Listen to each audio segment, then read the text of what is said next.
heaven extinguish the pyre. But one spark is enough to reignite a revolution.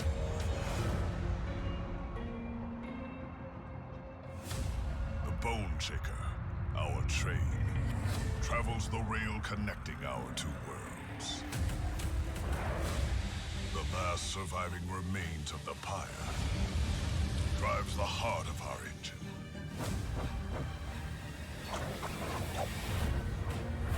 The Gilded Wing will stop at nothing to destroy it.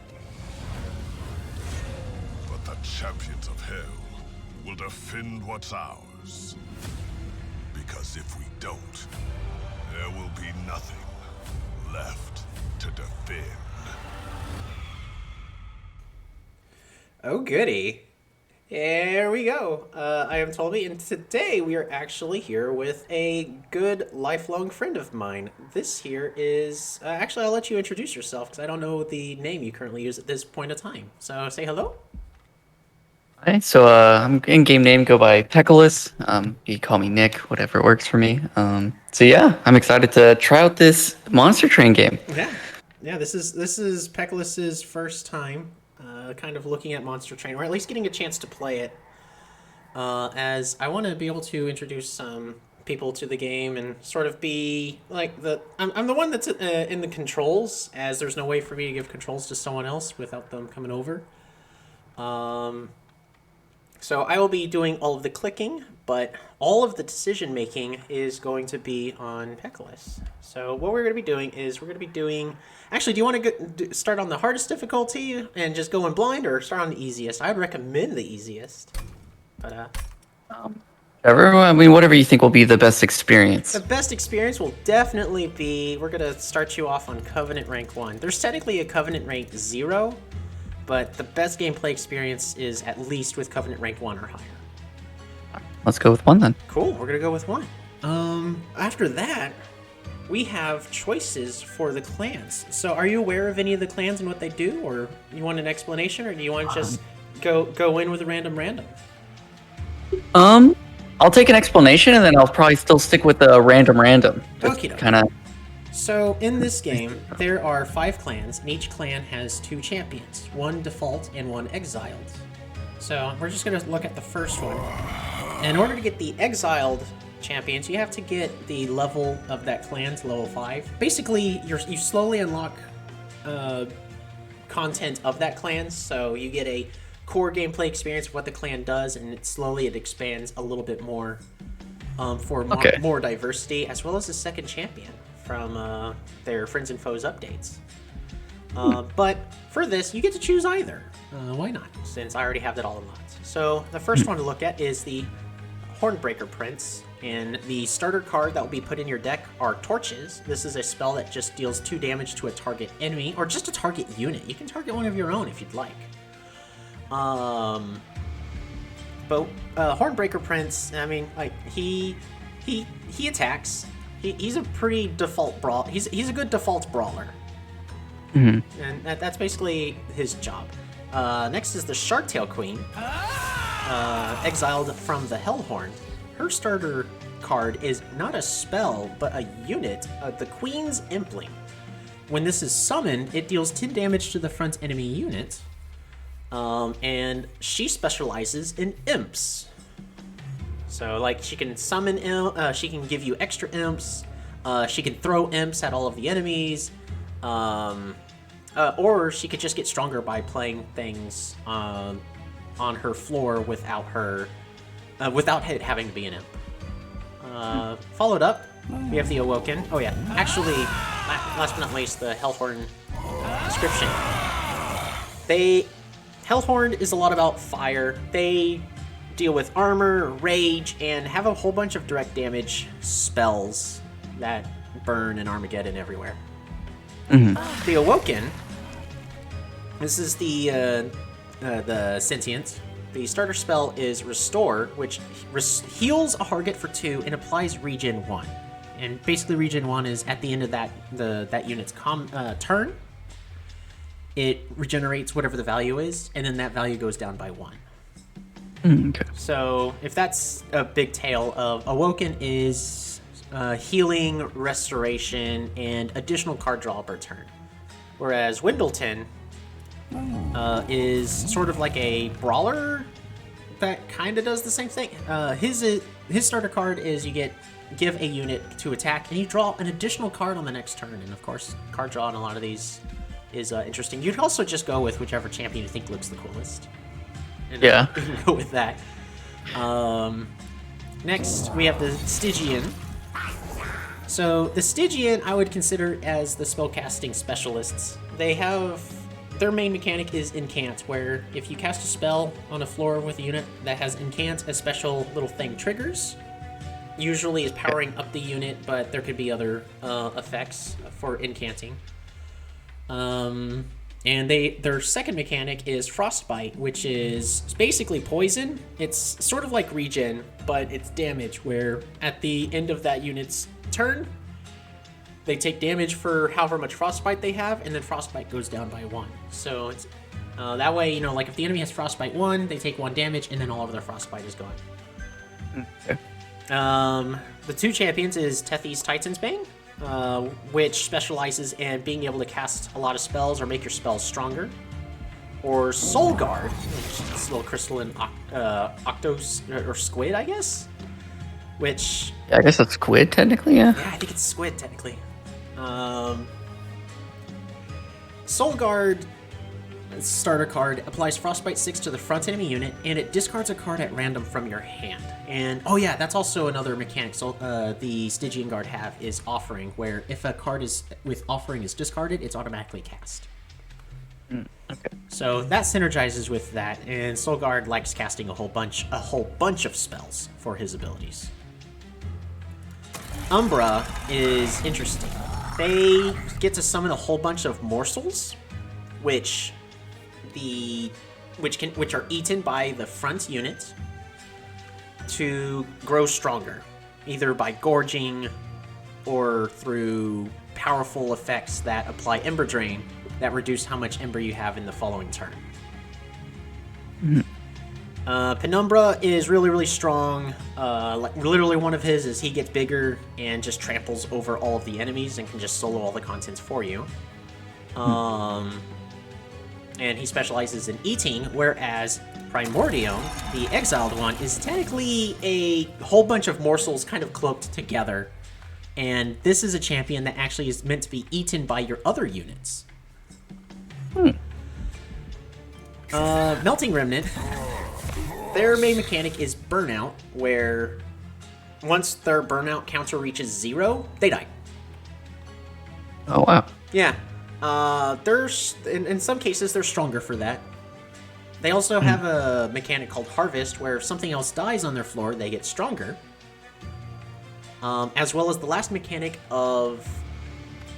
Reform, which, when a unit is reformed, it goes back to your hand, it costs 0, its stats are increased by 5/5, and Burnout 1 is added.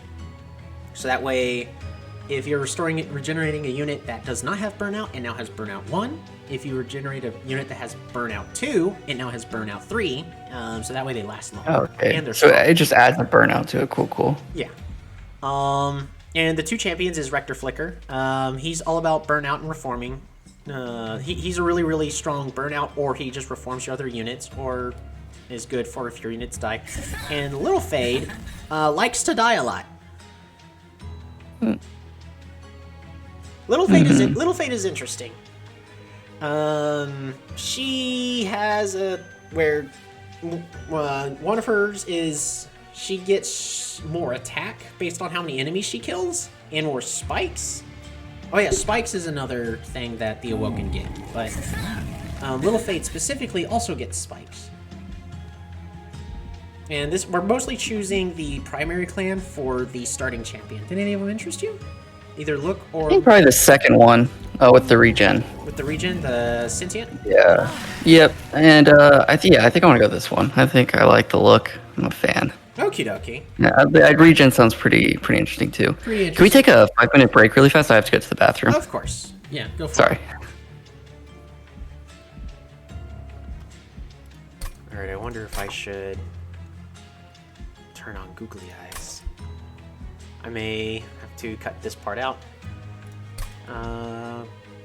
Because, yeah, this 5 minutes is a while. Let's see. Yes, settings. If I remember to edit this out, I can turn on googly eyes. They'll never know.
I keep forgetting what a lot of these mutators are. Googly eyes.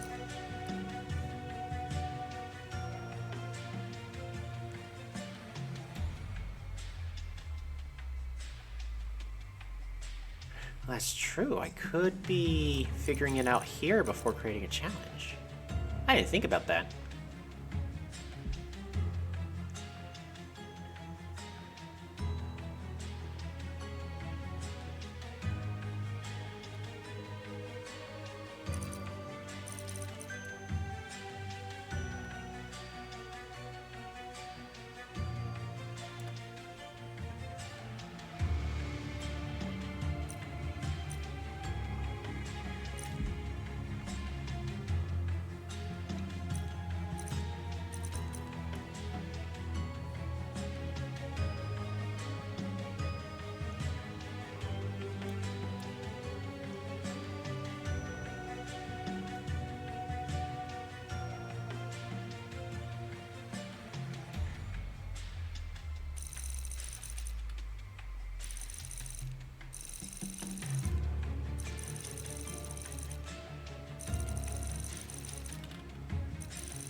+2 on each floor. Wow. Yeah, I need to play with some more mutators, I guess.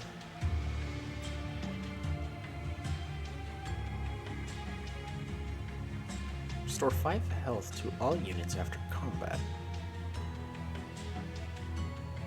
Wand of Cure Light Wounds.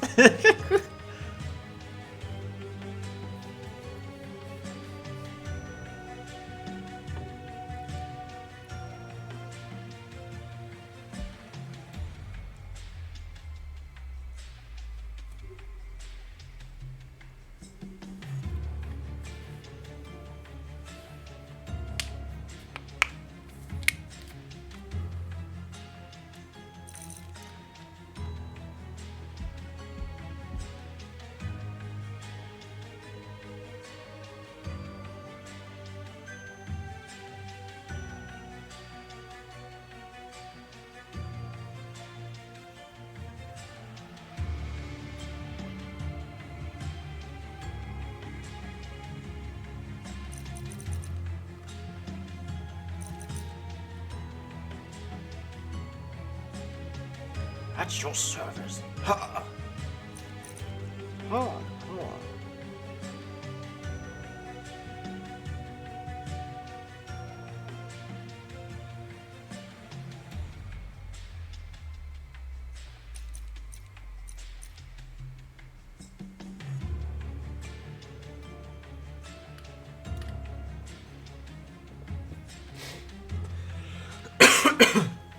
Oh, excuse me, so professional.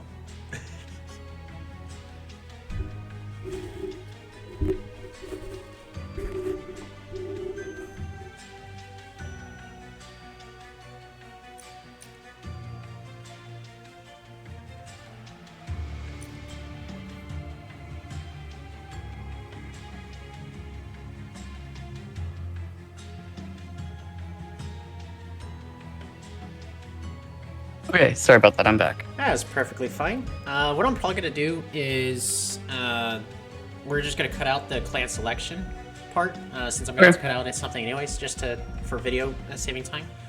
But with the allied clan, because you chose the primary clan, and the primary clan gives you the starter card and the champion, whereas the allied clan gives you only the starter card and then the cards from that. So you really are playing with two clans. It's just the primary clan gives you the champion.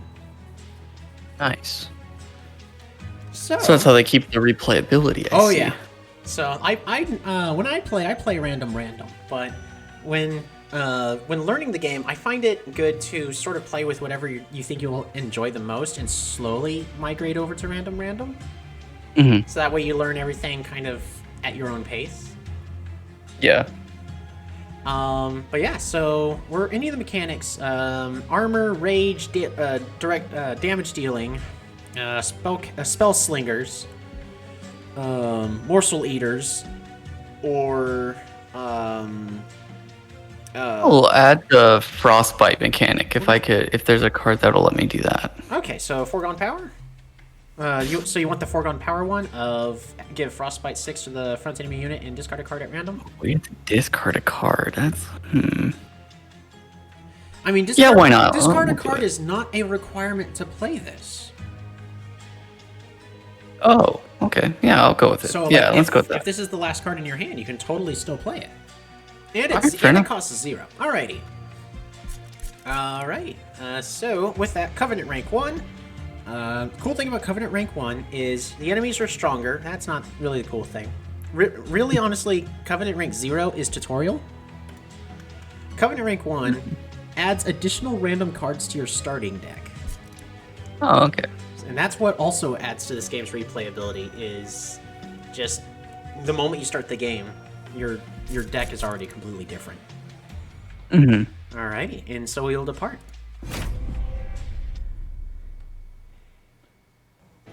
Here we go. We are in a Covenant rank 1 with Pecholas here. The 3 bosses you'll be fighting is Talos, Fel, and Seraph the Diligent. That is the important one to remember. And what this guy does is he consumes the first spell you play each turn. And here are your random cards added to your deck. We are playing Awoken Exile Stygian. So your 5 random cards is 2 copies of Vine Grasp are added into your deck. This deals 3 damage to a target unit, and then it pulls that unit to the front of the line. The second random card added is Crypt Builder. This is an offering card. So offering is if it's discarded before the end of the turn, it will instead be played. And what this card also does is it deals 60 damage to the front enemy unit, and then it pushes it to the back. And last but not least, you have Engraft. It restores 1 health to your unit. It gives you an Ember, which is mana in this case, and then you draw 1 more card in the following turn. Nice. So here you go. We are starting off in Limbo. This is your starting deck. You can ask at any point of time in the game to see your deck, and I will show you.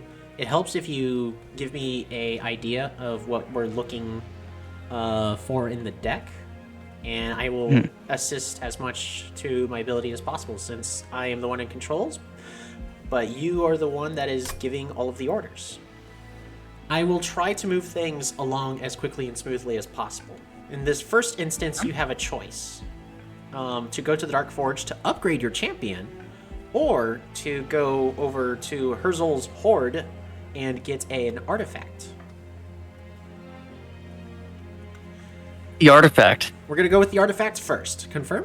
I'm going to go with the artifact first. Confirm. Alrighty. So, your 2 choices between the artifacts is the Cuddlebeard. This artifact gives 2 additional stacks of frostbite every single time it is applied. Also, frostbite now no longer decays. So if I give frostbite, for example, 1, it'll now be 3, and it'll be 3 the entire combat, basically. Correct. I'm just gonna choose that. You're just gonna choose that. We're not gonna. I'm just gonna choose that. We're just gonna choose that. I don't need the armor. We're going offensive here. Right. And in this case, I'm immediately gonna go to the forge, as there's no other choices. So you have two options on how to upgrade your champion. The first option is the bristling option, and we'll go with whatever the words are up here. So the bristling option gives the sentient spikes, which is when this unit is attacked, the attacker takes that much damage. So she will deal 10 damage to anybody that attacks her. She also gains some life and will have 30 maximum life at this point. The second option is explosive. The sentient now instead gets the ability of rejuvenate. Every time she is healed, she deals 20 damage to the front enemy unit, and she gains 25 as her new maximum health. I'm gonna go with explosive. Sounds like a fun mechanic to play around. Okie dokie. Then we're gonna go on to the first battle. So here's the thing about the battles. You get a preview of what is going to be attacking you, and this is random. As well as the option of turning on a trial. So first, we are fighting Heaven's priests. These disciples have dedicated themselves to the service of heaven and will attempt to restore the life of their companions. So in other words, there are these trusted priests, and they're going to heal their allies every single turn. They have 0 attack and 1 health. The other thing boarding your train are forged disciples. They have 2 attack and 40 health. And this is the mini-boss you will be fighting. The Chains of the Sighted. 4 attack, 130 health, and after combat, a Weight of Contrition is added to your deck. What the trial is you can choose to turn this on to make the combat tougher for an extra added reward. This trial is non-boss enemy units, these guys, will get 4 more attack. And if you win, well, of course, if you lose the entire run, but if you win, you get an additional unit draft. I'll take the risk of having it on. It's the first combat, so I'll turn it on and take the free unit, hopefully. Free unit! What could possibly go wrong, right? What could possibly go wrong? What could possibly go wrong? Alrighty. Also, Trusted Priests don't have attack, they only heal. So these are your starting cards. Sentient, Foregone Power, Restore, Crypt Builder, and Restore. Tell me if you need me to scroll up, scroll down, and where you want to place a unit. If there are multiple units, let me know which floor, bottom, middle, or top, and where in the order. Last but not least, this is your pyre. If the enemies get here, they will fight the pyre to the death. Your pyre has 20 attack. How do they get there? Maybe that's an important question to ask. So when you end the turn, combat happens of top floor first, then middle floor, bottom floor, then all the enemies ascend 1 floor closer to your pyre. Okay. And do my units move as well, or are they stuck wherever I play them? Units are stuck wherever you play them. Okay.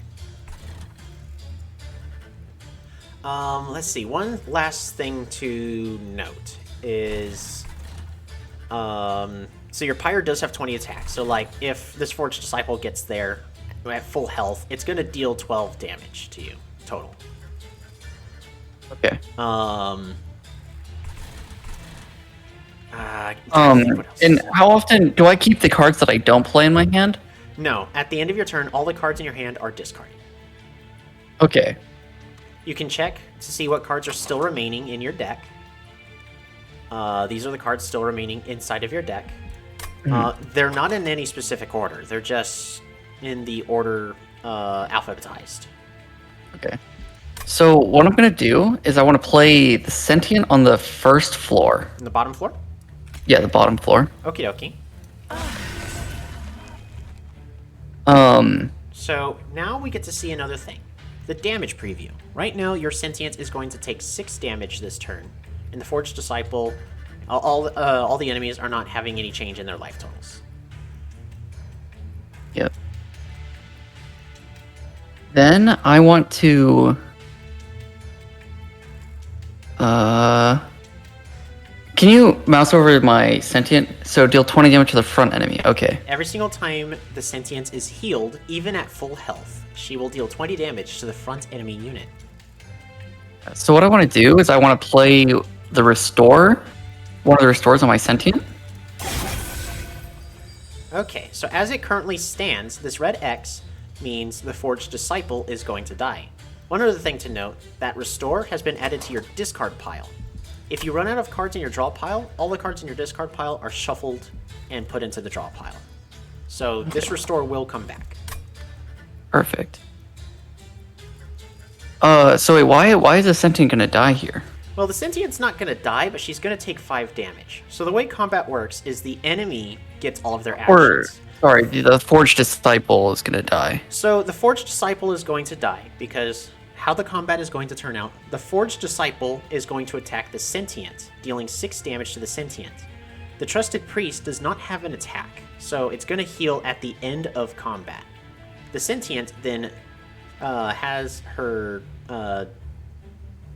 let's see, so the Sentient will then not attack. After that, healing is going to happen. The Sentient will heal 1 health, dealing 20 more damage to the Forged Disciple, killing her. Oh, I see. And what happens to the cards in my hand that I don't play? Do those just go back into the deck? They're all going to go to your discard pile. All gonna go to my discard pile. And you will draw Okay. 5 new cards from your draw pile. So these cards, you'll draw Okay, 5 perfect. of these for next turn. The maximum So what I'm gonna cards you do then draw is is 10. I'm just gonna play my Restore again on my Sentient. Because that kills and that'll die. And then I'm just gonna end turn because I don't see a reason to play my other cards really. Okay. I guess they'll just go away anyways, but Alright. So on the second turn of every single combat, the Collector will spawn on either the top or the middle floor. The Collector is going to escape at the end of this turn. But if you kill the Collector, you gain 50 gold. Which right now you only have 50, so effectively this will double your gold. oh my gold. Alright. Perfect. Can I just see what the Train Steward does? Train Steward costs 1 Ember, takes up 2 space on a floor, has 5 attack and 8 health. This is your default unit that will always be in your starter deck. Okay, and I can have 5 You have space. I have 5 spaces per floor. Yeah, you have 5 spaces per floor. Train Steward takes up 2. Also to note, your Sentient takes up 2.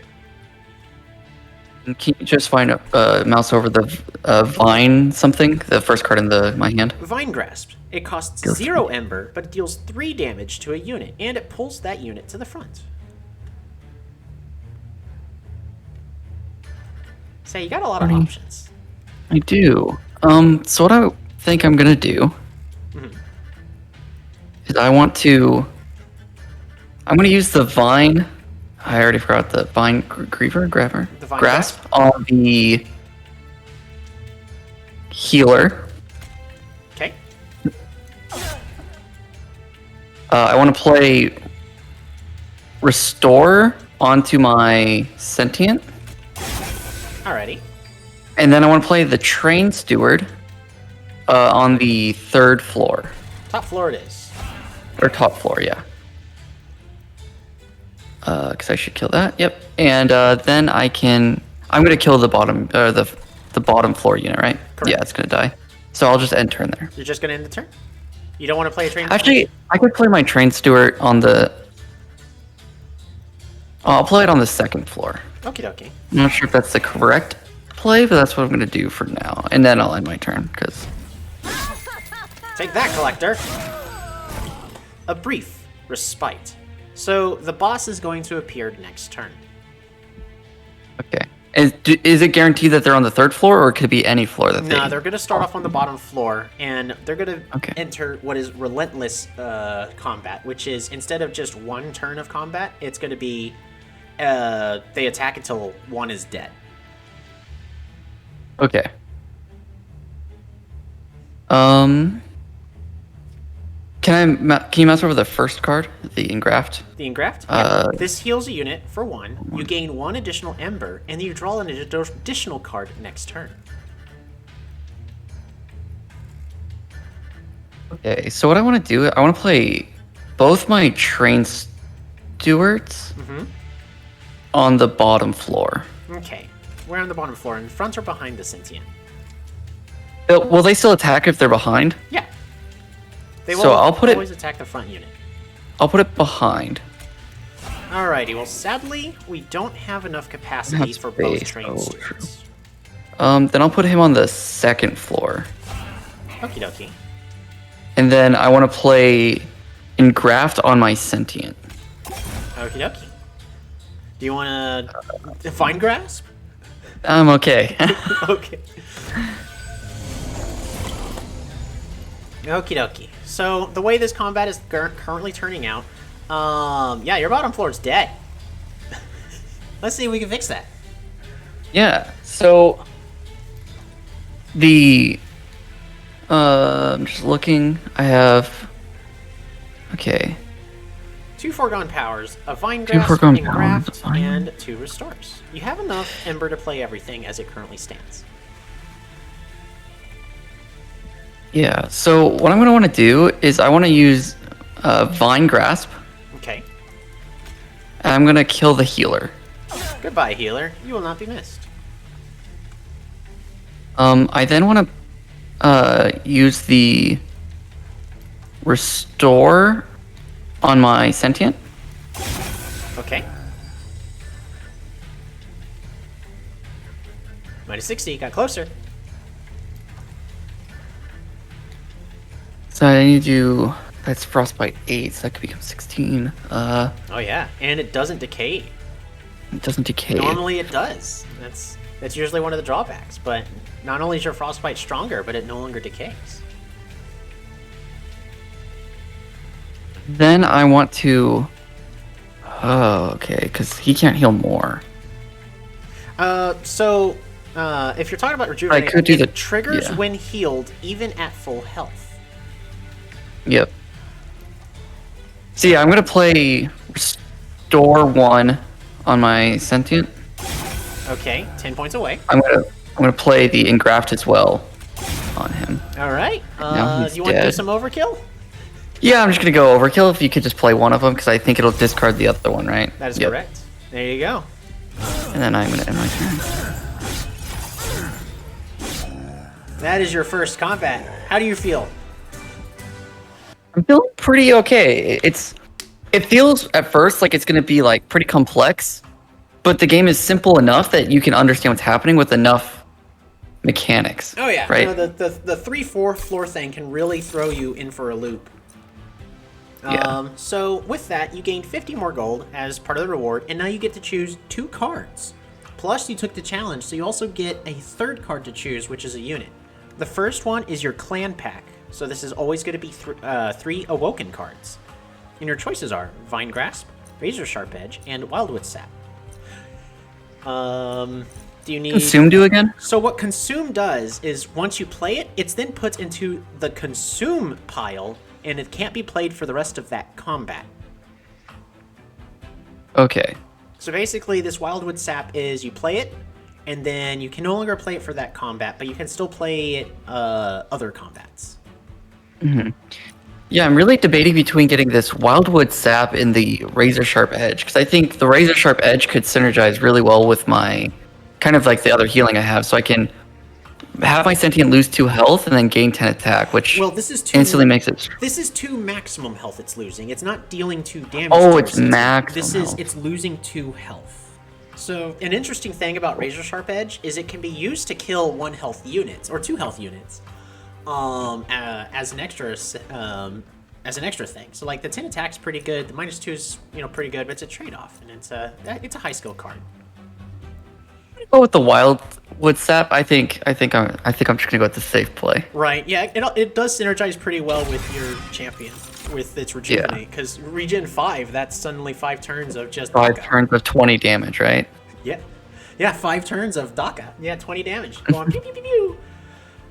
Plus, the Seraph the Diligent, the final boss you'll be fighting, he consumes the first card you play. So if you somehow can manage to have that be the first card or the first spell you play, it's already consumed. So. So what does spell weakness and magic power do? Because those are 2 words I don't know. Awesome. So this is the Allied Clan pack. The second cards you'll get are always going to be from your Allied Clan. So Ice Tornado costs 3. It has Permafrost. I'm just going to go from left to right. It has Yeah, that's permafrost, and what permafrost is this card is not discarded from your hand at the end of your turn. Oh, okay. And then also, this card deals 20 damage to a random enemy unit 3 times. So it's random unit pew, random unit pew, random unit pew, and it's always going to miss the one you need it to hit. Mollusk Mage is a unit that has +8 magic power on the floor. And what magic power does is it increases the magical numerical effect, whatever's on the card, by 8. Spell weakness is not a numerical value, that is a status value. So what that would do is So for example, like my restore 1 health would be restore 9 health? I forgot what the plus was. Correct. Yeah, +8. So yeah, it would be restore 9 health. Whereas Crypt Builder would no longer be 60, but would now be 100. For Attuned is multiply the effects of magic power by 5. Frostbite 8 is a status, so that has not changed, but Restore would now heal 10. Vine Grasp deals 11, Steel regen 5. That is what magic why did Frost or the hammer get more? So the hammer because it's offering attuned. Okay. Is the second keyword attuned. Attuned is multiply the effects of magic power by 5. Okay, I'm gonna choose the unit. That just sounds super fun to play with, and I think it sounds good. Cool. And the last one for Informed is Urchin Spines. It has Consume, so it's only played once per battle.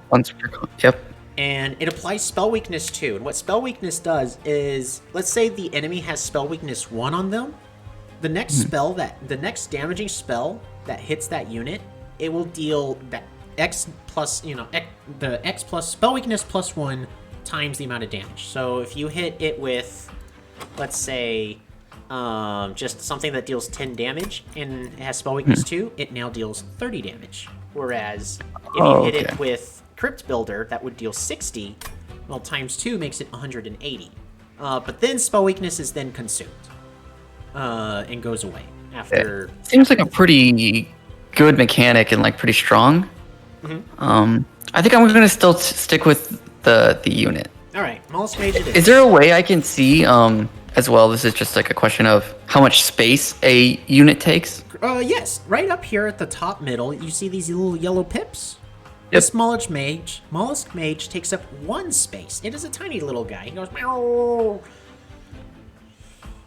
Okay, so the Train Steward takes up 2, and so does the Sentient, because there's 2 little little. Whereas this Wilting Sapwood, a rare unit, takes up 3 space, costs 2 Ember, and has 15 attack, 30 health, and on Revenge, this is your unit draft, by the way, your extra reward. Wilting Sapwood, awesome. When this unit takes damage, you gain 1 Ember. Shattered Shell. This unit takes up 2 space, it's 3 attack, 10 health, has Sweep, which is it attacks every enemy on the floor. So instead of only attacking the front, it goes through all of them. Sweep is really good for clearing out the really weak backliners. Like that healer you were fighting previously. Like that healer that I just had to use a spell on it to kill it, like pretty much every round. Right. If I wanted to kill it. So Sweep allows you to clear those out, and this one also has the extra added effect of on Slay, it gains +3 attack, and that's not temporary. That's for the rest of the battle. Oh wow. Siren of the Sea has Incant. Every single time you cast a spell on her floor, she gains 2 attack and 2 health. Oh. All these cards actually seem really good. This was a really good thing that I took that challenge. No, this is definitely a good unit draft. I think I'm gonna go with the Wilting Sapwood because it's rare, and I think the gaining Ember sounds really nice. I am just gonna mention that just because something's rare does not mean it's good. That means it's fitting a very specific purpose. Gotcha. And so I think you understand what the purpose of Wilting Sapwood is. Yeah. It has to take damage, but it gives you additional Ember per turn. I have a question. Okay, so if I'm in combat and then it was frontlining and it took damage, would that roll over to the next turn? So like you normally have 3, would I have 4 Ember the next turn? Right. Yeah, I'm gonna go with the Wilting Sapwood. I think the Sweep sounds really good too, but I'm gonna go with the Wilting Sapwood. Okay. I like the play. I like mana.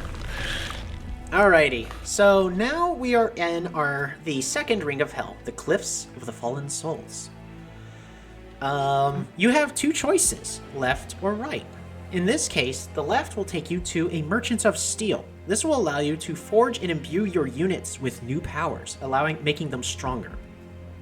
The other thing about going to the left, you'll get all of the things on whichever side you choose to go to. Yep. The second thing you'll get by going to the left is an Awoken banner. This gives you another Awoken unit. If you go to the right, you get the Merchants of Magic. This allows you to forge your spells with new powers, allowing you to make them cheaper and just stronger numerical values. As well as you get access to a Stygian banner that gives you a Stygian unit.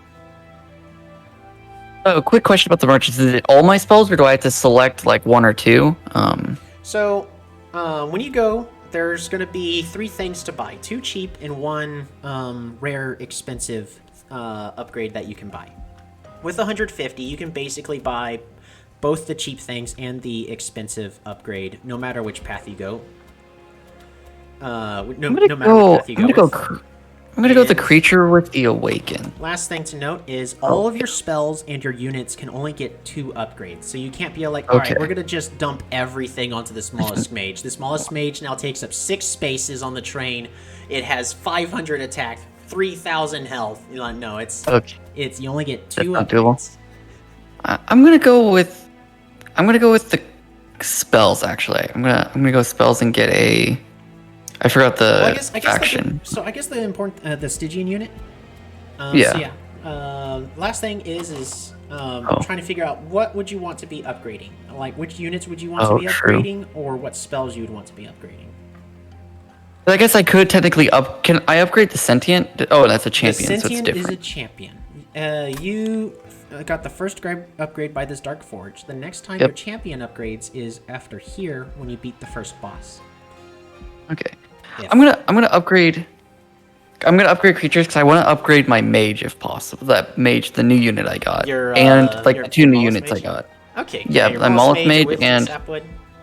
Yeah, I feel like there's probably a good upgrade for one of those 2 units there. Okay. So that's what I'm gonna go with. Alrighty. So the thing, if you go into like the merchant, you can then leave and then come back as many times as you see fit. Whereas with the banners, nearly everything else, like the merchants, you can visit them and come back as many times as you need to. Everything else, once you go to, you're committed. Okay. So where to first? Merchant of Steel or the Awoken banner? Seems like I should get the Awoken banner first, because that's going to give me a unit, so then I could technically upgrade that unit if it was a unit that felt like a good choice to upgrade, right? Okay. Is that accurate, like, of the logic? Well, so what I would do is I would go check out to see what's inside of the merchant first, to see what kind of upgrades are available. In case it skews your choice for the... in case it skews your choice. Oh, I see. Okay, yeah, makes sense. So let's see what the merchant has to offer me. So the merchant... customer! So you have the options of a Strength Stone. This gives a unit 10 more attack. A Heart Stone gives them 25 more health, or the expensive Speed Stone, which upgrades a unit with Quick. And what Quick does is the unit attacks before the enemy does. Because if you remember, the enemies acted first before your units got to. Quick changes it to where your unit goes first. Okay, some interesting stuff. Okay. Question, do the merchants get stronger over time? Like, for example... All the stuff here... Will there be better upgrades in the future? No. There will not be better upgrades. What you see here is the same power you'll get throughout the entire time. But the important thing is to make your cards stronger so they can deal with the better content in a logical fashion. Yeah. Okay, perfect. So I'm going to leave this, and then I'm going to look at the units I have available to purchase. Okay. Or get from this. All right, so your 2 units you have access to is the Animus of Will. This unit has Multi-Strike 2. That means it attacks not once, not twice, because it attacks 2 additional times. So it attacks 3 times a turn, but it only has 3 attack and 3 health. Or in the Husk Hermit is it attacks all of the enemy units because it has Sweep. The 'Cause Merchant if I of- think, okay. The Merchant of Steel, as a reminder, has plus to attack, plus 25 health, and quick. Also, you can reroll the things that the merchants have once. Okay. Because in my mind, what I'm thinking right now is, I'm kind of because sweep is really good because I can hit backline units. But the downside to this other card, I'm bad with names, Animus of Will. Yeah. Animus of Will. Okay. I could buff it with the plus 10 attack and the plus 25 HP, and suddenly it's a pretty beefy unit that can attack 3 times. So, I think I'm gonna go with the Animus of Will, and I'm gonna buy both those 2 merchant heart. Was it what are those called again? The merchant Strength that Stone, sells? the Strength Stone and the Heart Stone?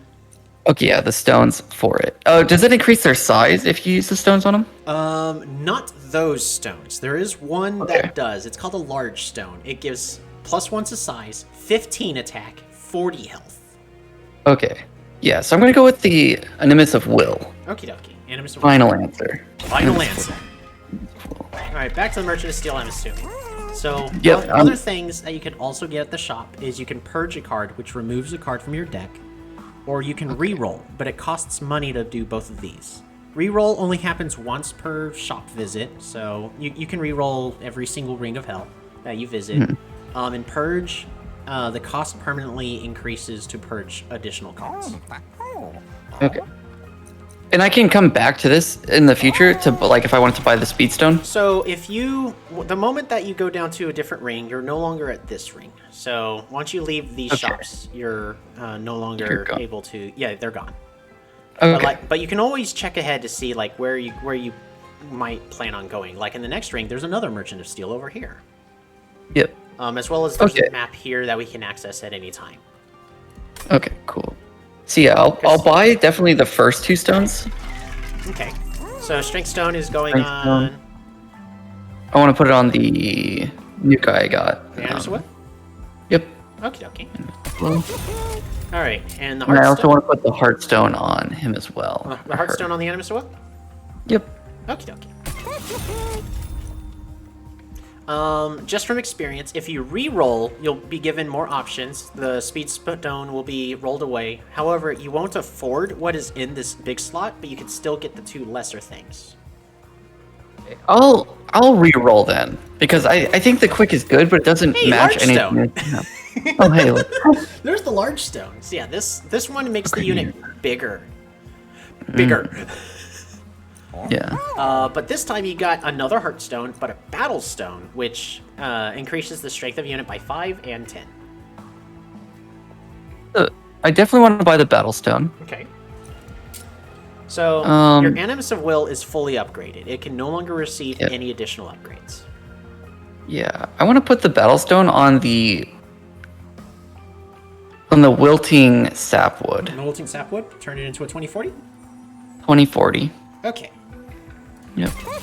Okay. 40 gold left. You want to buy the Heartstone?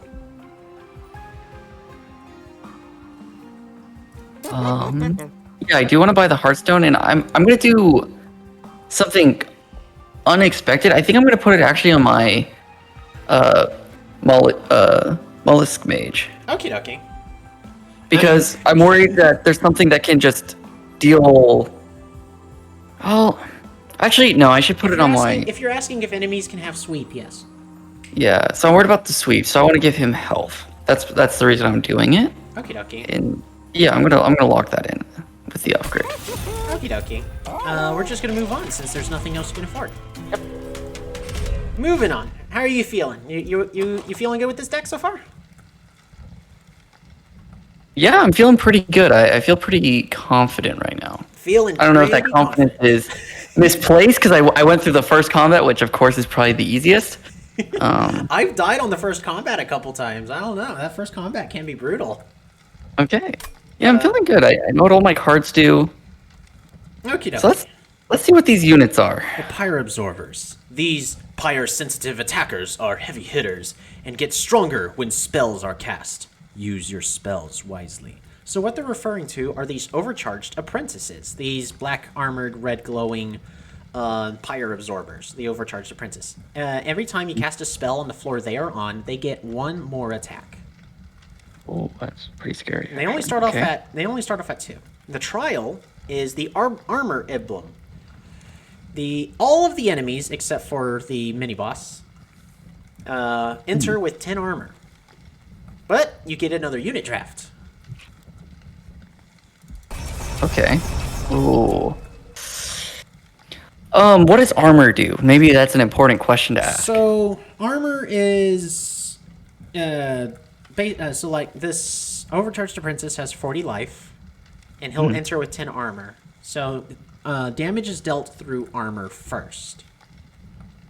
So basically, armor is a way to increase another way of increasing the max health of a unit. I'm gonna risk it. I will turn it on again. All right, confirm. Confirm. Okay. I'm probably being a little greedy because my deck is predominantly based off spells. I mean, it's Covenant rank 1. You can get away with a lot at Covenant rank 1. Exactly. That was kind of my thought. So, As a reminder, next turn, a collector will spawn on either the top or the middle floor randomly. True.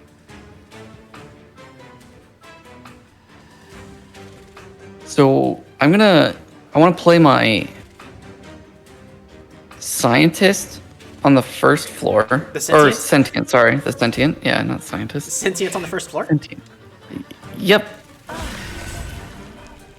Okay. You do not have enough to play everything in your hand, so you'll have to pick and choose. I do have to pick a little bit. I'm gonna play the wilty. Oh, do I play it there? I have that and that. 'Cause the Wildwood gives regen 5, right? That is correct. Yep. And this will go to the consume pile, because it has consume. But regen 5 is basically 5 restores cast, and you only have 3 of those in your deck, so. Yeah. I definitely want to play the Wildwood Sap on the Sentient. In front or behind? So if you play it in front, the enemies will be hitting the Wilting Sapwood first, allowing you to gain the extra Ember. If you put it in the back, then your Sentient... Yeah, I want to put him in the front. Okay. Also note, this floor is absolutely maxed out on capacity. Filled out. And then I'm gonna...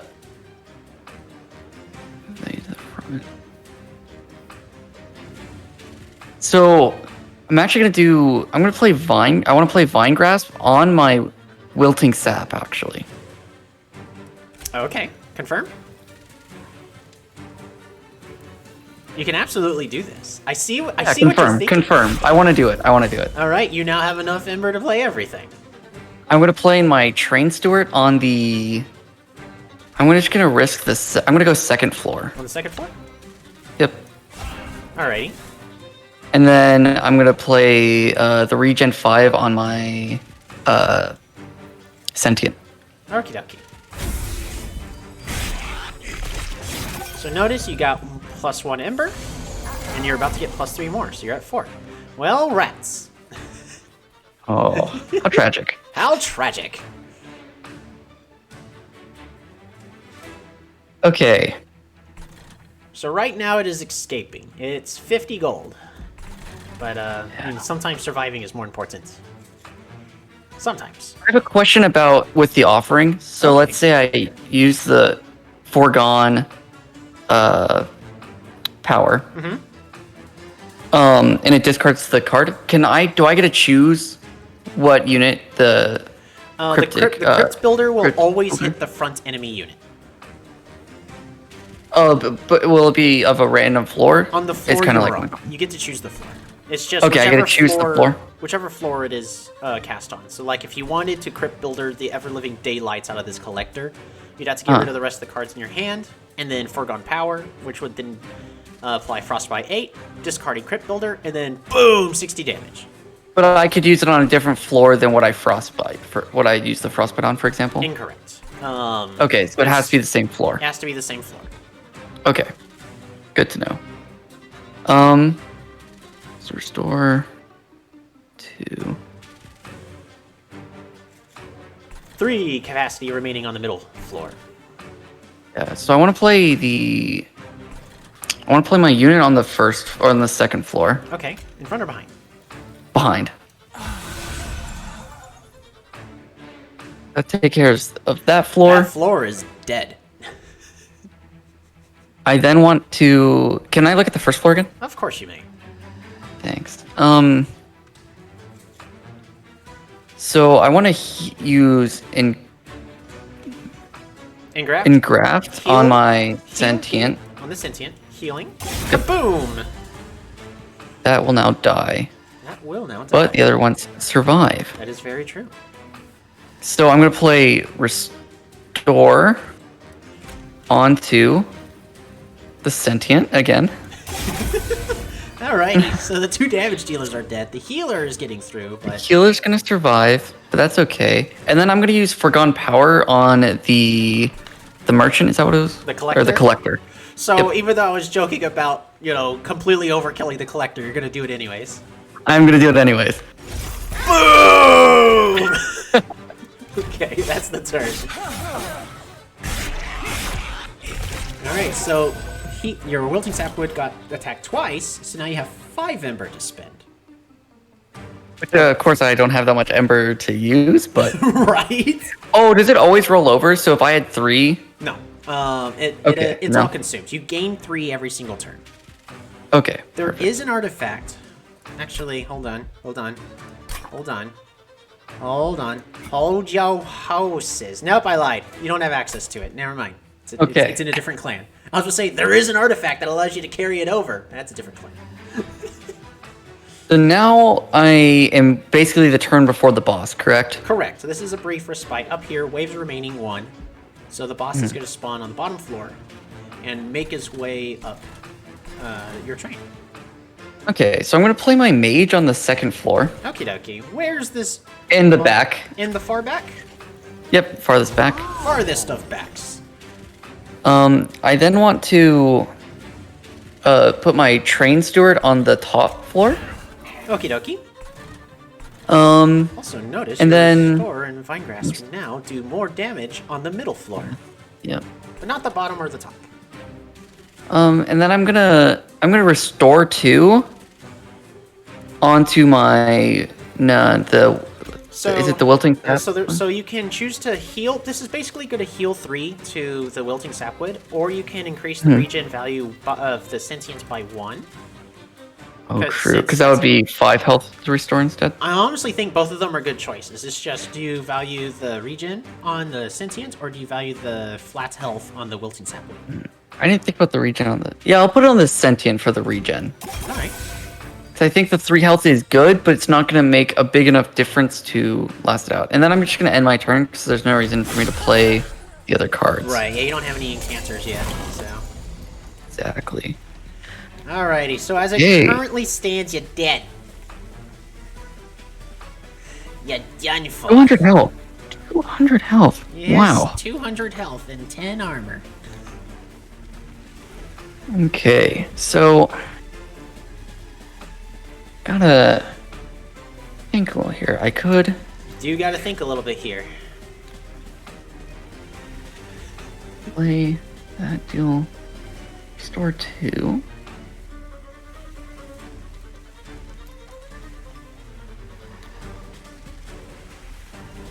Okay, I think I know how I want to do this. Okay. How do you want to So do what this? I'm going to use my vine grasp to hurt my own unit to gain the ember. Okay, so you want the ember, confirm? Confirm. Alright, it's done. He's hurted it. I now want to play restore on my sentient. Okie dokie. So not only does it deal 20 damage, but it also increased the total damage being dealt by an additional 20. You are now just behind 55 damage. Then I'm going to play the crypt builder on the first floor. All right, so it knocks the steel slate all the way back to the back. But he's still dead. Yep. There you go.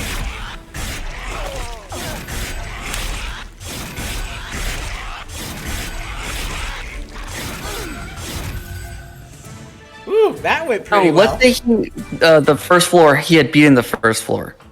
Would it have kept going in the combat to the second floor, or would it have waited until... So, if he killed the entire first floor, he then destroys the first floor and goes to the second floor, and then you get to play cards again. Okay.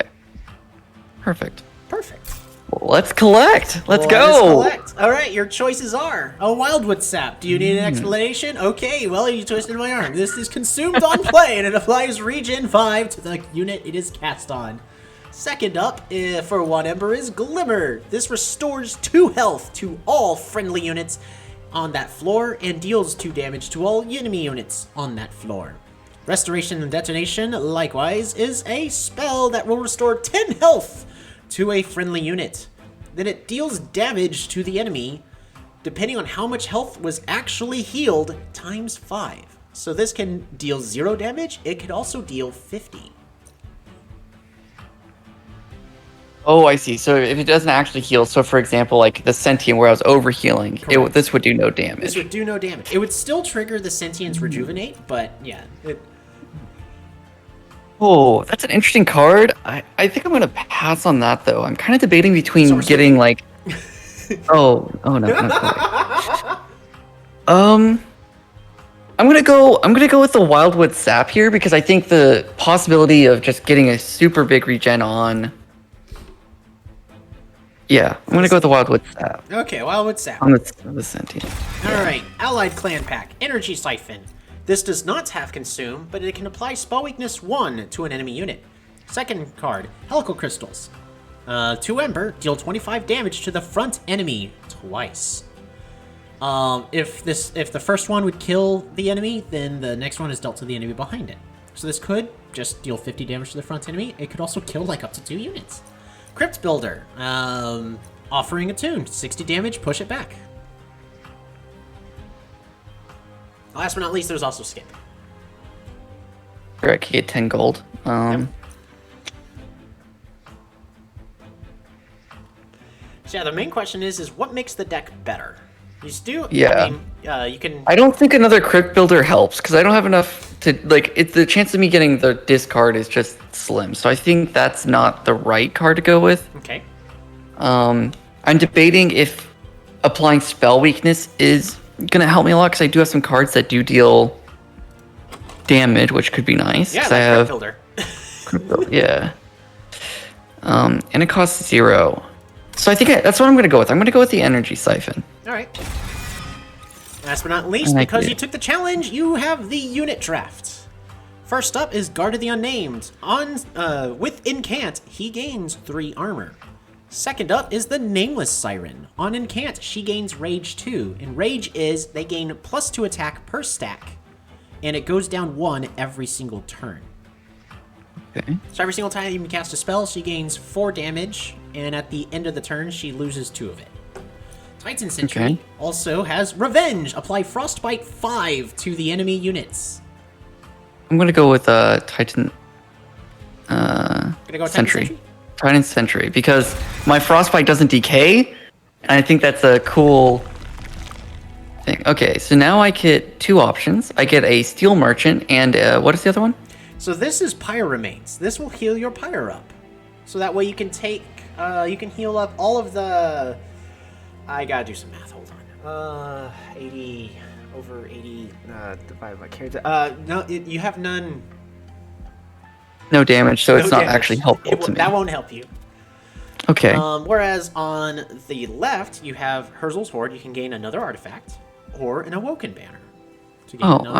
Both of these paths will lead you to the Concealed Caverns. Oh. This is a random event. Oh. Oh. That sounds exciting. It is exciting. I'm going to choose the artifact, though. 100%? Artifact 100%. Okay. 100%. Locked in. Because I don't get anything from healing. Artifacts, unit, or cavern? I'm going to choose the... Can I come back to the artifact? Like, can I leave the artifact? Single one. All of Okay, these so I can't things- leave any of them. The only thing you can go back to are the merchants. Oh, also, just to confirm, no, you can't go back. Okay, perfect. So I'm gonna choose the unit first. In this Awoken banner, you have the Husk Hermit, which has Sweep, and it's a 5/30. Then there's the Thorn Hollow, 3 space. When it's played, gains 40 maximum health. Also, Rejuvenate. Every single time the Thorn Hollow is healed, it gains Spikes 2. I'm gonna go with. You can also skip. Oh, I'm gonna skip here. Okay. Confirm? I'm gonna take the 10 gold. Yeah, confirm the skip. Okie dokie. Yeah, nothing here costs gold, but yeah, that's fine. That's probably a good choice. Your train is kind of cramped as it currently is. Exactly. I feel like I have a lot of units. Yeah. So eventually, I think I want to probably sell my the train. I forgot what they're called. Get rid of these train the train stewards because they're not bad, just general like units, but they're not as good as the units I could be gaining. Correct. Yeah. Also, you're basically the last guaranteed moment to get a unit is the Stygian banner down here. Okay. After that, it's just random if you're given a unit or not. Gotcha. I'm gonna open the artifact next. Alrighty, so your 2 options are Thorn Fruit. At the start of your turn, add a Sting to your hand. And what Sting is, it costs 0. When you cast it, it deals 10 damage to the front enemy unit, and then you draw an additional card on the next turn. Versus Precious Plating. This increases your Pyre's maximum health by 40. It also heals it by 40. That's an interesting one to gain 40, but I think getting free 10 damage and a free draw an extra card every turn, right? That's basically what that is. It's free 10 damage and draw a card. That seems way too good. So I'm going with Thorn Fruit. Okie dokie. That seems real. Now we're gonna ask and then of about course we. random events. Yeah, I figured I would save it for last. Remains of the once great Rail of the Covenant litter the landscape. One of the rail spikes still contains some lingering power. You could take it and use it on one of your units, or enhance your own magical prowess. Do you take the rail spike? So you have 3 options here. You can enhance a unit. This will increase the stats of the unit by +20, +20, but it also gives it Purge, which is once you play it, the card is permanently removed from your deck. So this is a way to get rid of a card, but make it temporarily stronger. Enhance my magical power. Increase magical power by 20 and add Purge, and also reduce the cost of that spell to 0. Or leave it alone. So make something really powerful for one combat and then permanently remove it, or keep everything in the deck. Yeah, I'm actually going to choose the enhance a unit because, like we were saying earlier, I'm going to play it on a train steward or put it on a train steward. Okay. Because I want to remove those from my deck anyway, so this is a free way to do it, and it'll make it stronger for one combat. So, yeah, go ahead and upgrade that. I'm going to confirm. We're going to confirm that. You take the rail spike and apply its remaining power. It seems only to be effective for its final use, as it disintegrates in your hands. Thank you, rail spike. Thank you. Appreciate the free purchase. Unlike that train steward, you will be missed. Poor train steward. Alrighty, time for your first boss. This is Talos, the Empowered.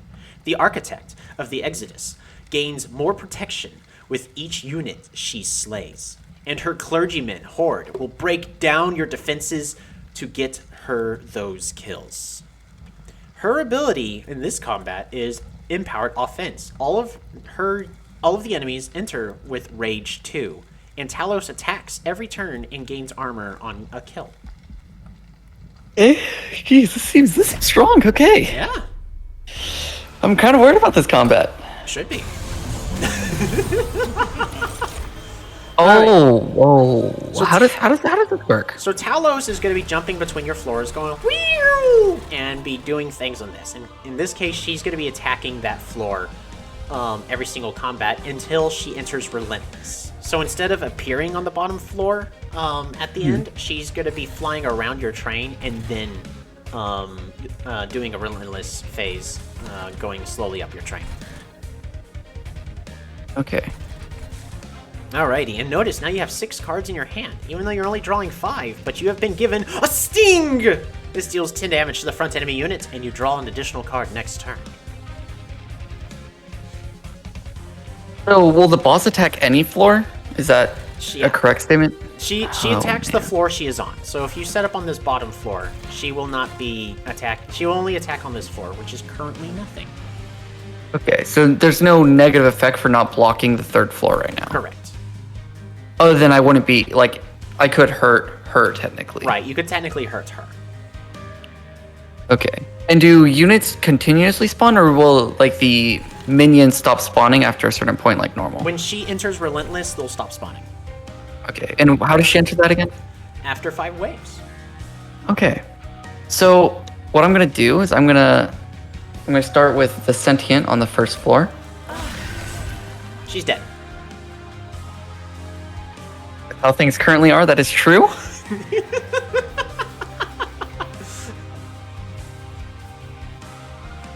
So I'm gonna play the my Sting.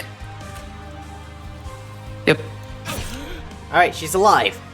But at what cost? Hurt real bad. Hurt real bad. Will Frostbite happen at the end or the start? It happens at the end, sadly. The end. So I'll still take the damage there. You're still So I'm gonna play my Wildwood Sap, of course, on the Sentient. Okay. So there you go. She's only going to lead losing 13 health now with this combat, because this is counting the regen she'll be gaining. Also, this clergyman is dead.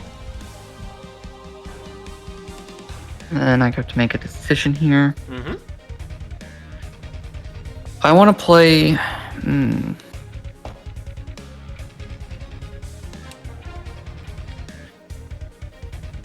I'm going to play my unit. The Animus of Will. Which floor is she going on? Top floor? Go punchy punchy. Middle floor to be lonely lonely. The bottom floor to go punchy punchy. Bottom floor to go punchy punchy. Alrighty. Front or behind? Behind, please. Okay. Everything is dead. Would you like to play Foregone Powers anywhere? Yeah, I'm going to play it on the boss. Is that possible?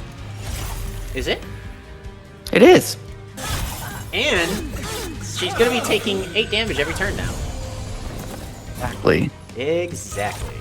You got a Sting! Okay, so I Alright, have a Sentient's dead. Sentient would die at the moment. At this current moment, it would die. Okay. I don't have as much as... Okay. Oh, I can't even... play all my cards unless I...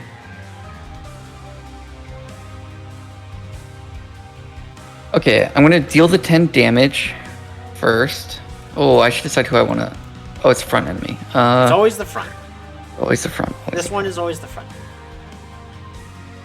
If we could target the back, yeah, no, definitely hit a clergyman here, but Exactly. I as it can't do that. currently It's not looks. possible.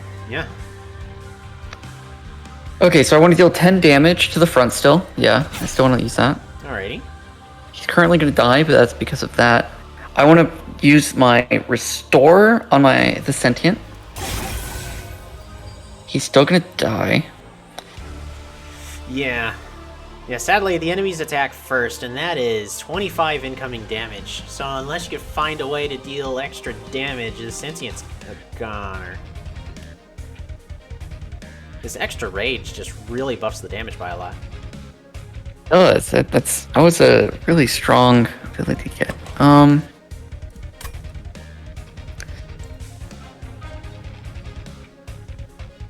Can't play. None of my units can go in front to tank a hit. Sadly, no. With floor capacity 1 remaining. No. How much damage does the boss do? Can I see its damage? Currently 9. It'll be 7 after this turn, because she also entered with Rage 2. How much health does my Titan Sentry have? 35. So I want to play the Titan Sentry Okay. on the 2nd floor. Titan Sentry is on the 2nd floor. And now I want to give Frostbite You don't want to play the Train Steward first? I do want to play my Train Steward on the 3rd floor.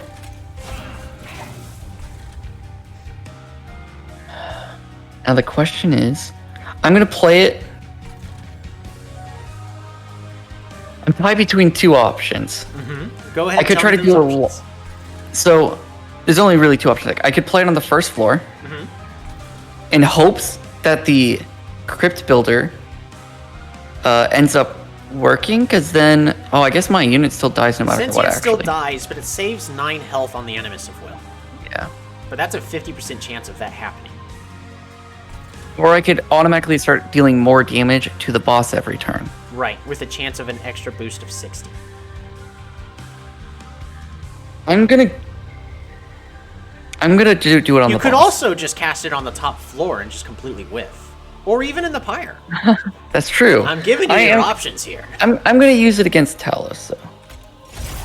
That is a shame. Actually, alright. That is a big shame. I was actually really hoping that would hit. Ooh, that's a bad place. That's a bad place. Okay. That's a scary spot. I had to say that's a scary spot. That spot I would say is scary. Also, Sting! Alright, so...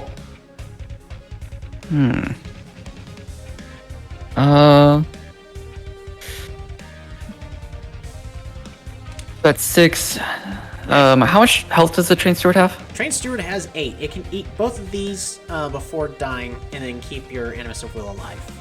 If you're wanting the math really quick. Yeah, that is what I was wondering. So I am going to play the Train Steward in the front on the 1st floor. Okay.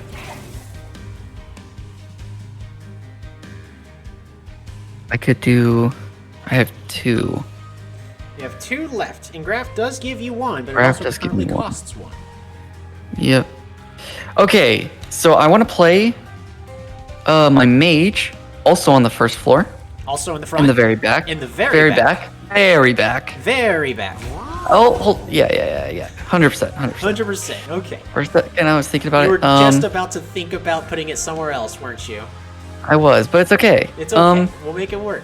I next want to just play my engrave. Okay. We're playing the Engrave. Yeah, engraft. Sorry. The Engraft is going Engraft. there. You have it on the right spot. You have it on the right spot? Nope. Sorry, I lied to you. On my punchy boy. On the punchy. Well, okay, there you go. Good old Animus of Will has been healed. I will throw you in for loops. You better beware. I then want to. I deal. How much damage does my Vine Grass do right now? 11. 11. Sting does. And my Sting does 18, correct? It now does 18. So this is 29 damage. 29 damage. 13 would do. 13 is 42. 42, so you would end up hitting the back. So I'm going to play Vine Grasp on the front unit. Oh, I should have asked which front unit, but... That's true. And then I want to play Sting on the same unit that you just casted it on. Okie dokie. Oh, it's always front row, so it doesn't matter. Yep. And then I want to use my Restore on my...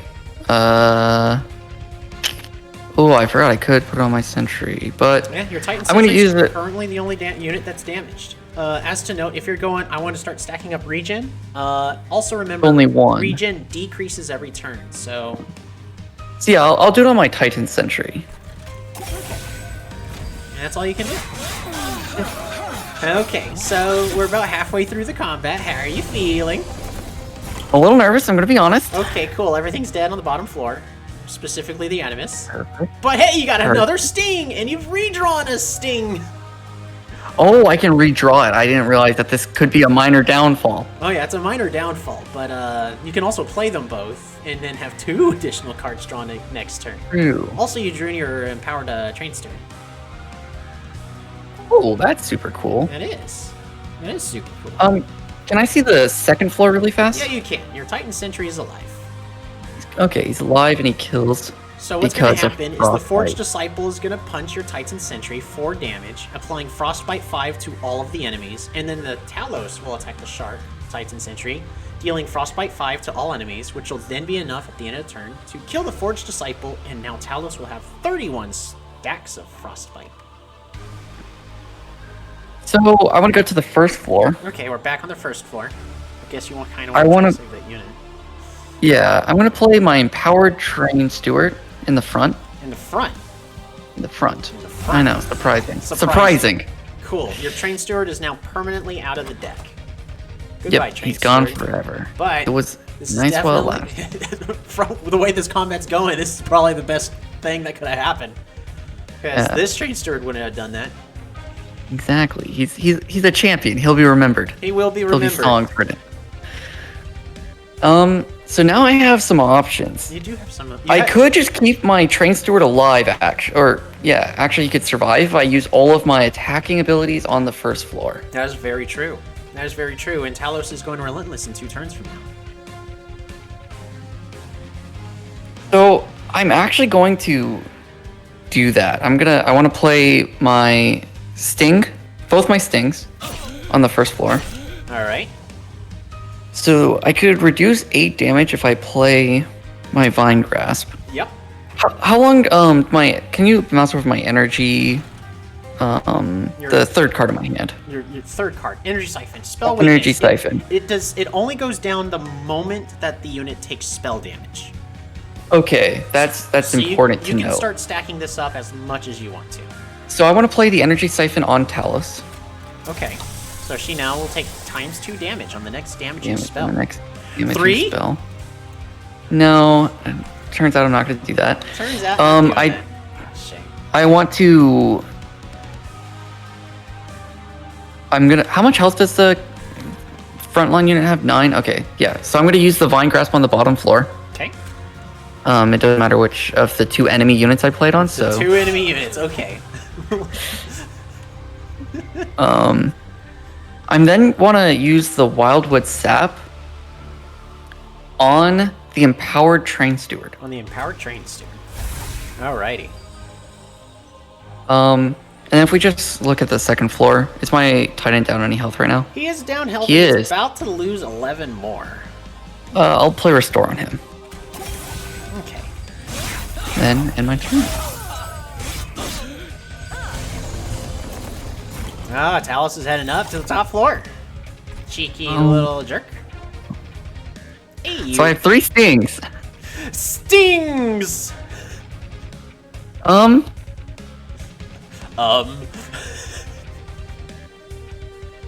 So I'm gonna actually just hold on. I have holding. 2 of those. Just looking at what I got. So next turn, or is it 2 turns? 2 turns. Next turn, Talos will be on the bottom floor, entering Relentless. These are the cards you're going to be drawing next turn. Oh, good.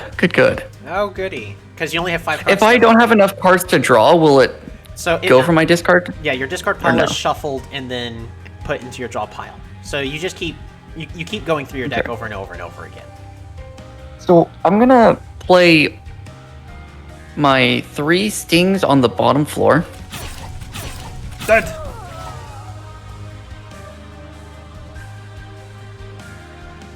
I then want to play my. You got 3 space on the middle and the top floor. Yeah. 3 space. So- Nice. I want to put my wilting sapwood on the top. Yeah, I want to place them on the top floor in the back. In the back? Hold on, let me think about this before I say yes. That's Yeah, a bad I'm choice. I'm hearing the gears whirling. I want to play them in the front. Actually, that was going to be troll in the front. Yep. Okay. I then want to play the Restore on my Sentry Titan. And then I'm good. gonna that play gives one extra time she'll attack him if she gets to the middle floor. exactly, and I want to play my Forgone Power on Talos.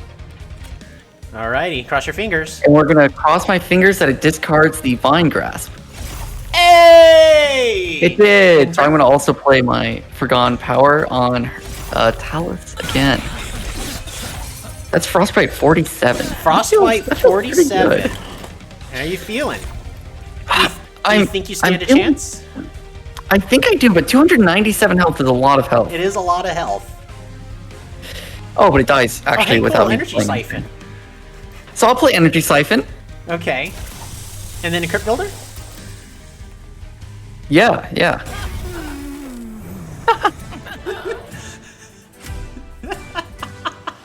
Oh, congratulations. Thank you. All right, so from somebody who has a lot of experience in the game, how is my run looking so far? Is it looking good? Is it looking rough? It's definitely an interesting run. I think you're starting to figure things out about like how the order of combat works and all that, which is important. But I'm just gonna say it's definitely gonna be interesting to see because like the deck is sort of all over the place, but you definitely have a centralized theme, which is good. Which it's good they have a theme, and it's also good that you realize that okay, it's time to start cutting the unnecessary stuff out. So like right now you're on the right track. I'm gonna be honest, like the upgrades are a little questionable. Not the best? Not the best, Okay. but that I can give you my full appraisal about that in the very end. Alright, sounds good. After the winner defeat. Alright, so every single time you defeat a boss, one of the two, you are given a rare card pack. So you get to choose a card, and these cards are chosen randomly from both the Awoken and your primary and allied clans. So the first one from the Awoken clan, Channel Song. This is consumed on cast. 1 Ember, you draw a unit from your deck. The unit gains 20 more attack and 20 more health and costs 0. Okay. Next Seems is really Siren strong. Song. This is Pyrebound. It can only be cast on the top floor of your train, or in the Pyre room. This ascends all of the enemy units on that floor and applies Dazed 3. So what Ascend is it pushes them up a floor. It forces them up 1 floor and then applies Dazed 3. And that is, they don't get any action for that turn, or in this case, 3 turns. Lastly is Harness the Titan. This has apply +5 magical power to the spells in your hand. So you cast it, and then for the rest of that combat, +5 magic power is given to all the spells in your hand. These are all interesting choices. I don't think I'm gonna go with the Siren Song. Okay. I think it's probably really good if you're an experienced player. It just seems a bit complex, so I'm gonna go with either the Channel Song or the Harness the Titan. And I'm just debating because magic power can be really strong. Right. But getting a unit and just making it really strong and it costs nothing to play is also Oh yeah. really good. Absolutely. Absolutely. So I think if you can get I'm gonna right go with unit- Channel. Channel Song? Yeah, I'm gonna go with Channel Song because I think if I get the right unit, like if I get my Sentry Titan, really any of my units that are new except for the Train Steward, or I guess also my Mage, but Right. yeah, I'm gonna go with Channel Song. Final answer. Final answer. All right, next is a unit draft. So, this unit draft, you have the choices between Icy Silo Fight. This unit has Sweep, and every single time it hits an enemy unit, Spell Weakness 1 is attached to that unit. Guard of the Unnamed. Every single time you cast a spell on this floor, it gains 3 armor. Or Thorn Hollow. Every single time this unit is healed, it gains 2 spikes. Or Skip. I'm going to mention the Skip every single time I remember it. Anytime I'm explaining a whole bunch of stuff, I usually forget, so I'm not trying to... Yeah, it's not like you're trying to influence me, it's more I'm of not just trying like to influence that you could pick Icy Sailor Fight, Guardian of the Named, Thorn Hollow, or Skip. I'm not trying to insinuate that you could pick a unit or skip. No. I am gonna pick the... I'm gonna choose the Icy Silo Fight. Alright. And last but not least, a major enhancement to your train. So, you can go with Fel's Remorse to permanently increase how much Ember you have per turn by 1. Or you can go with Herzal's Compound, which increases how many cards you draw by 1. Or Lights of Seraph, which increases the capacity of all the floors on your train by 1. This is such a hard choice. This sometimes is a straightforward choice, but sometimes it's also a really tough choice. I think the drawing isn't needed since I have the artifact that allows me to draw. Right. So I think that's not good. But I'm debating between the extra floor space is good because a lot of my units already take up a lot of space. Mm-hmm. But getting more Ember per turn is also incredibly powerful. Yeah, because there's been a couple turns where you just haven't been able to play everything, and sometimes that can be a burden. Sometimes. I'm gonna choose the floor space. I think it's stronger in my head at the moment. Okie dokie. That is true, because you've been a little bit cramped on the train right now. Alright, Yeah. So, with the left, we have an Unstable Vortex. This allows you to remove 2 cards from your deck. You also have That's pretty Merchant great. of Magic, that allows you to enhance the power of your spells. You can heal your Pyre and all the damage that it's taken. And, last but not least, it leads to the Dark Forge, to allow you to upgrade your champion. Which, as we currently know, probably definitely needs it since you died on 2 turns of that combat. Yeah. Or, if you go to the right, you have this Helvet that allows you to duplicate a card in your deck, except for your champion. Gain extra money. The last chance for a guaranteed unit, the Stygian Banner. And it leads to the Dark Forge, which allows you to upgrade your champion. This is kind of a tricky one. Yeah, this is a little bit of a tricky choice. Um, So I guess it's, do you need to remove spells, remove cards, upgrade your spells, or do you want to duplicate a card and get a unit? see my cards. All right. Because I'm trying to think of what card would I want to duplicate. You know? Yeah, because you were already mentioning that getting rid of train stewards. Yeah. But if you were to duplicate a card, what card would you duplicate? And is it make the deck that much stronger? Yeah. Because in my head, the card I was thinking about was the Engraft at first. Was like my first reaction. Because I get a heal and I get draw cards, which is really good. Right. But I don't think that helps me as much as getting rid of train stewards, which allows me to get more useful cards. Yeah, allows you to get the more useful cards a little bit sooner. A little bit sooner, which I think in this case is worth it. So I do get money though, but I do have 205 right now, which is... Well, you don't spend the money on this floor. That's true, I don't spend it, so I'd have... Duplicating a card is free, removing the cards is free. Oh yeah, I could spend money. If I go to the left, I could spend money. Right. If I go to the right, I just gain money and guaranteed a card. I'm gonna go to the left. Final answer. I'm going Final left. answer. Where are we going first? I'm gonna remove 2 cards first. We're going to remove 2 cards. Animus of Will and your Engraft? Exactly. No, I'm Exactly. gonna remove 2 train stewards. 2 train stewards. Alrighty. Yeah, because your train was a little bit cramped in. The issue is if you can't play them, then you can't get them out of your deck, and you're just going to keep drawing them. So, yeah, that's probably a good smart play there. Where Okay. to next, And then, Captain? I'm gonna choose to upgrade my... Or first I'll check the merchant. We're going to check the merchant? Okay. Check the merchant first. So, Let's- you can Emberstone, upgrade a spell so it costs 1 less. okay. Surge Stone, upgrade a spell to give it plus 20 magic power and consume. Or the Eternal Stone, which upgrades to spell to remove consume, but it costs 1 more. Right now you have 2 things that have consumed: Wildwood Sap and Channel Song. Oh, okay. I see. You see? I see. Okay, for now I'm gonna leave because I want to go upgrade my champion. Do you want a little hidden... Actually, no, it doesn't work. Okay, never mind. So we're going to leave, you said. I forgot. I reported it as a bug, because one way or another, it's a bug. So Okay. champion? Yep. All right, you can't back out of this one. So we can go with Explosive 2. You'll always get an option that you've already taken. So Explosive 2 is, it gains a lot more health.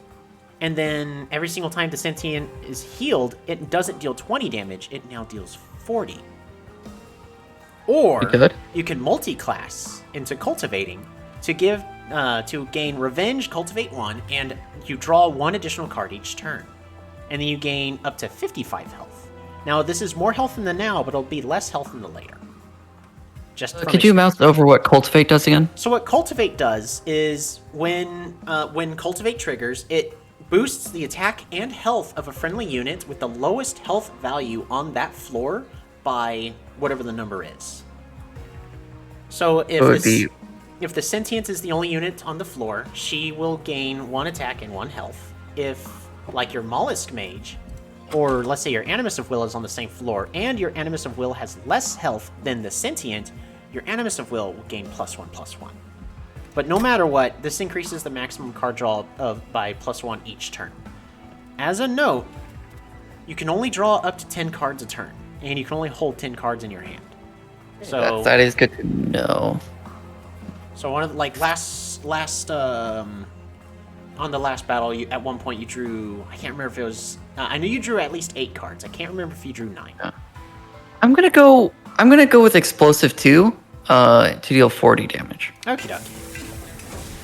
I'm gonna stick with that. All right, so now I'm gonna go back to the merchant. All right, let's go back to the merchant. And also notice you have 205 gold, so you've got a lot of gold to spend. Yeah, so I want to upgrade my spell to remove Consume. I for sure want to choose my Eternal Stone. And I'm going to actually put it on my Channel Song. So, as a note, when a unit dies, it doesn't go back into the deck. It goes into your Consume pile. Or, I guess in this case, you can view it as a graveyard. Oh, so okay, that's good to know. That's good to know. So I could run out of units. So that's where the strength of the Melting Remnant comes in, of they can reform units and bring them back from the dead. Channel Song is it draws a unit from your deck or your discard pile if there's none in your deck, and it gives that unit +20/+20. And then it costs 0 so you can instantly play it. Okay, I see.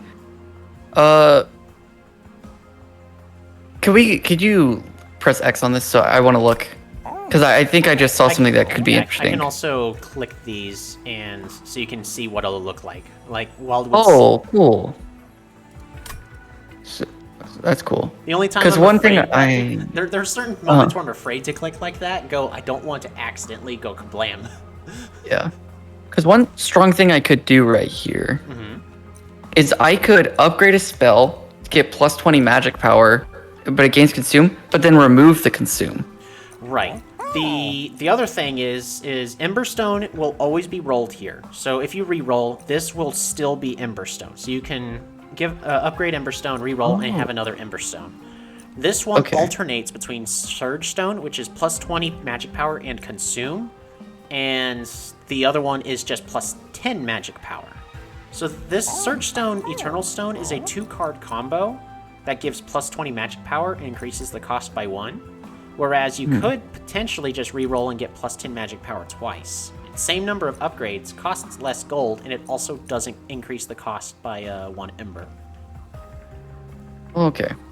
So I'll always get the ember. There is a very specific interaction where this combo actually is a really, really smart choice, but I don't have those cards. You don't have those cards. So if you had those cards, I'd be all like, "Hey, you want to see a little cheap interaction? It's amazing." So I do want to buy an Emberstone. Where were you putting this Emberstone? I want to do it on my Engraft actually. Okay. So because now it will cost nothing and I'll gain a free energy by playing it basically. Right. So that's what I want to do. Okie dokie. So that's what we're going to upgrade first. You want to give Surge Stone to something? There are these 8 cards that can receive it. Now, oh yeah, go ahead. So the nice thing about Consume is when you by playing it, the spell has a really powerful effect, and then it's out of your draw cycle, so that way you can start drawing the more important cards over and over and over again later. So the plus 20 True. magic power and consume is still very nice. Yeah. So I guess if you could just click on it, like if I was going to buy it. I'm just curious on if you just clicked on, for example, my crypt builder. To give it plus 100 because it's attuned, so it's not plus 20. It's See, plus that's what I was 100. wondering. So it's 160 damage now, Yeah. and not getting that isn't awful because it costs so much. See, I'm gonna upgrade one of my crypt builders. Okie dokie. Do you want to remove consume off of something? Or do you want to reroll? I want to reroll. Okie dokie. So, this time you got the plus 10, but the big expensive one is Permafrost, which is it's not discarded from your hand if you end your turn with it in your hand. I could put on a card. So, like, if you put it on a card if where the timing of drawing that card is important, so that way if you drew, like, my biggest example is Channel Song, where if you draw Channel Song with the unit you're trying to upgrade both in the same turn, then this allows you to just hold on to Channel Song. I see. Because it could help guarantee that you get the right unit. Right. Yeah, basically what you would end up doing is you just play every other unit, and then you guarantee the unit you're drawing with Channel Song. And just that unit you're gonna draw later is the only downside. I think that's not quite worth because it could still be discarded from my hand with my foregone power. Right. Yep. No, that is 100% So- true. That synergy, although it's like a good synergy, I don't think it's worth in this case. Okay. I do want to buy the Power Stone. Okie dokie. Where are we going to Power Stone to?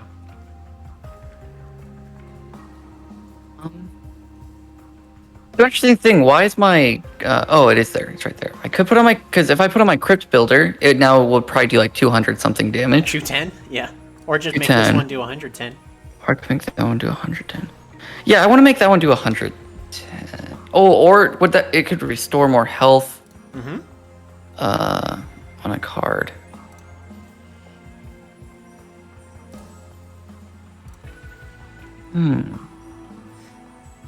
Yeah. No, the possibilities are endless here. It's a tricky one here. Yeah, it is. I think I'm going to put it on one of the restores. What are the restores? Yeah. Yep. Okie dokie. You want to Emberstone something else? Good. Let's put it on the same regenerate that got the 12. Okie dokie. Yep. The same restore? Yep. Alrighty, last but not least, you can't re-roll anymore, because you can only roll could once. purge a card. But you can purge a card. Is it any card? Any card. It is. Let's get rid of that last train steward. Let's get rid of that last train steward. Confirm? Confirm. Confirm.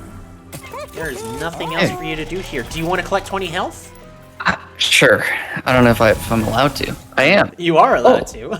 It's just you're it still does. at 110. Didn't do anything, yeah. You didn't do anything. All right, now we move on. Here we go. Okie See if I dokie. can next round. Cool. So the clipped guard. These clipped grow in strength each time they ascend your train. Take them out early before they become unstoppable. So the light harnessers start off at 2 attack and they gain 3 every single time they ascend. The Pyrelight Master also is the same way. You know, these guys that are going, raise the roof, whoop whoop. This guy have so much The health. boss has 6 attack. This is the boss. 6 attack. Oh, okay. But gains 5 every time it raises. Okay. I'm And not going to turn it on because the trial is way too strong sounding. I think that's just insta-death. Right, the trial. At the start of battle, enemy units appear on every floor. And I mean, it is 150 gold, but I'm okay. you can have a sneak peek of what the enemies are. The summoned units are sycophants. When these guys die, they give all their friendly units, not your friendlies, they give all of their friendly units 2 more attack. So, like, if you kill one, all the others get stronger. Yeah, I'm good. I don't think this one's worth it. Okie dokie. Finally making the safe play. Making the safe play. It's never really wrong to go with the safe play. All right, and as a note, you now have 6 capacity on your floors. Raise the roof. Exciting. So, I am going to play the Sentient on the first floor. 50 health now. Looking a lot better. A lot better. A lot better. Well, thinking of all the units I have. So you still have an Animus of Will, Animus of Will, 2 space, Mollusk Mage, 1 space, Titan Sentry, Revenge, 2 space, and Wilting Sapwood, 3 space. I want to play the Icy Siliphyte on the first floor, The first floor. behind the Sentient. Okie dokie. And Theoretically, you What I can wanna play do everything in your hand. yeah, so that's actually my plan. I'm going to play Sting first. Sting! Then I'm going to play Restore onto the Sentient. 40 damage, that's a kill. And then I'm going to play my Foregone Power onto the enemy unit. Yep, perfect. Alrighty, the collector is spawned on the middle floor. Ooh, and there's the channel song. There are 3 available targets. Okay, can I just see my deck really fast? Because it could be... Animus of Will, Mollusk Mage, and Wilting Sapwood. Okay, interesting. Alright, I'm good. I don't need to look at that anymore. So... I want to play the Titan Sentry on the second floor. On the second floor. Yep, right there. Alright, your Titan Sentry has 0 attack, so the collector with 3 health now is currently getting away. Currently gets away, which is fine at the moment. Okay. Um, Which it's fine at the moment. Oh man, I cry myself to sleep at night. Alright, so you got Sting, Forgone Powers, Channel Song, Engraft, and Vine Grasp. yeah, so I want to use the Vine Grasp on the Collector. You could also hit your Shark to give Frostbite to kill the Collector. I could. It's a unique play, but in this case, not helpful. Okay. Then back to the first floor. Back to the first floor. I want to play Sting. You're playing Sting. Yep.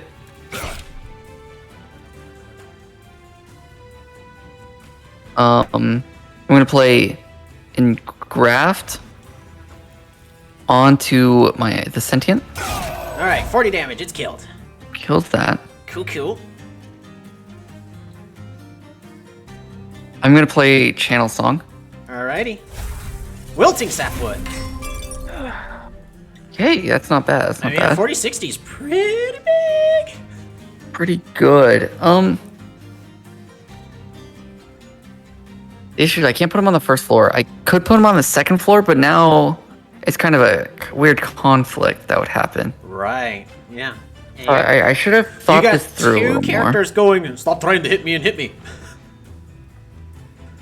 So However, I'm gonna however, to note, so what you could do is either you could put discard him. Wilting Sapwood on. Well, you could also discard him. I Oh, mean, okay. your channel song is consumed. It has consumed. So the channel song. Will my unit keep it? Yeah, the unit keeps like- the sets. Okay. You could put the Wilting Sapwood either on the 3rd floor, and just Yep. have him deal with anything that goes on the 3rd floor, which currently is nothing. Nothing, You could yeah. put him on the 2nd floor in front of the Titan Sentry, so that way you gain more Ember, or you could put him behind the Titan Sentry, so that way Frostbite happens first. You won't gain the extra Ember, but you got big stats.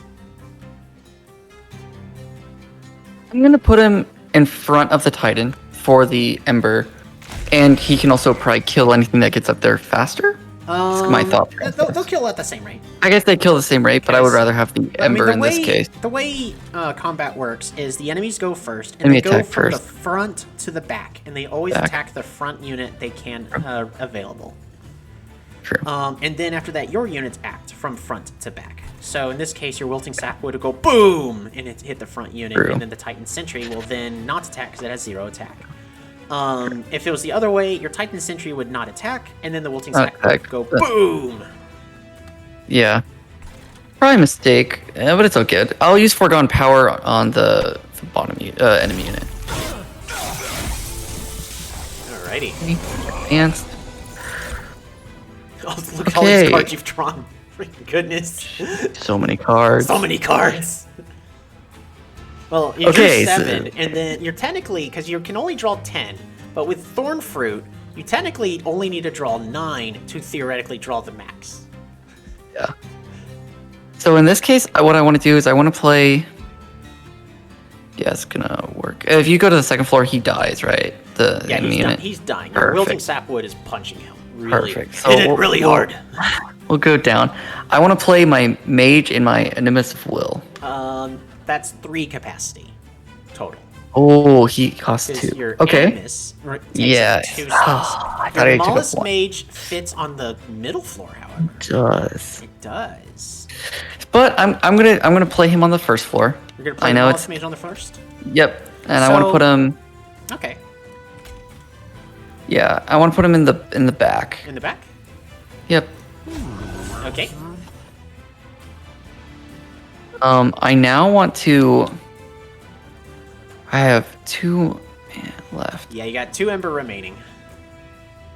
So I want to put I want to play both my wild saps.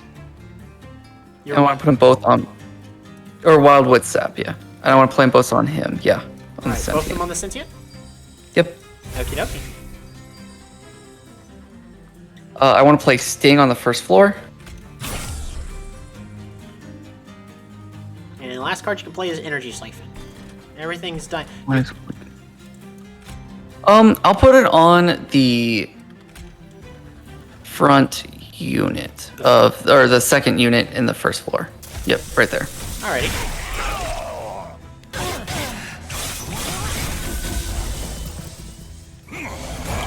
Floor. Alrighty.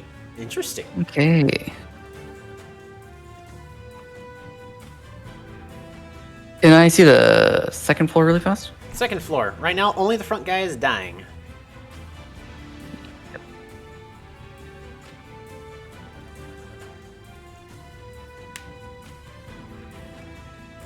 Of course, the turret you have extra Ember, you can very easily, even without it, just play everything.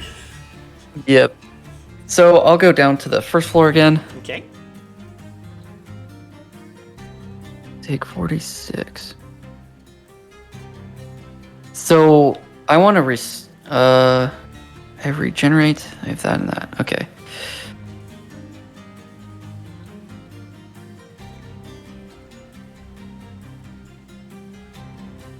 So I want to play my first regenerate that costs 0 onto the Sentient. Alright.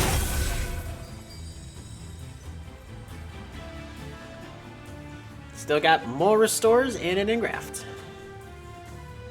Yep. When it comes to healing. I'm going to play Vine Grasp on the back unit of the first floor enemy. Yep. Alright, he's now in the front. Yep. I then want to play Regenerate on the Sentient.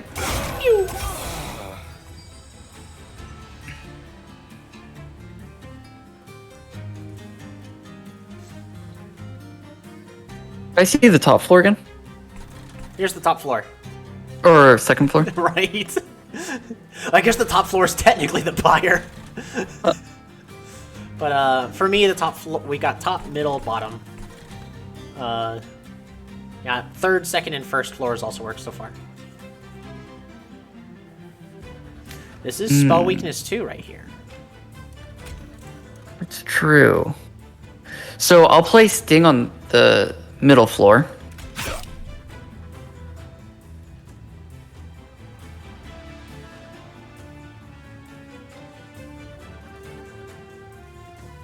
I want to play Forgone Power. No, not yet, not yet. Sorry, that's I heard it. Mistake. It's happening now.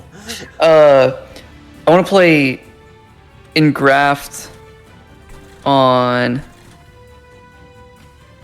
the sentient. Alrighty. I'll play restore on my sapling or On the wilting sapling? guy. Alrighty. Yep. There you go. Heal him just a little bit. And it doesn't really matter where you It play doesn't the really foreground matter. power. Yeah. So it doesn't matter. You can play it on I guess this second. So it looks like you might be leaking here. A brief respite.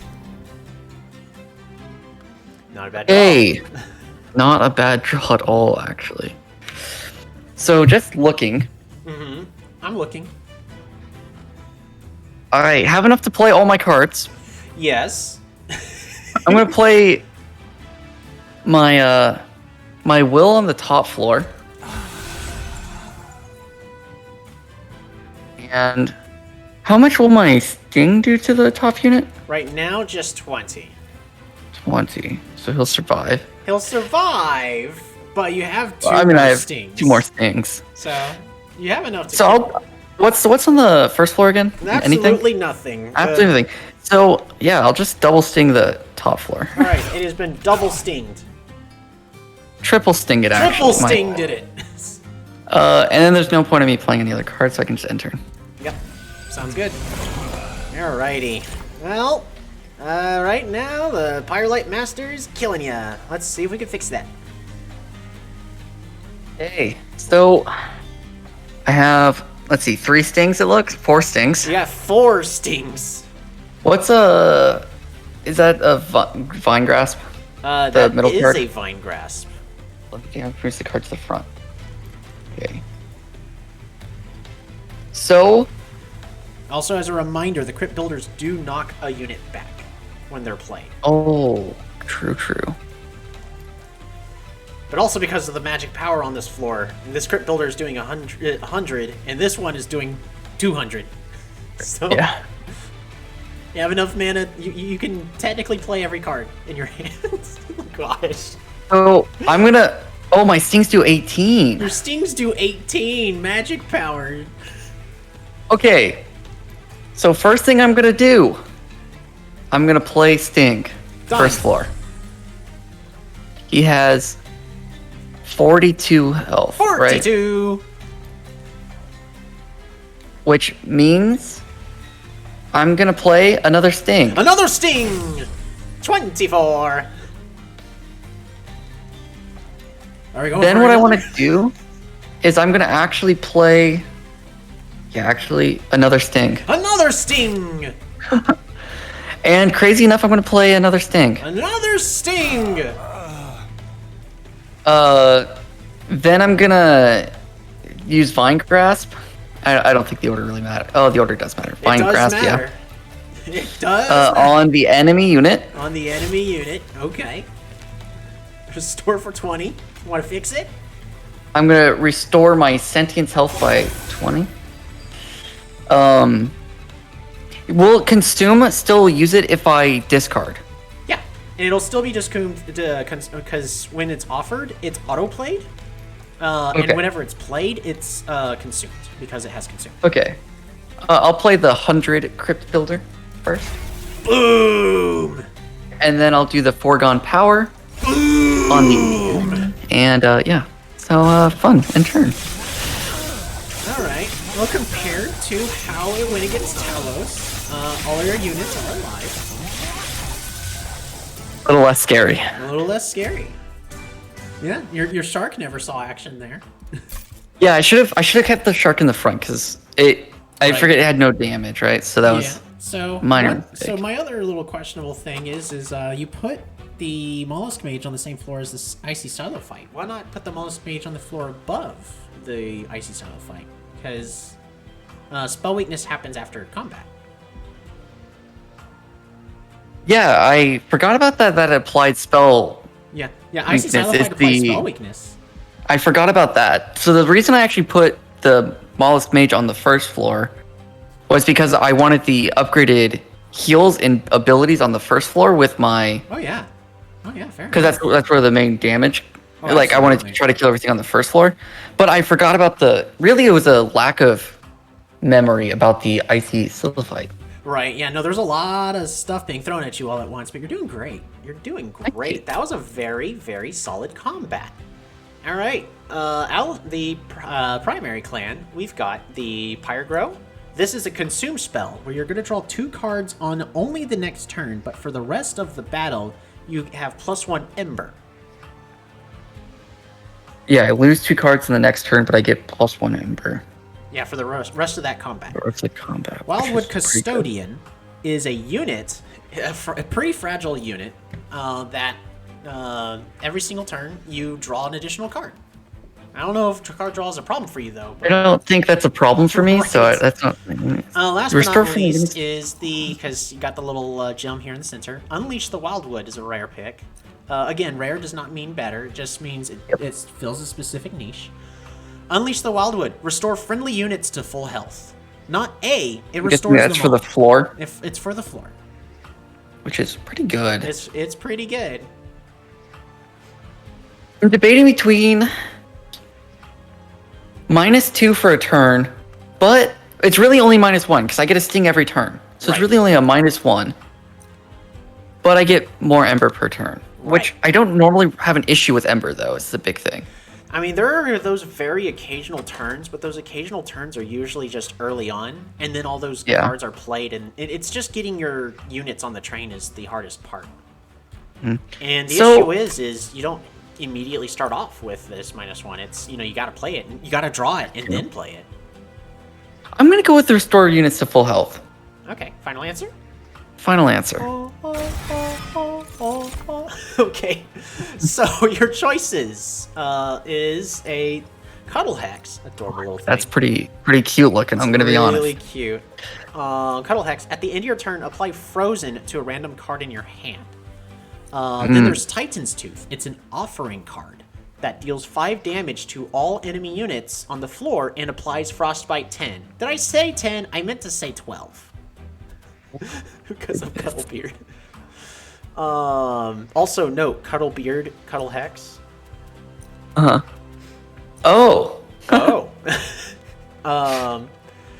And last but not least is Unnamed Tomed. This card has permafrost, so it stays in your hand until you played it, and it has consumed, but applies silence to all enemy units. And silence just removes all abilities those units have. The little purple circles on units, that's what it removes.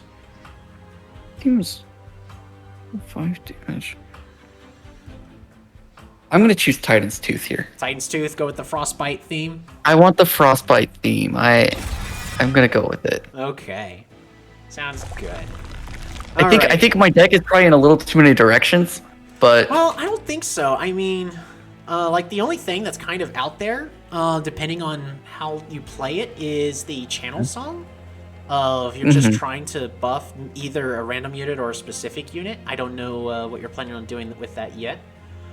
But I mean, you got Crypt Builders for offerings, you got Foregone Powers to discard, Energy Siphon for spell weakness for the big boom effect. You've already got plenty of Frostbite and Regen for healing. Like, the deck is honestly kind of still linear. It's not excelling in a single direction, but they're all... It's not like too out there of like randomness. Everything is kind of fitting together in its own weird way. So on the left, so let's do it, we can heal the damage you just took on your Pyre. Okay. Remove 2 cards and upgrade units, or upgrade spells, get money, and a random event in the Concealed Caverns. I'm gonna go the right side because I don't need to banish cards. I don't think right now. I think all my cards are useful. Okay. And money and the event. If it's a similar event to last time, it's super cool. So I want to random events event. One way or another are pretty cool. All right, where are we headed to? Merchant. First, I'm gonna take the gold because there's no reason not to. I mean, what if you wanted to have less money? That's true. I didn't think about that. I'm gonna check out the merchant first. Greetings, Hellborn. Alrighty, so Emberstone makes something cost less, Surgestone plus 20 consume, or Keepstone upgrade a spell to gain holdover. And what holdover is when you play the spell, this card is then placed on top of your draw pile at the end of your turn. Ooh. Which means if there's a spell you want to cast every single turn, you Really give it good. holdover. All right, so that's pretty cool. I want to leave the shop now, Leaving the shop, and I want to go to the event. we're gonna go to the event.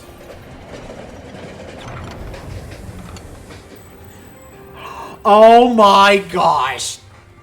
What, is this good? A dog made of bone sits by a hell portal, its bone tail rattling together against the stone in a jerking motion you suspect if nervous wagging. Yip! You catch glimpses of a foreign world through the portal. It's a place not of this realm, but still equally hostile. And this bone dog seems eager to get as far away from it as possible. You wouldn't dare subject the dog to the violence of battle, but showing some kindness is a reward in itself. Do you help out the bone dog? So you can pet the bone dog, and you get bone dog's favor. This adds the bone dog's favor card to your deck. You can't play it, but if it's in your hand at the end of your turn, it restores 5 health to your pyre.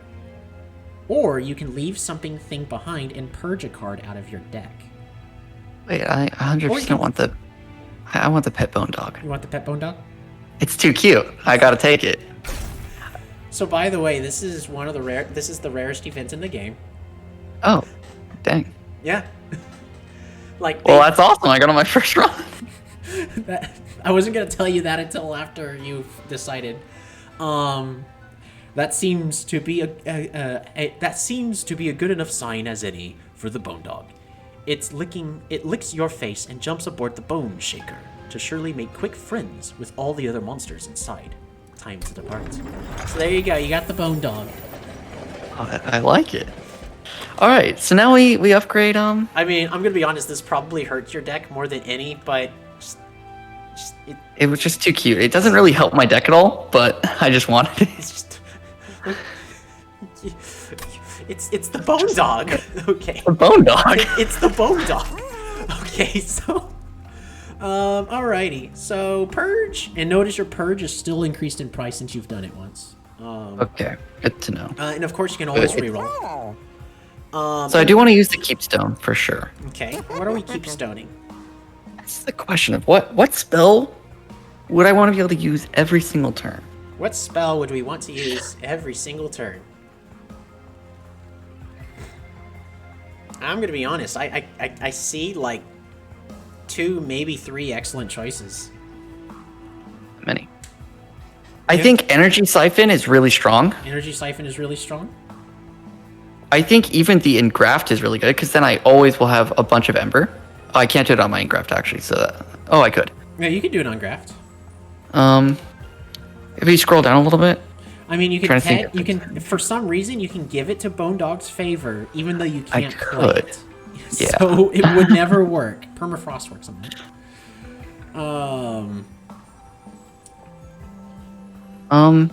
Unleash the So all of these that do not have not eligible are eligible. Gotcha. Oh man. Titan's Tooth could be interesting, but again, I think it costs. I mean, I guess I could reduce its price, so it's only costs 2, and I get every turn because 5 damage isn't bad, and Frostbite is really good. Right. Frostbite 12. Yeah, Frostbite 12.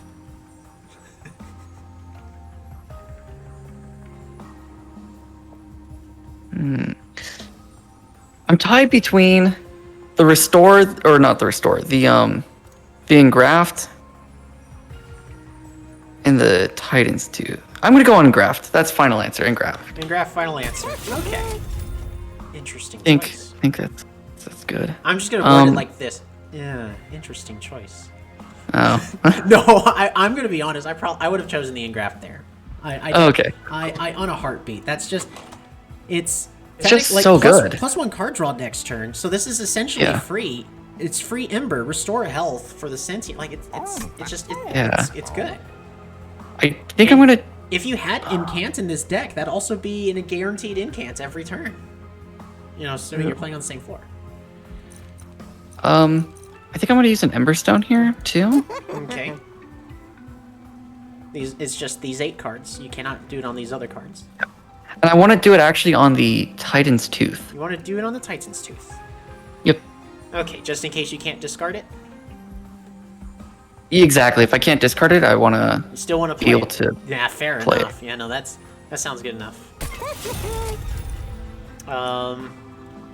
Just doing quick math, you have enough to get the Surge Stone, re-roll, and then you can get one more of these upgrades.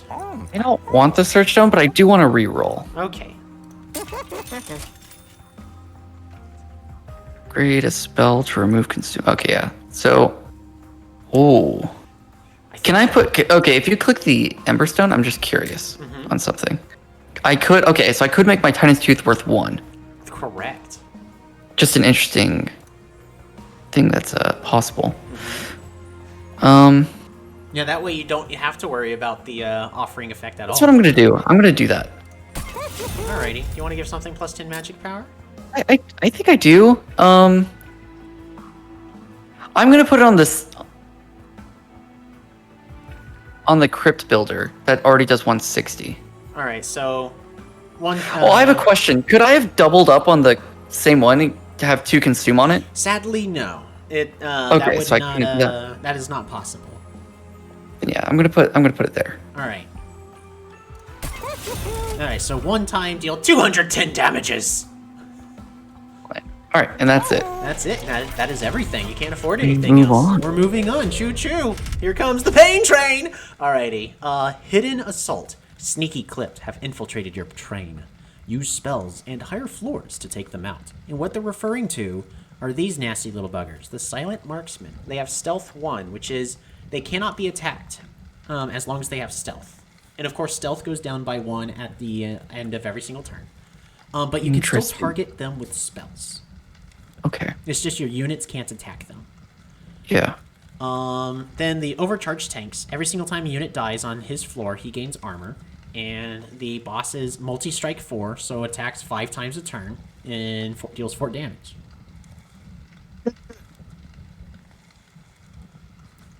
What does Spell Shield 2 do? Spell Shield 2, it absorbs the next damage spell. So Yeah, I'm good. I don't need to do it. If you hit the unit with, 210, but it has Spell Shield, all of it is absorbed.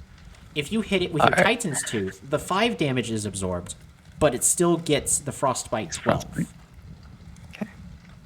Yeah, I'm good. I'm not gonna. No gold? No gold. I don't think I need. Okie dokie. Alright. Sounds good. Yeah, it would have been a little sketchy. I think you could have done it, but it would have been sketchy. I think it's possible, but I'm not sure. Just me. Okay. It's just me with experience. Like, oh, I see how I would have done it. I mean, I may have leaked a little, but So I'm gonna do this. I want to put the Sentient on the 2nd floor. I want to put the Titan Sentry on the 1st floor. Titan Sentry on the 1st floor. Yep. All right, they're all dead, and he's taken 21. You want to reduce some of that damage? I want to play my Sting. Sting! I'm only taking 14. There's no benefit of healing him here.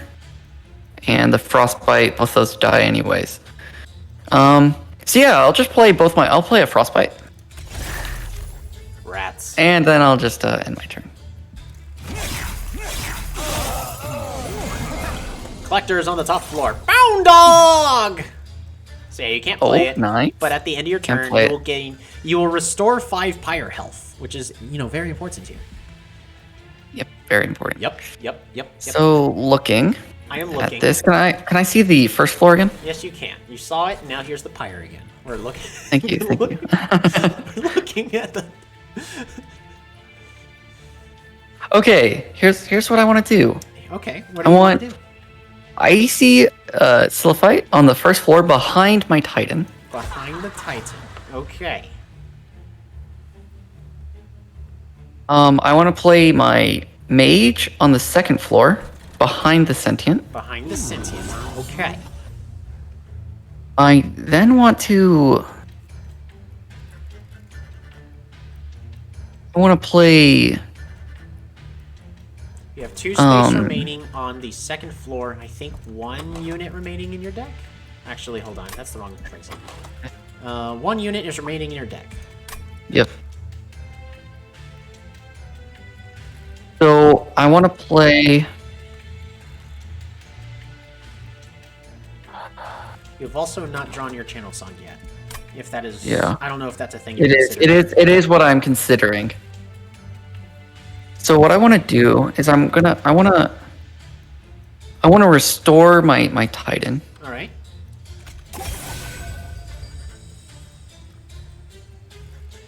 I want to. Collector's on the top floor. I want to sting the collector. Sting!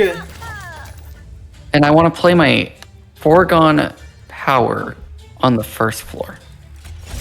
Bye, Bone Dog. And then I want to end my turn. Alrighty. Well, they're all dead. Here's the second floor. You have drawn Channel Song, and you have also drawn Wilting Sapwood. You have no units in the deck, which means there's only 1 available target. It'll use the one from my discard. So it goes through the deck first, which is none. So then it will go through your discard, which is only 1 target here. Yep. So I want to play the Channel Song. All right. It is now a 33 attack with multi-strike 2. Yep. I want to put him on the second floor behind the Sentient. In the middle, basically. In the middle. Right Yep. here. Yep, right there. Right there.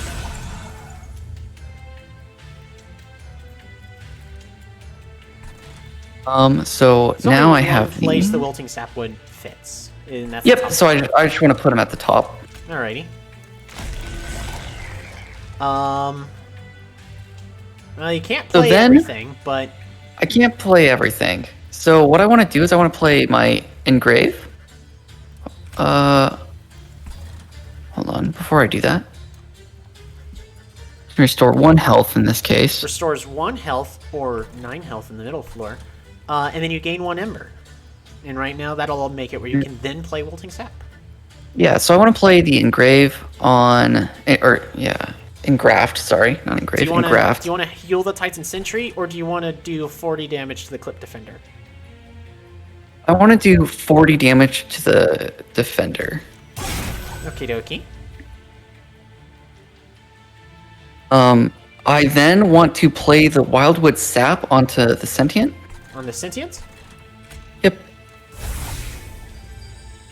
Middle floor is dead.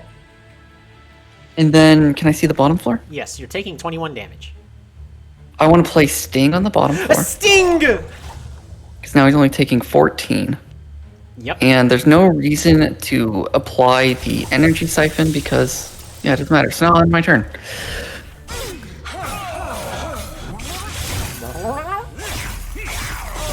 Yeah, he's pretty hurt.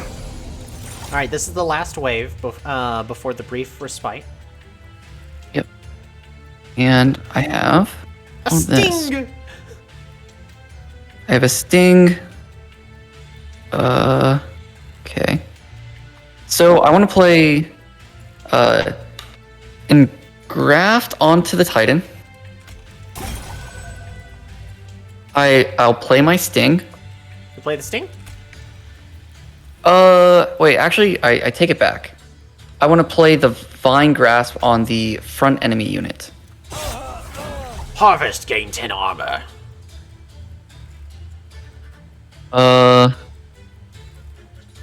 Can you just look at my Crypt builder? The Crypt Builder. This one's the weaker one. Yeah, this is the weaker one. That's what I wanted to check. One, and you have no form of discarding right now. Hey, Titan's Tooth is next. So, what I want to do is I actually want to play the Crypt Builder. All right. Yep. I want to play the Sting. The Vine Grasp, yep. On the enemy unit. And then I want to put Wildwood Sap. I'm actually gonna put this one on my Titan. And then I want to end my turn. Alrighty. A brief respite. A sting!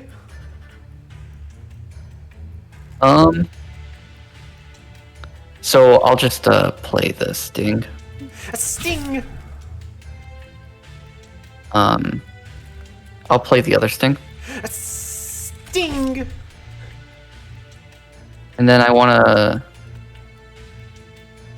You got some healing you can do, and applying regen onto something. Yep. So I want to heal the Titan, because I think he's down some health, right? No. Yep, he is. Yeah, the Titan's so down with a lot of the health. in graft, I want to place that on the Titan. Alright. And... You have 14 points of healing with regen 2 still in the hand. So I want to restore the Titan. I guess I should have asked which one. Both? Can you go to the middle floor really fast? Yeah. No, put it on the Titan. Actually, yeah, you're right. Yeah. And then I'm gonna end my turn because you can just play. Okay. Okie dokie. Oof. Great. A lot of things. A lot of things. A lot of things. That is a lot of things. Is that 4 stings in a row? That is, you have 4 stings. Yes, that is correct. You have 9 cards in your hand, 4 of which are stings. So I'm gonna play all the stings on the first floor. Sting, sting, sting, sting!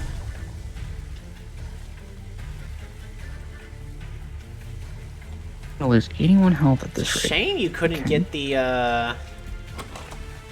Titan's Tooth that turn. But hey, Yeah. at least you're drawing 9 cards next turn, so there's a chance you can get it next turn. I'm actually gonna draw 10 cards. Yeah, true. Once you play in Graft, you'll be at the max 10, so you won't get a Thorn Fruit, but I think that's worth it. I would think that's worth it. Because the 1 health plus the Ember, yeah, that's probably, I think more important. I'm gonna play the Ingra. It doesn't matter where I put it in this case. I'll put it on my Titan.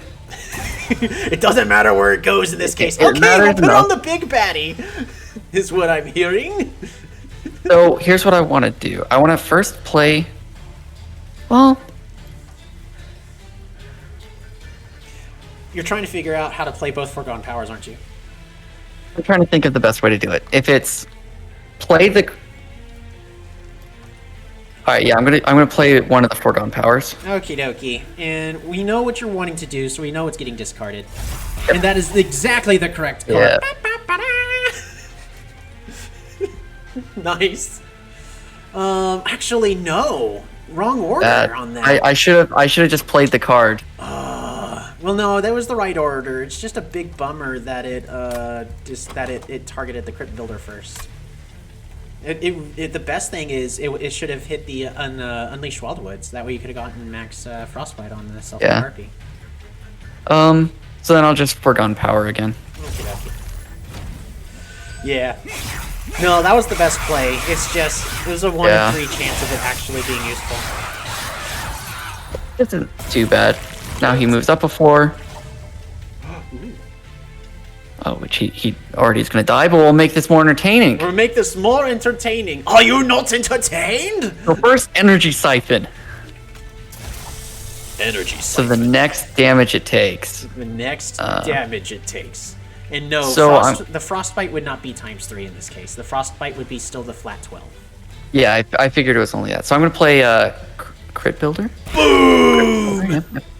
And then I'm gonna play an Engraft. Yep, on my unit, of course. Yep. And then I'm gonna play how do you want to kill it? You literally I want to use Titans.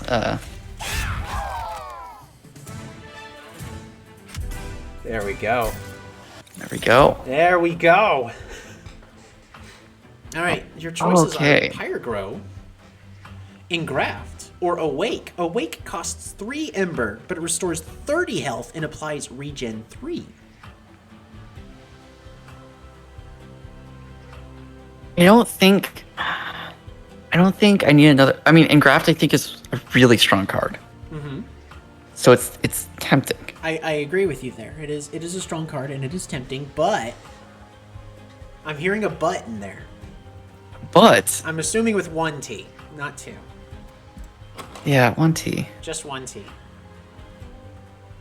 So, because Engraft is good, but I don't know. I'm not often like realistically. I haven't been running into a lot of mana issues because I have a lot of low costing cards. right, yeah, those turns where the Ember is a problem are rare. Yeah. So I'm thinking about going with the Awake and getting 30 health and 3 regen. Right. It's a good card. Which I think is what I'm going to do. I'm going to go with Awake. Gonna go with Awake. I'm going to go with Awake. Alrighty, you've got Urchin Spines, Guardian Stone, and Cuddle Hex. So the Consume gives spell weakness 2 to enemy units on the floor. Guardian Stone is incant. Apply armor 1 to friendly units. All of them on the floor, including itself. And then Cuddle Hex, which applies Frozen to a random card in your hand. There's also a skin. Trading between Cuddle Hex and Urchin Spines. Because Urchin Spines, it's a good card. Uh-huh. And it's consuming, so it's not going to clutter my deck. Mm-hmm. So I'm going to go Urchin Spines. Gonna go Final Urchin answer. Spines. Final answer. Let's see. So I get a random event, and what's the middle thing on the left? I need to delete a message. It's spam. Alrighty, so on the left, Concealed Caverns, Money, and a Merchants of Trinkets where you can buy artifacts. They cost like 200 each. Okay. Or go to the right to heal all the pyre you just lost, or 20 of it. Get a random artifact, and upgrade your spells. So I can basically choose my artifact, but I have to pay. Or I could upgrade my spells and get a free artifact. Mm-hmm. But I also get a random event on the left. Right. That is correct.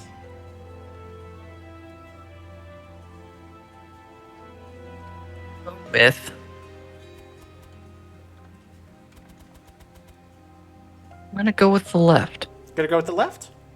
I'm going to go with the left. Going to the left. Where we First, I head, want to Captain? claim my free money. Free money. I then want to check out the merchant. Welcome, Hellborn. Alrighty, so your selection is Advanced Prototype. All of your trained stewards get +5/+5, Damage Shield 2, and Multi-Strike. Ooh ah. It's all Really strong. There's also Sap Tap. The first time each turn a friendly unit is healed, you draw 1. Oh boy.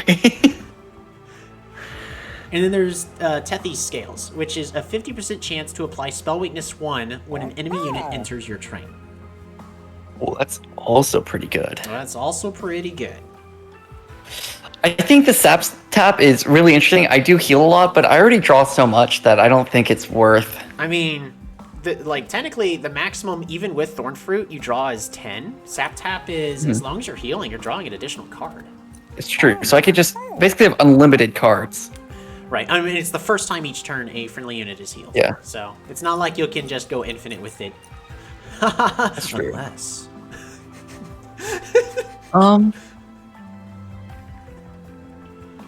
But getting steward unit cards. Oh wait, stewards are only like the basic units that I already got all rid of, right? Right. It'll upgrade It's not just all any- of Nothing. none That's of actually these. just not good.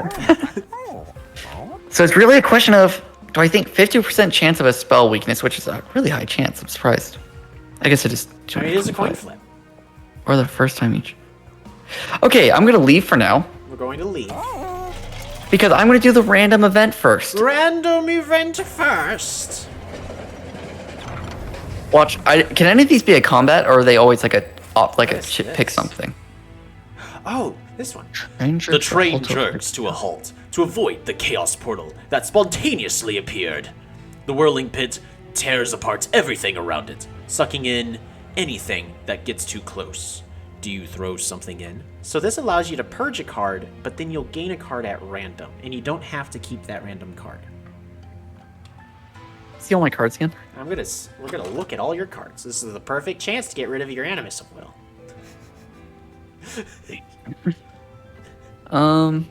Keep scrolling. Keep going. I don't think there's any cards I actually want to purge. Okay. So, because yeah, the when it comes to this moments like this, it's what makes the deck better. yeah. Because if just adding more cards was always better, then it'd be the case. But you're limited by your card draw. Mm-hmm. Which right now is about 8 to 9 a turn. So granted, you can go through your deck about once every 3 to 4 rounds. I don't want to purge a card, so I'm not going to throw a card in. We're not throwing a card in. So leave. I'm just going to leave. Just going to leave. You turn to leave, and the Chaos Portal closes as quickly as it appeared. And I'm going to choose. I get a tough choice of the Scales versus the Sap Tap. Yeah, it is a tough choice. And it's not every turn, it's only when they enter your train. Yeah. I'm going to go with the Sap Tap. Sap Tap? Yep, final answer. All I'm going to be able to draw my entire thing all the time. And that's all I can do because I'm out of money? I can't believe it. We're already here. I thought we were one floor away, but this is the second boss, Fell. Oh my gosh. Yeah, you're past. I thought I was one away too. Yeah, no, you're on the 6th ring, or technically the 7th. How are you feeling? This is the second boss. I'm a little nervous. I'm gonna be honest. Fell. Nervous. Wings of Damnation. Clipped absolvers guard Fell to weigh you down with guilt before the warrior can make her killing blow. Remove these weights to thwart their assault. She is going to add Scourge cards to your hand and deck throughout the game. What does Scourge cards do? Scourge cards are, you'll find out. Because Okay. Let's do it. Okay. All right. Oh, wow. So this is the Scourge card. It costs 2 Ember. If this is in your hand at the end of the turn, you take 5. Your Pyre takes 5 damage. Playing it purges this from your deck. Oh, wonderful. Wonderful. Okay. But there's units everywhere. Wait, why does it have no damage? Attack. So these are the Alabaster Guardians. They are immovable. They cannot be moved any way, shape, or form. Pushed, pulled, raised, or lowered. They are basically just walls. Yeah. But why does the boss not have any attack? It's because she will be entering Relentless in 7 turns. Oh, so this one isn't like Talos. Yeah, this one's not like Talos. Talos attacked every turn, and that's what she did to be mean. Fell adds these cards into your hand, and if you don't get rid of them, they cycle through the deck for the rest of the battle. They're auto-removed at the end of the battle, but not playing these makes you take damage. Sometimes that's the best use. Oh, this one's trickier. Also, these absolvers, if they remain, are going to add a weight of contrition to the top of your draw pile. And what that is it's like the ultimate penance, but it only costs 1, but it deals 3 damage. Okay, good. Oh wait, you wanted to have Ember this battle. Oh,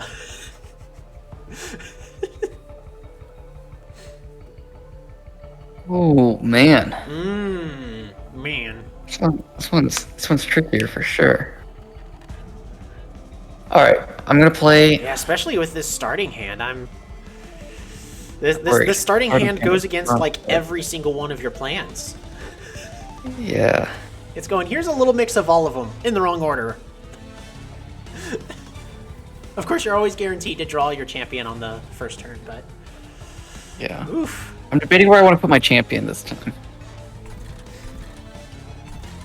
Oh, this is actually really, really rough. Yeah, you also won't be able to play everything right off the bat. You'll either have to choose not to play Mollusk Mage, Animus of Will, or Ultimate Penance and just accept 5. I want to play the Sentient. I'm just debating if I'm going to put on the first or the Right. So second floor. So I guess a real question is how are you wanting to set up your floors at this point? I think I'm going to put a different wall at the bottom floor. You're gonna put I think it's going to be my plan. A different wall. You have any particular wall in mind? Open the Frostbite. Oh, you're Or no, actually, in this case, I actually don't want the Frostbite. I want it to be the Wilting Sapwood. Yeah. So I can gain Ember. Yeah, that's the goal. That's a good counter to this fight. So I'm gonna put my Sentient on the second floor, the middle floor. Middle floor. Yep.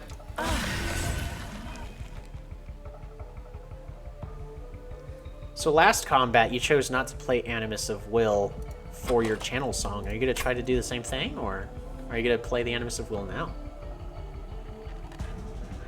It is the debate. I'm gonna do something kind of maybe surprising. I want to play my mage behind my Sentient. Okay.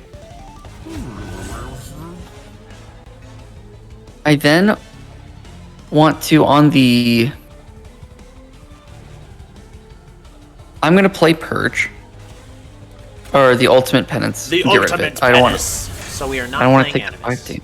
We're not playing it. We're not playing it. So last And but now- not least, you have Sting, which only targets the front unit, and Vine Grasp, that deals 3 damage to a target unit.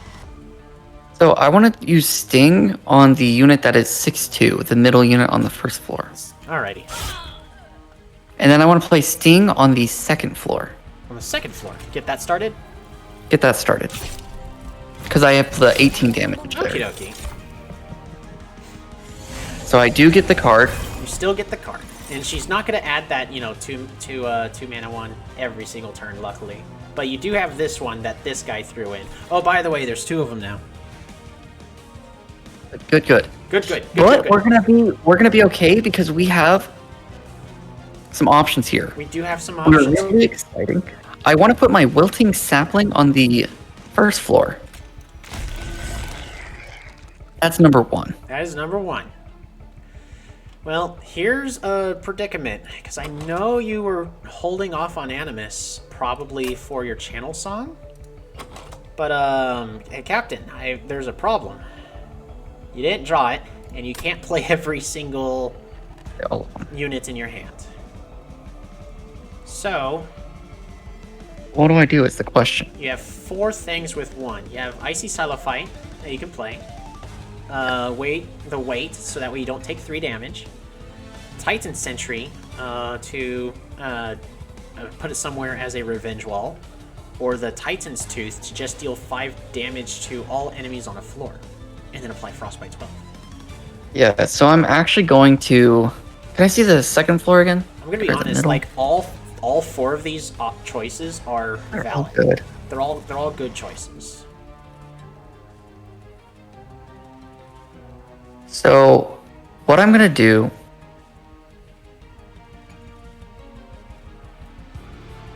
is I'm going to use Titans. You also can attempt to use Foregone Power to randomly discard Titan's Tooth. You can technically also do that. That is true. That is true. Which it also could discard your Way to Contrition. That's... Alright, I'm gonna play Sting on the second floor. Sting! I then want to...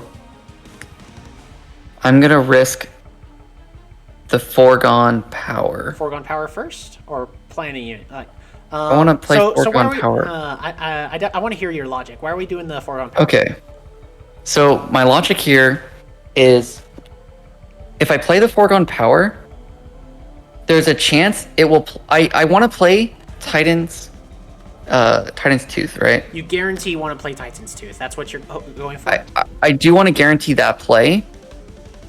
So this gives me a 25% chance that it gets played for free, in which case I can use the weight of I can play the You can play the weight, right? weight, or it's a 50% chance that it either will. My hope is that it either gets rid of the weight or the Titan's Tooth, right? Right. Okie dokie. So that's why I'm gonna play it first. So the last question then is since you're wanting to try to play the Titan's Tooth, which floor are you wanting to play it on? I'm gonna be honest, all of them are valid. You can play it on the bottom to just get rid of these so you don't get the weights. You can play on the middle to just deal with this guy and have these two hit your Wilting Sapwood. So you get your 2 Ember to just so you can then play them and get rid of them. Or you could aim for the top floor to start stacking up that Frostbite on Fell. Yeah, I'm gonna do it on the middle floor, and my logic behind that is I'm okay if they get through the first right now because I'm getting the Ember, and it'll also hurt the wall. Right. And that wall will be gone, which allows me to just try to kill units. Okay. That's my thought. Yep, so go for it. Oh! Wait, you said? Yeah, I want to play the weight. Okay. Going for a perfect no damage run, eh? I am. Alrighty. Well, it's still possible. Well, this was rough. It's just I'm sitting here going, oh, ah, ooh. All right, so I have a Sting. I can heal a unit to full health. There are no way to discard cards, and there's no. Oh wait, you can technically draw a card. Wait, first time a friendly unit is healed. Yeah. Yeah, you can heal. You can technically heal. I can heal. I don't know if healing at full health counts. I don't like Rejuvenate specifically says triggers when healed even at full health. Yeah, that one doesn't say that. It doesn't say that, but interactions wise, I would assume that it would work the same, because that other card, Restoration Detonation, you passed up specifically says the amount healed. It doesn't say whenever the first time a friendly unit restores life or something like that. It says the first time a unit is healed, so I don't know if that counts. Yeah. We can do, if you want to do this for the draw card, in the safe play would just be to play Unleashing Weldwood on the bottom floor. But you could risk the interaction on the middle floor for Rejuvenate. For testing purposes, I'll risk it on the second floor. Okay. Yep. Hey, see? No, we absolutely knew it. Wasn't afraid one bit. There wasn't any heart beating really quickly or anything like that. None. Nope. None of that. None of that. Lower, lower, lower, lower. Okay, it's fine. It's fine. Okay, so now we have. So now you got options. All right, let's see the first floor again. All right, we're gonna look at the first. Oh gosh. Okay. It's a lot of cards.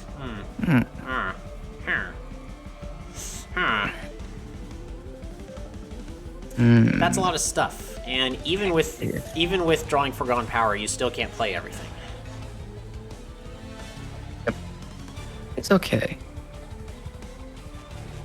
So what I'm gonna do is I actually want to play my wild the 1 cost, and I want to put that actually on my sentient. Sentient.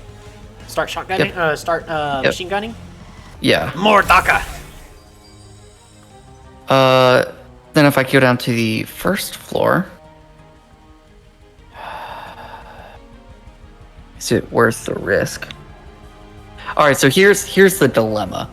So I see what you're thinking, but you still have at least Sting in your hand. Yeah, I do want to play Sting on the first floor. So I don't want my Crypt Builder to go off here. You don't want the Crypt Builder to go off here. Because it's just 210 damage. That's not really doing that much. Like, right? It's not. Right. Like in this, I mean, it would get rid of the wall so that way you can start punching Eclipse Guardian. So it's still something. But yeah, I see what I see what you're meaning. I'm picking up what you're putting down. Yeah. Is what I'm trying to say. All right. Here's what I'm gonna do. Here's what you're gonna do. I'm gonna play the Forgone Power. On the bottom. On the first floor. Okay. Yep. Okay, I'm assuming you're really hoping that targeted the penance, but It was the hope. The penance would have been ultimate because then yeah. Would you have then just accepted 3 damage and played the awake, or? I would have taken the 3 damage and Oh, but played the awake. perfect run. Okay, so what's the play here, Captain?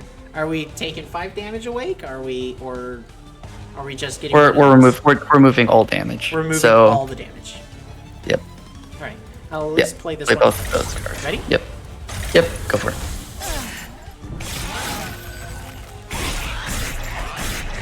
Ember.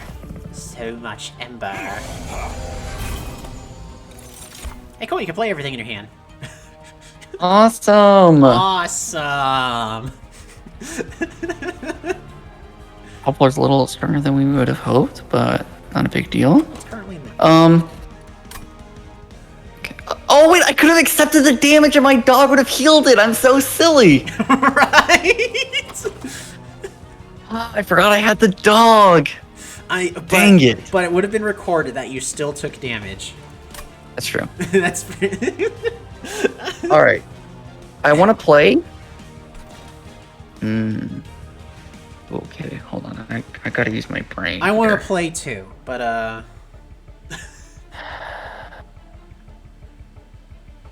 Okay, I want to play my both cards that are gonna give spell damage or weakness onto the boss. onto the boss. So this one is going to affect the entire floor. Yeah, entire floor for sure. And I then want to do that. Energy siphon. Before I play that, I actually should look at everything first. So I want to play.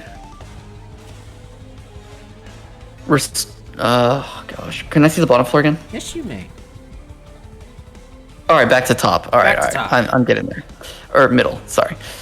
Back to I the want to top. play. I want to play Restore on the Sentient. Hey, Foregone Power. It's a nice draw. You're a really nice draw. It is a really nice draw. You can still play everything. And notice these are Purge, not Consume. Mm-hmm. So They're just gone forever. they're still gone forever. So, like, while discarding them is nice, you've still got... the ones that keep getting discarded are still going to be shuffled in your deck. And you have the Ember to play everything here. Yeah, so I want to...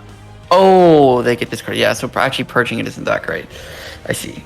Well, purging it purges it. It's not discarding it. Yeah, I'll just purge it now, because there's no point of not purging it. Okay. Just looking at the best way to Yeah, this is tricky. handle this.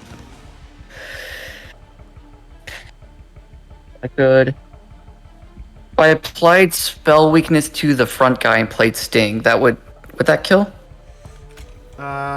So 18 times 2 is 36.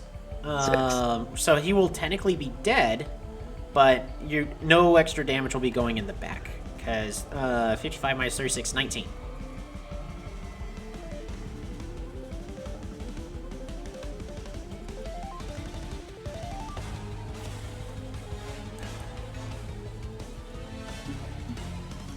So I could do 11 there.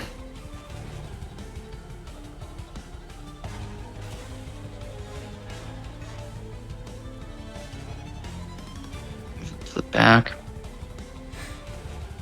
What order? Okay.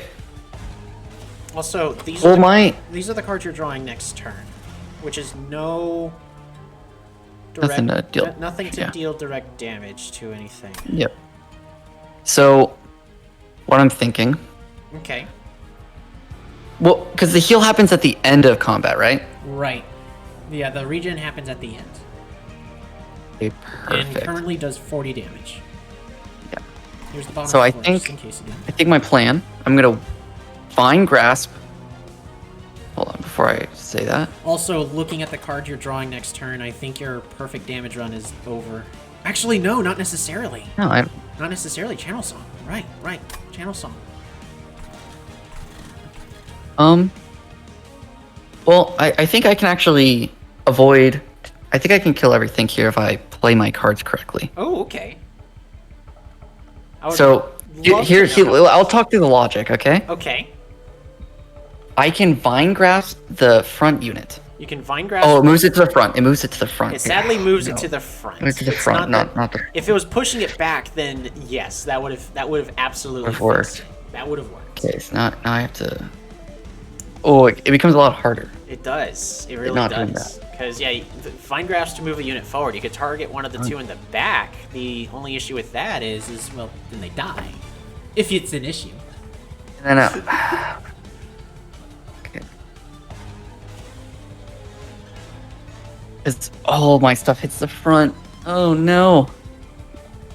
Oh, it's 11 damage, 18 damage. Wait a second. Can I waited 1 full second. What are we waiting for? If I amplify it, it'll do more damage. But it still only does. It's times 2, right? It's only times 2 because it's spell weakness 1. So it would be 36. 36. This would Plus then 11. be 11. 47. 47. You're still short damage. Total short damage. And then the way it would happen is 5 more. 52. You're short 3 points of damage. 3 points of damage.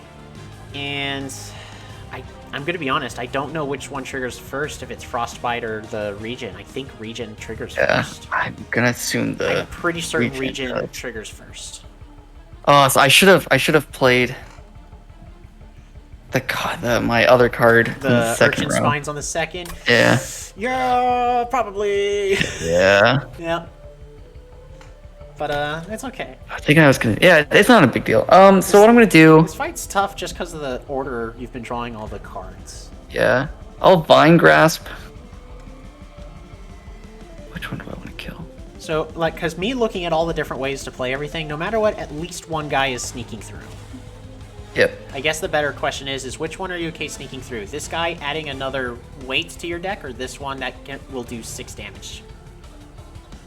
I'm gonna take the 6 damage. Okay. Instead of taking the Life weight. is a resource, No, right? I take it. All right, Vine Grasp. The 6 damage. The 6 damage. Yep, final answer. Final answer. I then want to. Who are wilting sapwooding? The bottom guy to keep him alive, or the sentient to stack up regen? Or Stack the up little regen. mollusk mage? Stack up regen. Stack up regen. I then want to play. We're not winning with Ember, we're winning with Daka. Yep. More Daka!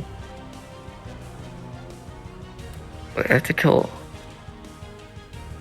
It's simple, you just have to kill them. Wait, can I? Oh, because I'm taking that damage. Yeah.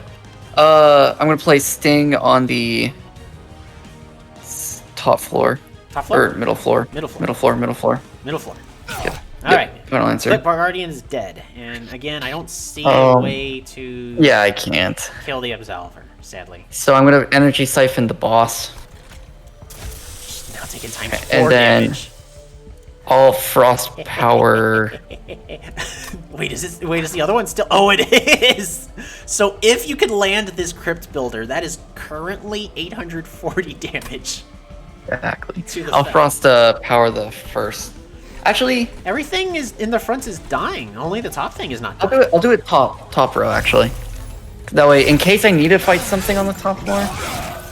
I mean, something's about to be on the top floor.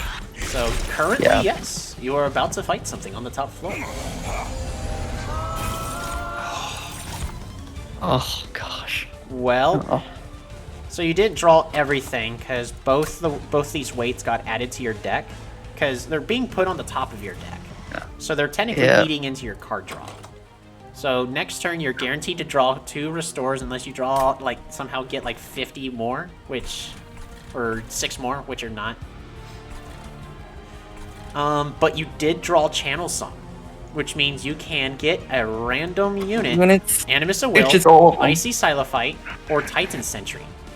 And I'm gonna be honest, all 3 Actually, of if I them, get any of them. any of them would kill this Absolver, but they would also be good on the bottom or middle floor. Yeah, I'm playing Channel Song first. Alright, Channel Song first. It's the Animus! Play it on the top floor. Playing on the top floor. Alright, everything's dead. Perfect Run still alive. Perfect Run is still alive. To be honest, probably putting it on the middle floor would have been better, but... Way smarter play. Okay. Okay, we're fine. Everything's fine. Everything is currently okay-ish. That's a good offering, right? Oh, wait. Yeah, this one's the one that you can use, but if you use it... I won't be able to. The perfect run is gone. The perfect run is gone. You'll be taking 3 damage. Too much.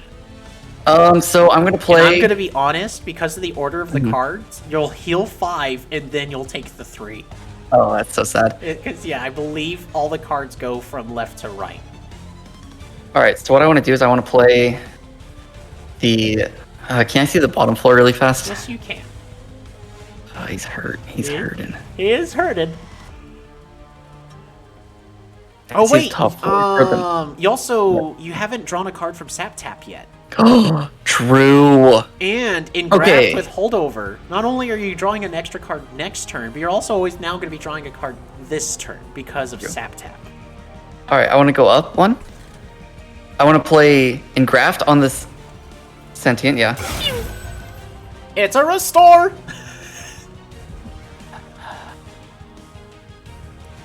Oh gosh.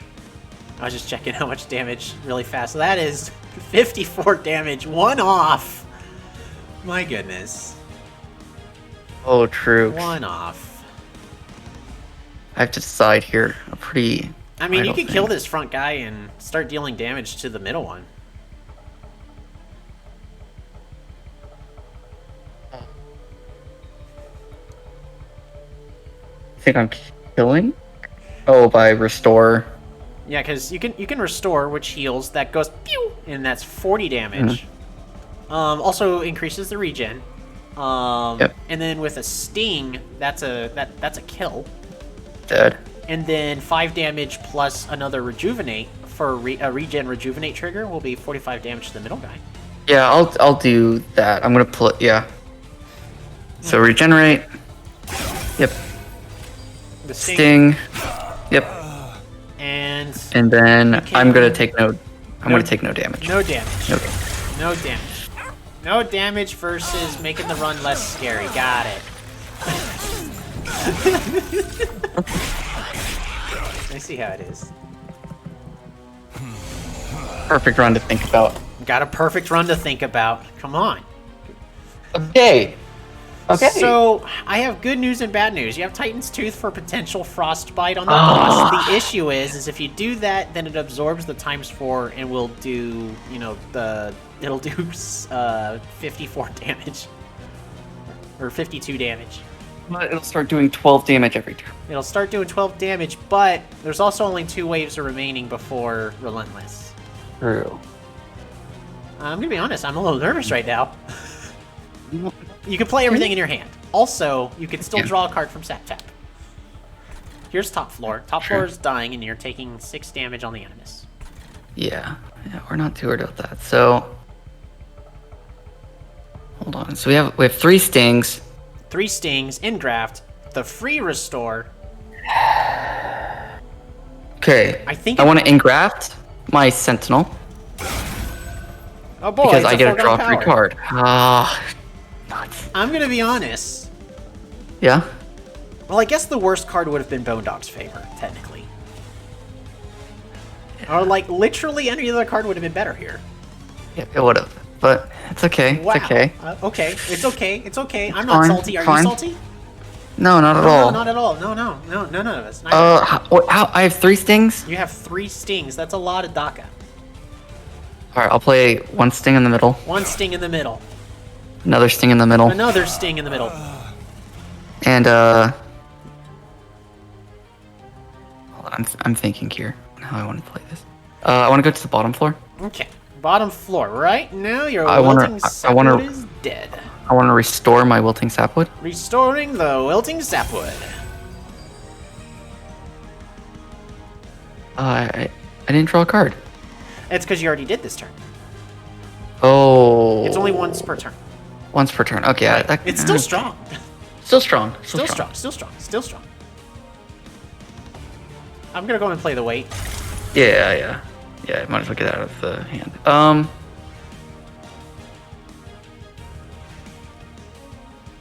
gonna play Titan's Tooth on the bottom floor. Alrighty. We're just gonna hard cast it. Yeah, hard cast. So, hear me out, because you could you could play a Sting and then try to foregone power into Titan's Tooth on the bottom floor instead. Yeah, I guess because it could. Because then you could, you could still hard cast it. Okay, I'll sting. Yeah, that makes sense. Where are you stinging? It won't kill. I'm gonna sting. So. Yeah, because I kill the top floor altogether with just him, but he takes 6 damage. Yeah. Which is fine. So yeah, I'm gonna play on the bottom floor. Okie dokie. All right. And then foregone power. Foregone power. Discard the foregone power. Yep. Okay, and then just hard cast it because life is unlucky sometimes. That's unlucky. And turn. All right. Next turn is the last wave before Relentless. We're a little worried. We're a little worried. A little worried. I'm trying to figure out where you're getting 1,200 damage. I think I see where you're getting 1,200 damage now. Did I draw well? What can I? So you drew Titan Sentry, Ingraft, of course, from holdover. You drew a Restore, Bound Dog, Icy Silophyte, Sting, Crypt Builder, Vine Grasp, and an Energy Siphon. Oh. Well, you can't play everything this turn. It's true. Maybe you can. Wait, hold on. There's a very rare chance of you being able to play everything this turn. Yeah. Okay. So first thing I want to do is, can I see the middle floor? The middle floor. Okay, he's just gonna die. Perfect. All right, bottom floor. Perfect. I have to think of how to do this really carefully. Yeah. I have to do 1,200 damage. Yeah. I mean, the next turn is the one that's Relentless, not this one. You're fine. Yep. You've got one more turn. These are the next 9 cards in your deck. And right now you're drawing 6, 7. If it destroys the train floor, I get those back in the future, right? Right. Okay. All right. So here's my plan. It'd be brutal if it was gone permanently. Oh my god. That's what I was thinking. I was like, that could be rough. Can I? Oh wait, did I not get? You have still. Did I not get the unit with sweep? You did. It's right here. Icy Silophyte. Okay. I want to play that on the first floor. First floor. Front or back? Back. Because that's going to add another weakness to. That is going to add another spell weakness every single time she strikes. I then want to play. I'm going to heal my wilting sapling. Yep. The card you have drawn is Sting. I'm not going to be honest. That's actually probably a good draw here. Just so you draw more cards next turn. All right, I want to play with my energy siphon. I think that's what it's called. Where is it? There it is. Energy siphon. Playing it on the boss. On the boss. How much? That's the vine grasp, right? Vine grasp. Yes, vine grasp will currently deal 15 damage. Yeah, I just want to hit the second unit. Yeah. All right, kill the healer. I have 4. Okay, I want to cast both my stings on the first floor. First floor. First floor. Yep. You've got 4 Ember remaining. Can't play everything. Is this the end of the perfect run? I want to remove the I want to keep the perfect run, so just play that now. Okay. And then I can restore, and I can just go up to the top floor, I believe, because the second floor. Oh, I could play him here, but actually, there's no reason not to play him on the second floor. He'll fit on the second floor. Play him on the second floor, in the front. In the front. And then I'm gonna add the restore to my sentient. It's a good idea. It keeps your Titan Sentry full on health. All right. Exactly. Do your job, Bone Dog.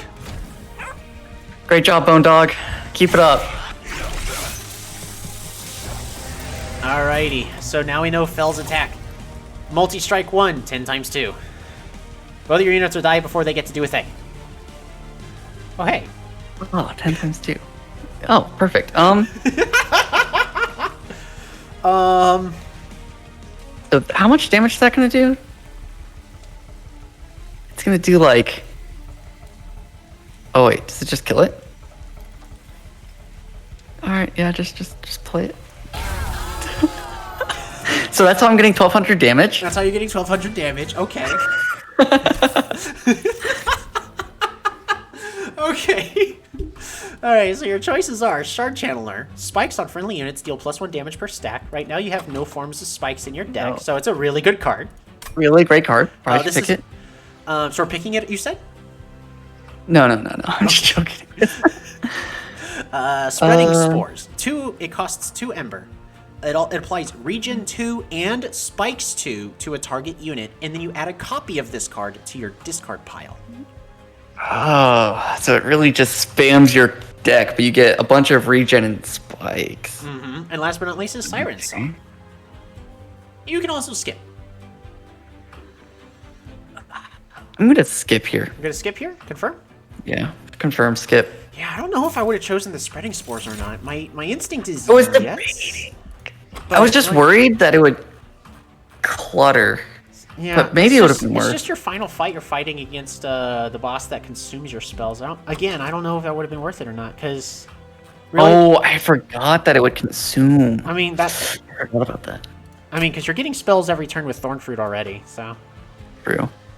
Alright, Alrighty. time for your second major enhancement. Oh my god. Ember, draw, or capacity. Alright. I don't think I'm having an issue with capacity anymore, really. You're not having an issue with capacity. That is true. Like, you've never had a moment where you go, hey, where do units fit? Because if we look in your deck, you have exactly 12 pips of capacity of units. 1, 2, 3, 4, 5, 6, 7, 8, 9, 10, 11, 12. And you have a total of 18 capacity, 6 per floor. So, done right, you can fill all of your floors up perfectly. So the question is do I feel like I want to draw more or get more Ember per turn? Right. I think I've run into a problem. I mean, the last fight was really the reason I ran into a problem with the Ember. Yeah, was because of that. Of the Scourge cards that kept getting added. The Scourge card. Yeah. But I already draw cards pretty quick, so it's. But I mean, you're not drawing max every turn. That's true. I'm gonna draw cards. Okay. Because that'll help early game. Because that means I get more cards early. Yeah, that is true. That is true. All right, so this to the left, you have get money, duplicate a card, restore Pyre health, and upgrade your champion. And to the right, you have remove 2 cards, upgrade units, random event, and upgrade your champion. Units that still need to be upgraded, if you want upgrades for them, is Icy Silophyte, 1 for Mollusk Mage, Titan Sentry, and Wilting Sapwind. So all of your units except for your upgrades. Yeah. And I get a random event. I'm going to choose random event and the upgrade. All right, we're going specifically for the random event. Got it. Yep, that's actually the main reason. 100%. So I'll check the shop first. I'm going to check the shop first. Alrighty. Plus 25 health and can't gain armor 2 or multi-strike 1. I'm going to be honest. I'm looking at these and just all of these fill up necessary stuff that you're kind of just needing right now.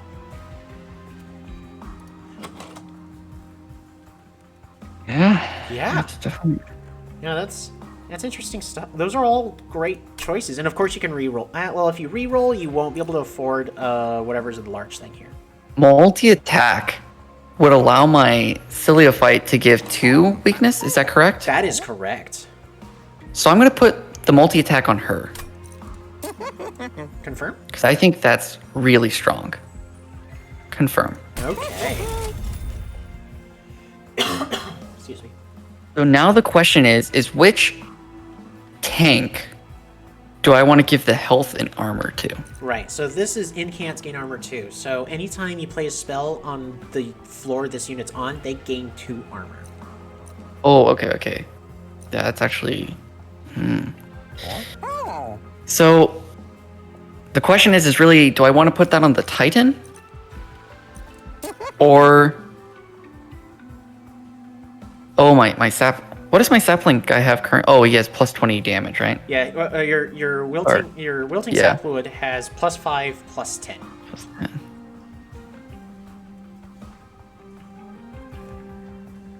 So I could put it plus 25, so he now has 2065. Or he can gain armor for every spell I cast on his floor. Right.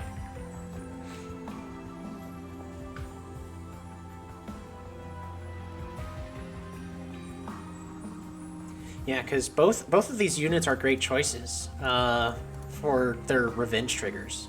This one for applying Frostbite, this one for gaining more Ember. Put the 25 health on the Wilting Sapwood. Wilting Sapwood confirm? Lock it in? Actually, put it on the Titan Sentry. Titan Sentry. Lock in. Lock in. And then I would put the armor on. Until you sound confident, I'm like, I'm just going to ask. Yeah. On the Wilting Sapwood. Okay. You can. There's also, just in case. I could double up, but I want to put on the Wilting Sapwood here. Okay. You sounded confident. And my logic here is the fact that the Titan, Sentry Titan, doesn't have an attack. And so I'm more likely to heal the one with 20 attack than the one without 20 attack, was my logic. Okay. Or cast spells on that area. Yeah, it really came down to a 50-50 on, like, which one do I get first, probably. Yeah. And play, like, but... Yeah, no, yeah. that makes sense. I should have done the event first. I messed up. Oh well. Let's do the event. Let's do the event. Okay. The Bone Shaker makes its way through an abandoned train yard. The once bustling workshop is now eerily silent and empty, picked over by scavengers. Through the rubble, you're able to make out a couple of things that may be useful. A large hook and some quick-release doors. Do you salvage anything from the train yard? So, you have 3 options. You can get a Trap Shoot. This is a consume spell that will descend a unit all the way to the bottom floor and apply Dazed 2 to it. Okay. Second choice is the Steel Pulley Claw. It is a one-time spell, because of consume, that will ascend only an enemy unit to your Pyre room. And then it applies Dazed 3 to that unit. The trap. Oh, because my Pyre has an attack of 40, right? So that's why it's okay to do this. Yes. Okay, that's why that other card is actually okay, because you can play it on the top. This card is basically deal 120 damage to a unit. And the doors will deal 120 damage or more damage, but accept damage taken. The doors will descend a unit and put them onto the bottom floor. Only an enemy, any unit. Oh, because, like, if, for example, I can move a tank to the bottom floor if my other tank died or something. Right. But they'll be dazed for 2 turns. They'll be dazed for 2 turns. I know, it's a very big problem for your Titan Sentry. I know, it's okay. No tears. No tears here. I'm gonna go with the doors. Gonna go with the doors. Open the doors. Final answer. You enlist the help of the crew to install the doors, giving you more control over the locations of any invaders in the Bone Shaker via quick ejection. This deck is coming together. Alrighty, so. And then I get an upgrade, right? We get an upgrade, and we can remove 2 cards. I'm not gonna remove 2 cards, I like all my cards. You like every single one of these cards? I think I do. Anytime you're given an option to remove cards, I would always ask, like, are any of these cards slowing you down when you draw them? I mean, I could remove the Bone Dog. You could remove the Bone Dog. But it's the Bone Dog. But it's the Bone Dog. Alright, so you said champion. Alright.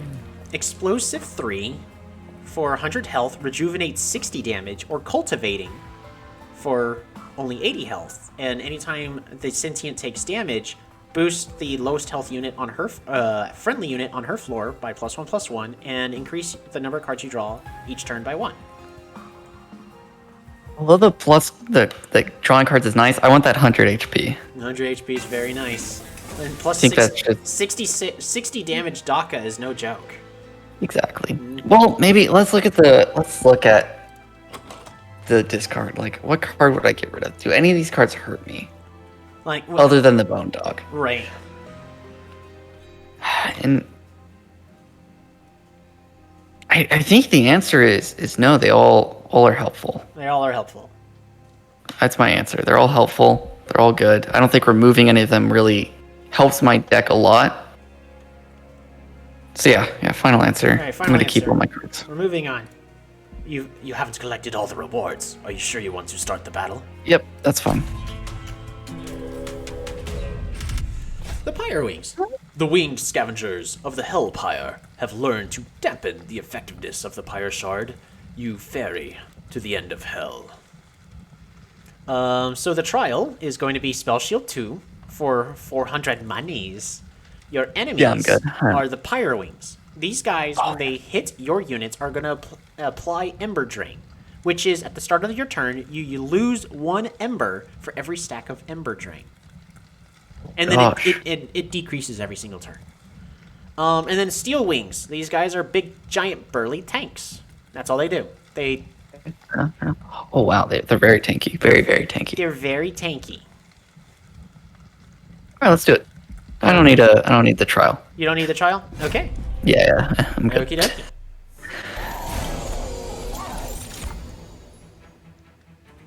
Oh, interesting draw. This is that exact moment where Permafrost would have been great here. Yeah. Only if you're specifically targeting Animus of Will. Which I generally do want to target that. Generally do, but you'd have to go through your deck an entire next time. What units did I get? 1 of 4, basically any other. So Icy Silophyte to +20/+20. I don't want the mage to get it. +20/+20. Titan Sentry +20/+20, or Wilting Sackwood +20/+20. Yeah, anything would have been good except for the mage. Right. I mean, that's only a 20. It's only a 25% chance of a miss on that, technically. Yeah. You cannot play everything this turn. Oh, but you I'm can gonna play draw. the Sentient. You can still draw a card. Yeah, I'm gonna play the Sentient. Where are we playing the Sentient? Bottom floor this time. It's a 120 HP. It only has 120 HP. Oh, and it has Sweep. Great. I want to play.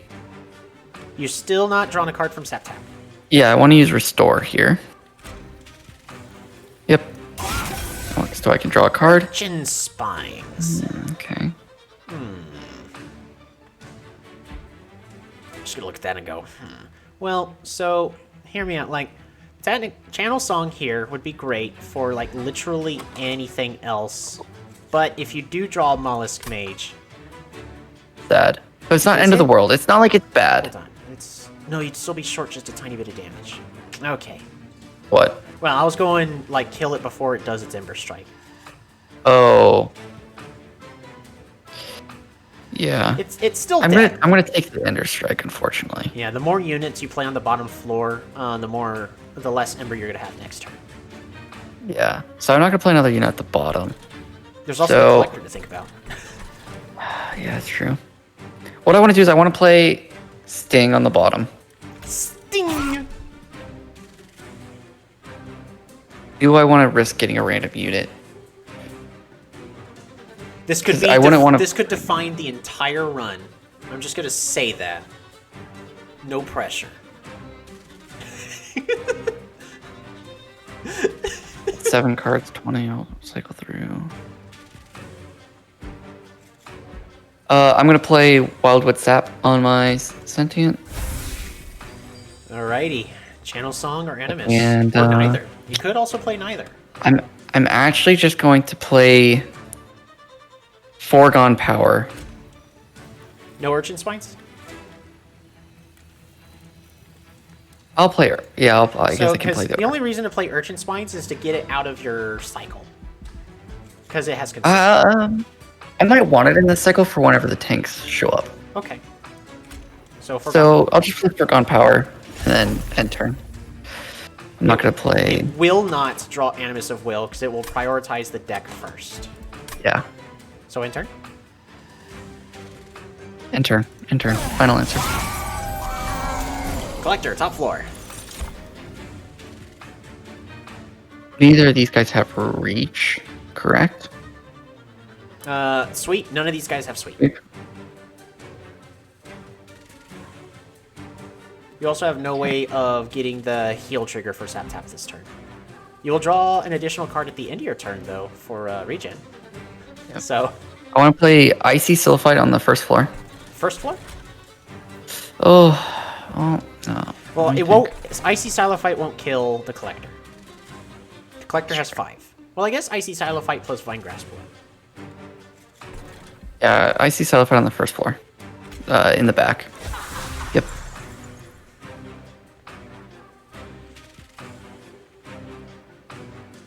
I want to Vine Grasp the back unit. I got 160 life. They're getting real bulky. If only you had a spell that did at least 160 damage.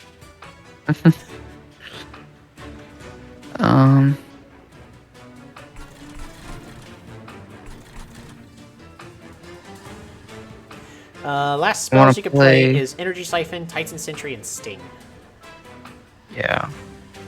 I want to Energy Siphon this bottom unit. I want to Sting the Collector. Alright. Bye, Collector. 100 monies. And I want to place my Titan Sentry on the second floor. Second floor?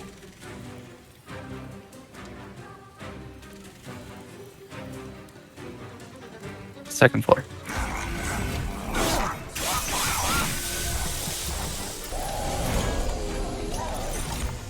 Okay.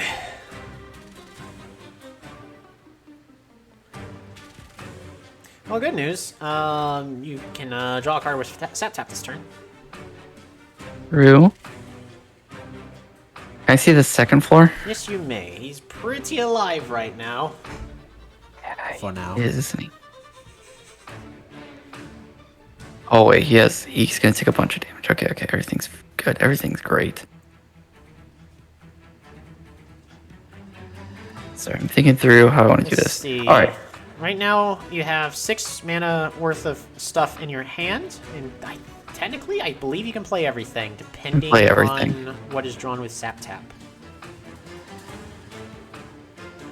Alright, I want to play the 0 cost Regenerate. Right there, yep. No, yeah. Okay, well, hey, it's a good draw, I guess. Wait, what's my, can I see all my cards? Oh, this is rough. This was unlucky. Yes, that is definitely unlucky. Okay. Not end of the world. It's not that bad. It's just not great. I want to cast Regenerate on my. Restore? Hold on. Actually, before I have to go for this 50-50, aren't I? Or there's a decent chance you're gonna have to do a 50-50. Yeah. Just thinking of the best option. Can I see the second floor again? Yes, you may. 98, but he's times 3 whatever damage I deal, correct? It's times 4. He has spell weakness 3, Times so he's gonna take 4. times 4 damage. So I could actually just kill it straight, not with that, unfortunately. Oh, you go Titan's Tooth? Is that what I'm hearing? That's what I was wondering. Yeah, I'll only deal 20 damage. Deal and then 20. Frostbite 12, and then Frostbite 5, so that'd be Frostbite 17. So that'd be 37, and then another 17 on this floor, so it would still get to your pyre. By that math. Unless I played my mage.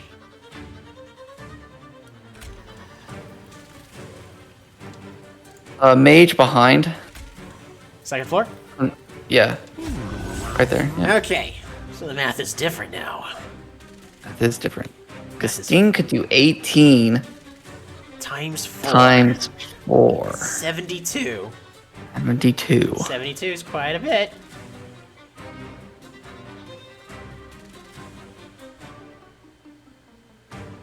Take 3 frostbite. Okay, I know how I'm doing it. You know how you're doing it. All right, let me hear it. I want to hear this. All right. I'll just talk to the logic. I'm gonna sting. We're going to sting. Just do it now, or Yeah, just do it now. do it now. Got it. So he'll take 10. So he'll be at 20. He's gonna be at he'll 16. 16. Which means, and then next turn he'll take 5 frostbite. Right. So technically, he's still making it to the pyre. Perfect. Which means I'm gonna use. Yeah, it's gonna work. All right, go to the bottom floor. I'm on the bottom floor. I want to use my the wildwood sap on my sentient. Yep. Which kills that, or will kill it, but we're actually gonna kill it right away It's gonna be killed anyways.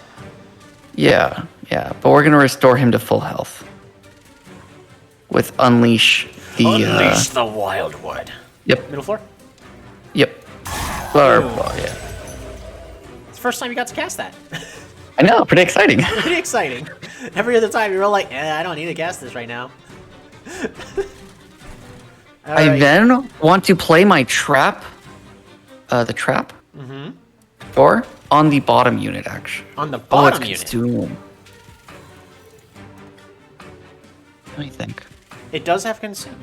It does have consume, so it's gone. But I won't lose the 2 ember. Yeah, you won't lose the 2 ember. That's pretty good. I Actually, yeah, that's what I want to do. I want to do that. I don't want to lose the 2 ember, so I want to play that and stun him. Yeah, no, I think that's better. I think it's better than doing a 50-50. I then want to restore my sentient. Okay. So he's guaranteed dead. Yep. And now I want to go. I guess I didn't need a trap door him. No, I mean you would have lost the 2 ember. Oh, I still would have lost the 2 ember, yeah. And now I want to use the attacks first, so I would have lost 2 ember. Yeah. Foregone power, this guy. Which Dunzo. he's now dead. Bone dog. Okay. Yes. Gonna be doing a lot. Ooh, engraft shenanigans. So I'll just play that first to heal my sentient. 60 damage. We've drawn a foregone power. Tragic. Right on cue. So I'll do the 3 damage to the back unit with the Vinewood Grasp. I'll triple sting this guy. Sting, sting, sting.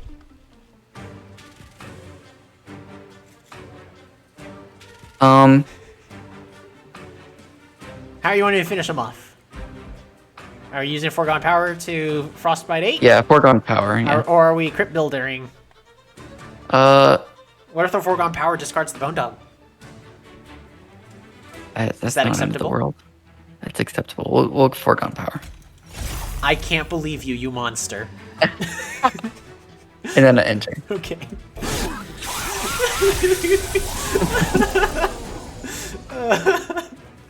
Oh, cool. There's channel song. What units? What? All right. 1 unit available. You want to take a guess? Oh, it should be the. That's right, Animus Oil. Wow, the draw worked perfectly because Wilting Sapwood is here in your hand. Do you want to draw a card first and draw the Animus? No. So what I want to do first is play the channel song. We'll play the channel song first. I'll put that in the first floor behind my sentient. Behind the sentience, in front or behind the spell damage? Which one do you value more? More spell damage or more damage from Animus? In front. Okay. So we don't have enough to play everything in the hand. Just barely. It's a true tragedy. It is a true tragedy. So we're gonna play Engraft first. Yep, right there. Now you definitely can't. I definitely can't. You definitely can't play everything in this turn. We will regen him. Restore. Or restore, sorry, yeah. Yep. Okay. So restore versus awake. Awake is more regen stacks. Yeah, the reason is because I can play more cards if I do this. Got it. And he's gonna die, but he's still gonna attack first, which we don't really want him to attack. Don't want him to attack. But I have to do a lot of damage to him. Yeah. The only way you're getting that so far is reliably Crypt Builder. Theoretically, you have 60 damage here, so you'd have to find a way to get another 60 damage beforehand, which I don't think it's possible. don't see. So I'm gonna. It would have to be a coin flip. Yeah, I'll urchin. Yeah, I'm gonna urchin spine him. And are we playing Wilting, or are we playing Titans, or Sting? We're gonna play Sting. Yeah, right there.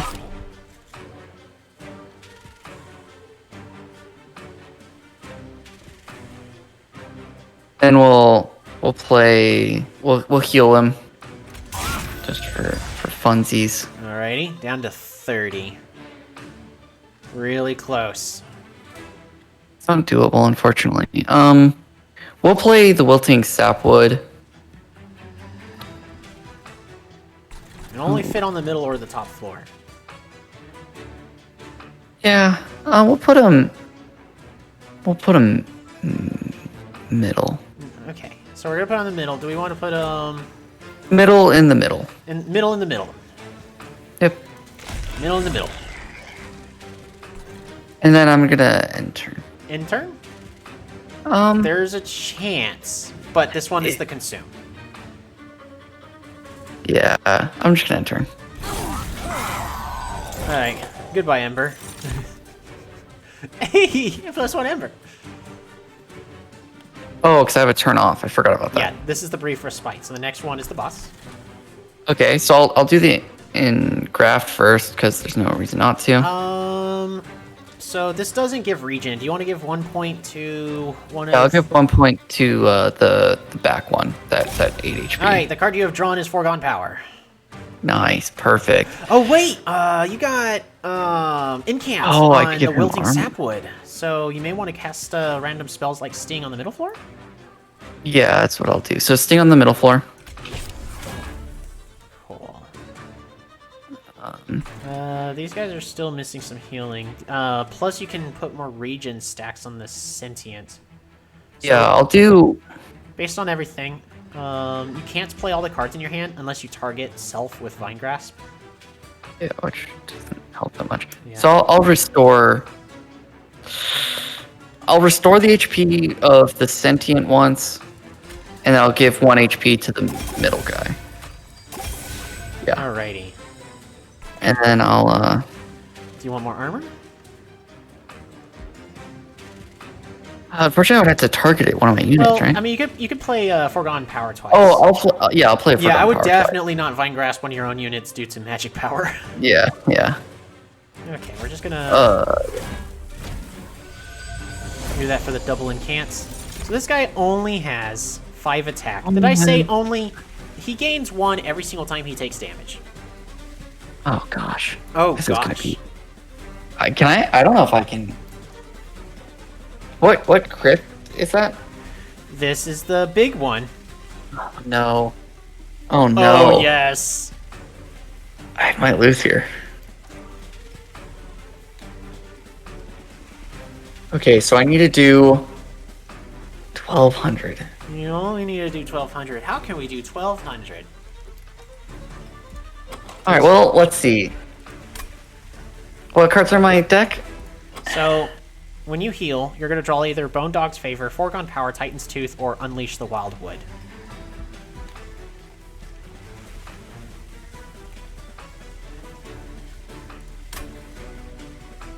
It's combat, right? What? Is this gonna be relentless or no? This is relentless. Okay. And it's relentless this floor, then right now, the way it's going to work, assuming you can't kill him here, is he'll kill everything, he'll go to this floor, and then you'll get a turn on this floor. Okay. Oh, boy. Got a lot of stings, but I don't know if targeting him with 10 sting is the right way to go. Literally, like, all your units do more damage, except for Icy Style of Fight, which gives spell weakness.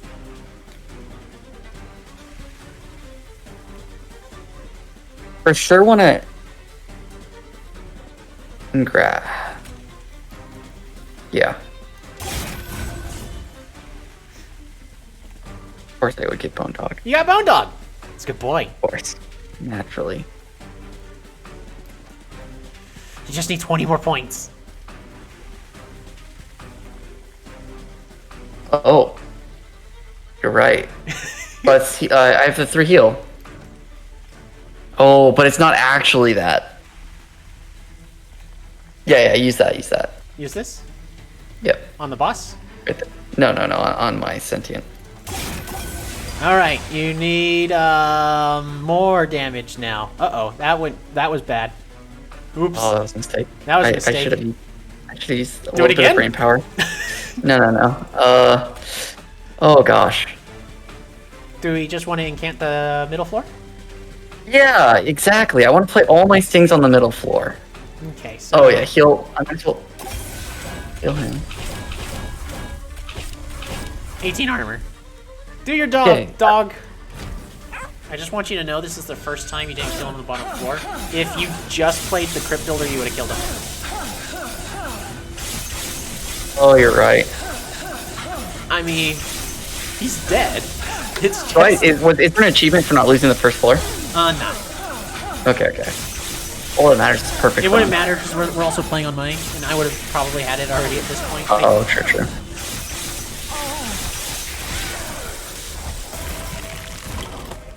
Spell weakness times 16. Spell weakness times 17. That 17. What's my biggest? Oh, I have sure. Let's draw a card. Rats. Wait, isn't that the? Nah, but it does one? it does have magic power. It does have the magic do power. it. Only 1800. Only 1800. Only 1800. It wasn't going to be 3600 or anything. No, sirree. It sure wasn't going to be 1600. Huh? Okay. So, your options are Wildwood Custodian for a +1 card draw. And Edge Prior. Healing spells on this floor cost 1 less. Or Restoring Retreat. Restore 10 health to a unit and then descend it.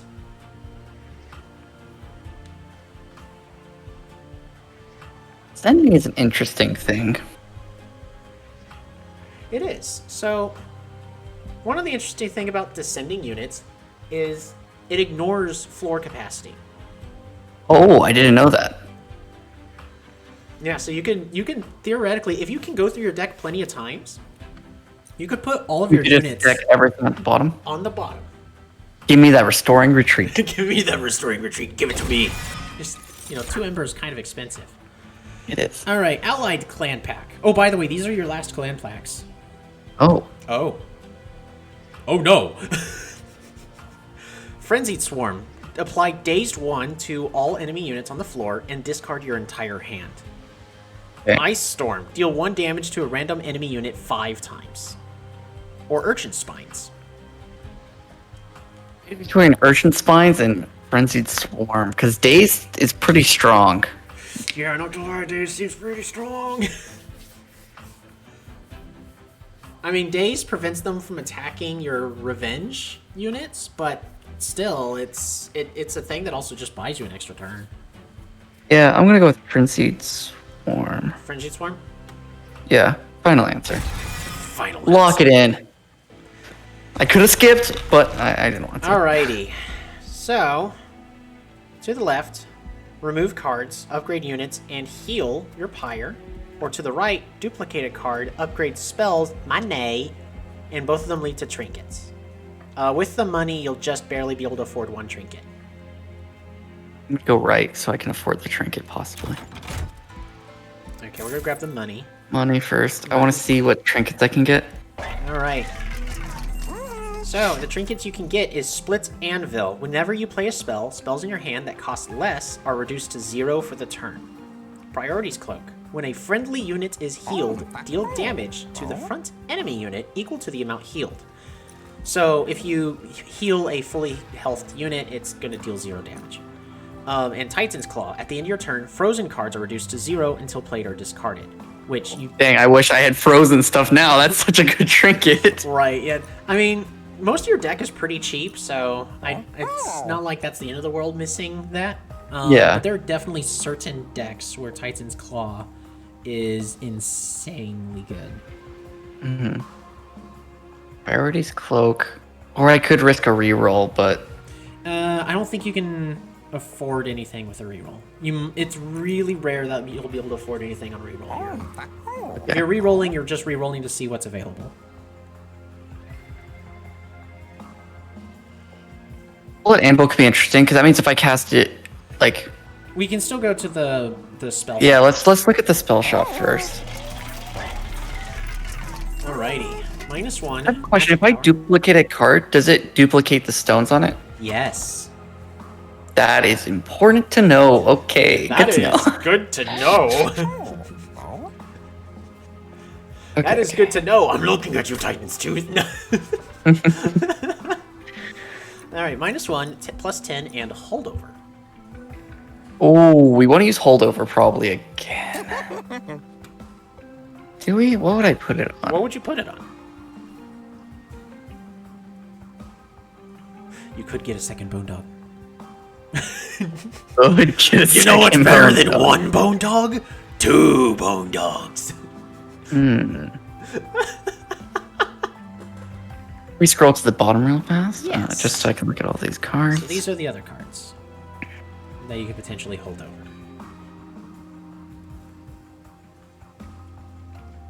What could be interesting is to...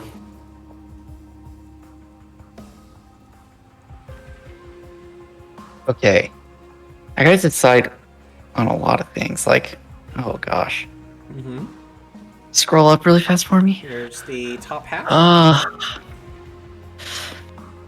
Because what could be interesting to get... Well, the question is a trinket... Are any of those trinkets better than upgrading any of these? I mean... So if you're casting a spell to reduce the cost of all the other spells, it'd be Awake. This still costs 3. Frenzied Storm costs 0, 0, 0, 0. 0. Still 3, 0, 0, 0. Basically, if I had a 3-cost card and I played it, I would now Be able to play the others. Right. be able to play all the others for free. Right. Which isn't Is that bad. better than upgrading cards? Including reducing the cost of cards? Because you could also just reduce the cost Oh, of... that's true. And that's you way have the- better. You have the money to just reduce the cost of That's true. 2 of your Oh, cards. but my spells are also going to become consumed. The first one you play each turn. So you gotta First be one I play each careful turn. about the first one you play each turn. The good news is you're getting a free spell every turn, so it's not the end of the true. world. So I'll use Ember. I'm going to use... Okay, and I can also add +10 power. Yeah, you also have +10 power. It goes on all these. So I think I want to reduce the cost. Ooh. Restoring Retreat or Awake, do I want to reduce the cost?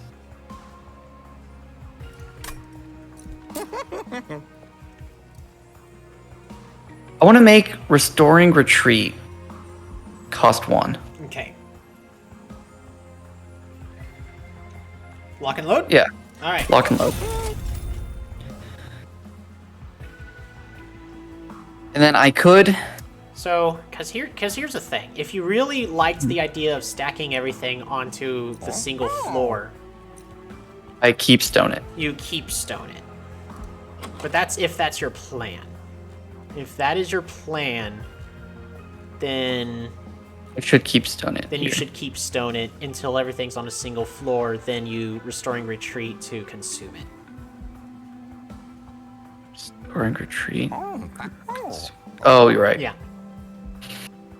Yeah, let's do that. I'm gonna do that. That's my plan. I think that idea sounds fun. Because I don't think you're going to be able to put everything on a single floor otherwise. Yeah. Upgrade. Do it. 100%. Lock and loaded. Which also How much means you got to really decide which units like you want in the front. Yeah. Which, like, Titan Sentry, Wilting Sapwood.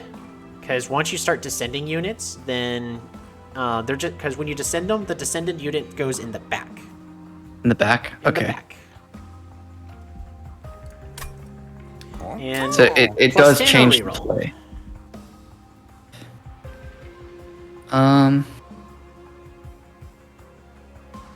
Let's see, I could reroll and I'm always guaranteed. I can only reroll once. You only can reroll once. I want a Power Stone then. For sure. Plus 10. I'll buy that. What do I think is the best option here? I'm gonna put it on the Crypt Builder. Okay. Lock it in. Lock it in. Do it. Reroll. Reroll. So you can still afford both of these. Remove Consume and cost +1. Trying to see if that would have been like amazing here or not. Not really seeing anything. Maybe think Trap so. Shoot, but Maybe Trap Shoot. all right. But you can still buy Alright. both Ember Stone and Power Stone. So I'm gonna Power Stone I'm gonna Power Stone. first, and I want to put that. Wait, what? How can I up? Oh, I could put it there. Yeah, you It's can- 160 then. Yeah, that's 160 then. Let's do that. I'm just gonna do that. I'm just gonna send it. Alrighty, and Ember Stone And is then- one cost. I want to make Awake cost 1 less. Gonna make a weight cost 1 less. Yep. Okie doke. Now I can duplicate a You card. can duplicate any card. You can duplicate a unit. You can duplicate a spell. You can duplicate a holdover. You cannot duplicate your champion. This is what unit? Oh, Or and the card. question is what unit? Okay, so you're set on a unit. Well, oh, I could put it on. Like I could duplicate, like the Frostbite card that I have. I The could Titan's Tooth, duplicate. yeah. Yeah, Titan's Tooth. I could also duplicate my Engraft, because then I could always gain 2. Like at one point, I'll always gain 2. You'll increase your cards drawn by 2. But you'll only That's not really worth because. yeah, you only draw 1 additional card with the Sap Tap. And then Yeah, but I'll draw holdover 3. also it eats into the number of cards you draw each turn. Like sure you're drawing 1 more, but true. I don't know if that's worth. And I don't run into a mana issue very often, so that's not worth. I'm debating between. Yeah,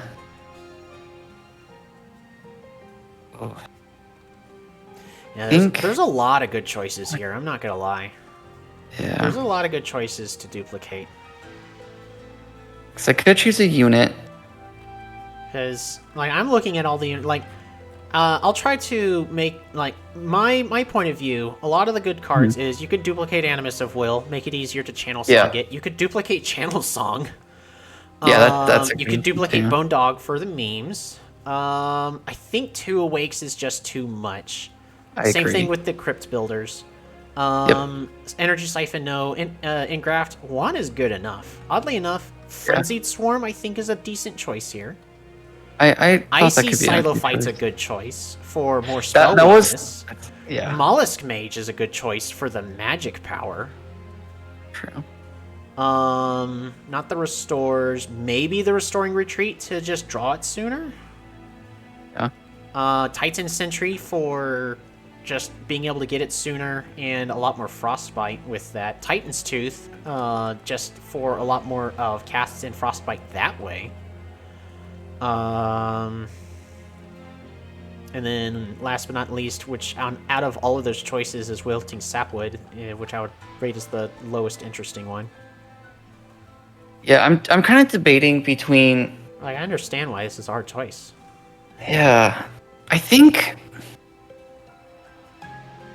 I'm gonna go with maybe a strange option? Or you had mentioned it. I think I'm gonna go with the channel song because I think upgrading multiple units with that is just really good. Because that's a plus 20 plus 20. It is a plus 20 plus 20. You could also go full greed and try to give both plus 20 plus 20s to your Animus. Yeah. I'm gonna go channel song. Final answer. Okay, channel song. Final answer. Yeah, what would I have chosen? Yeah, I'm curious on what you would choose. I'm gonna be honest. I think I may have gone with Icy Silophyte. That was my second choice, if I'm being honest, because the extra spell damage. Yeah, just really good. Just the spell weakness deals a lot of damage, and the main goal would be to consume all of these other cards, so that way hopefully you're guaranteed to draw this Crypt Builder on the turn on one of those last 2 turns. Yeah. And just do like so much damage. Yeah, just do so much damages. Seraph the Diligent, the end is near. Hell's greatest foe adds blight to the train and devours your spells. Purifiers weigh you down with chains as you struggle. Ooh, you remember those things, don't you? Yeah. Yeah. Draining Ember. The first spell card played each turn gets consumed.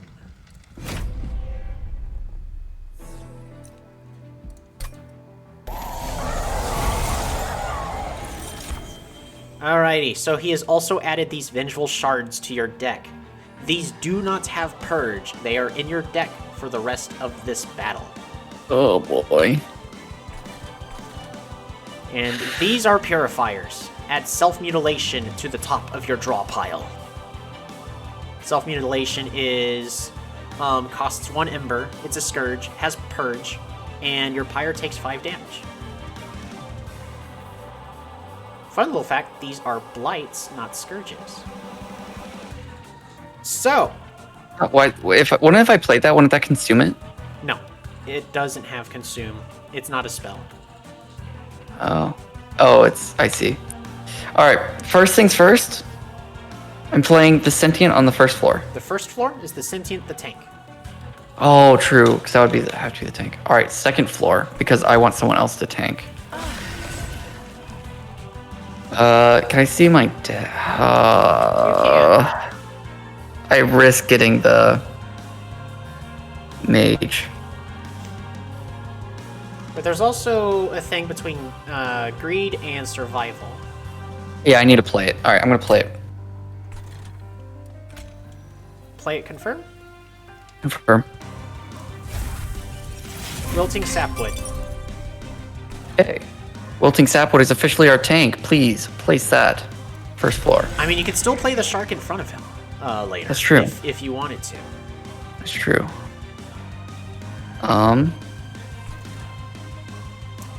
Are you playing the Silo fight, or are you playing Awake to start regen triggers?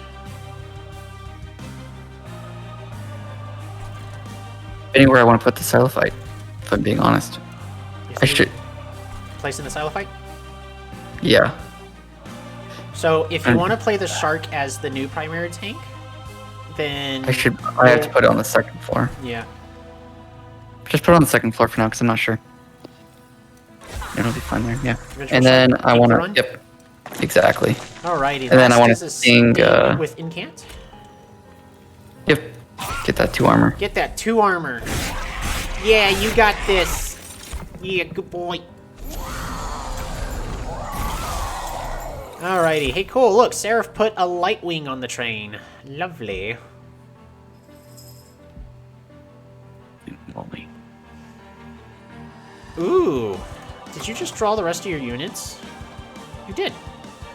Which means you control in the next channel song. True. Oh gosh. Okay. However, this is a lot of stuff. I got none of my healing. You got 1 healing. But also as One a reminder, the first spell you play each turn is consumed. Yep. You have 3 spells in your hand right now. Restore, Trap Shoot, and Sting. Trap Shoot naturally has Consume.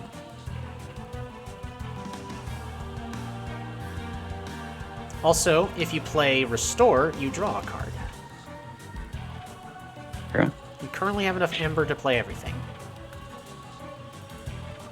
I'm going to restore on... Are we going to Can I see the bottom floor really fast? You do have Titan Shark. I want to play Titan Shark first floor.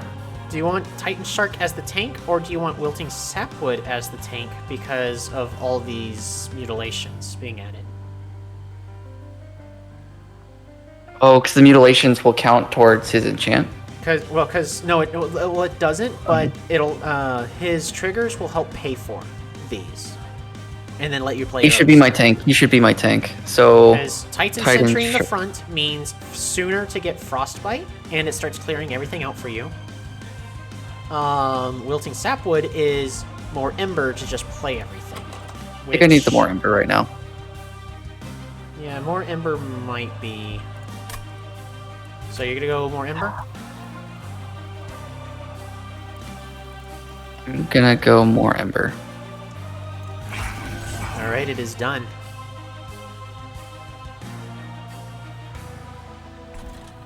Alright, so here's a question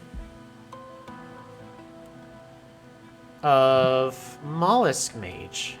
If you put them on the middle floor, it'll make it easier with your spells to start clearing things out in the middle.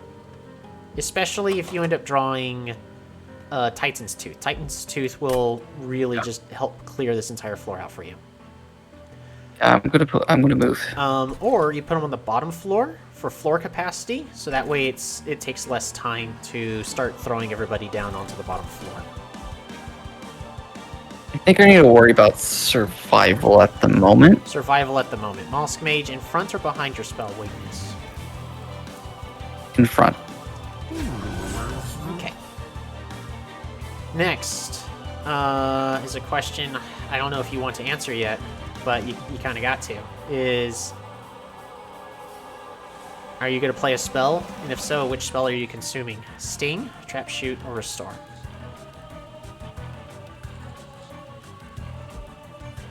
I'm going to consume my Sting. Trap Shoot naturally has Consume. True, I could just consume my Trap. I'm probably gonna do Trap Shoot. What are you going to descend and give Daze 2 to?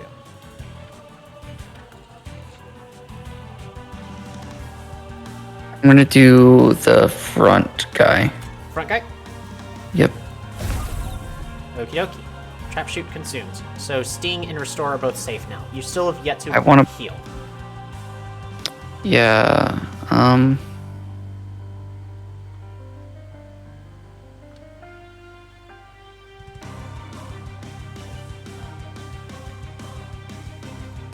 I want to Sting. Oh wait.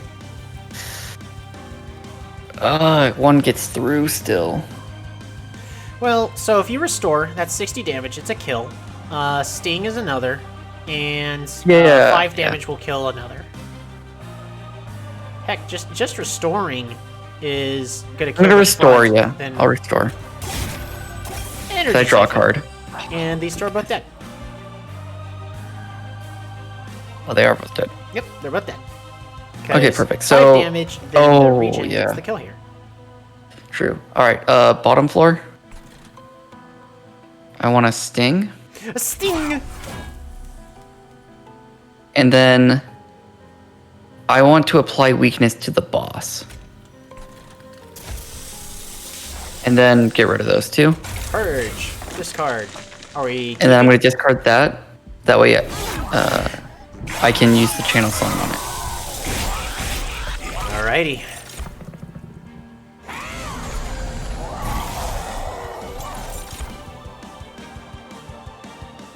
$31 damage. Okay. Ouch. Oh, You have great. enough Ember to play everything.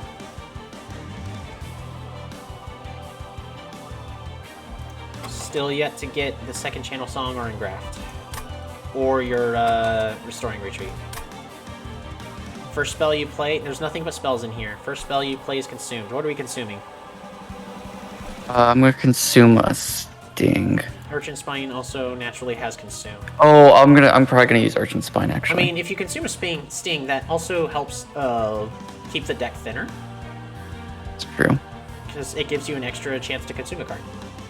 I'll consume a Sting. What are we Final stinging? answer. Middle floor or bottom floor? Good question. Bottom floor. Alrighty. Sting has been consumed. I wanna. Still yet Sap Tap. Yeah. I'm gonna. Question is, do I want to start the Gatling gun or heal my tank? Got a lot of units up here. I'm gonna heal my sentient. Ooh, Frenzy Swarm. Oh, that's actually really solid here.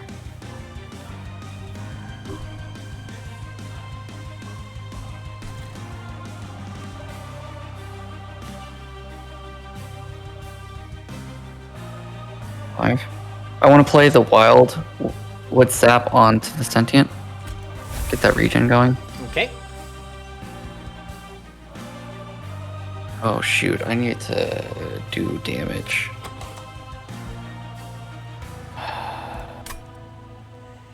I'm not really seeing how you're doing damage right now. Next Not turn, sure either. Next turn you have a Sting for the Purifier at least, but Not sure how I'm gonna handle these guys, which I don't see how I'm gonna do right now. right. I mean, if you draw Crypt Builder, that takes care of Gilded Wing. If Sting, then Gilded Wing. But then you got these guys in the middle True. floor you're gonna have to worry about, plus the new bottom floor. And your Wilting Sapwood is currently dying. He's Yeah. really low on health. I'm gonna stun the bottom floor, I think. That discards your entire hand. Oh, sure. I'm gonna wait on that first. You want to play Urchin Spines first and Self-Mutilation? Yeah, Urchin. Yeah, Bottom floor? yeah, bottom floor. Okay. Self-Mutilation, just a purge, because Yep. this does remove it. And then, do you want the Dazed, or do you want to risk adding some Frostbite?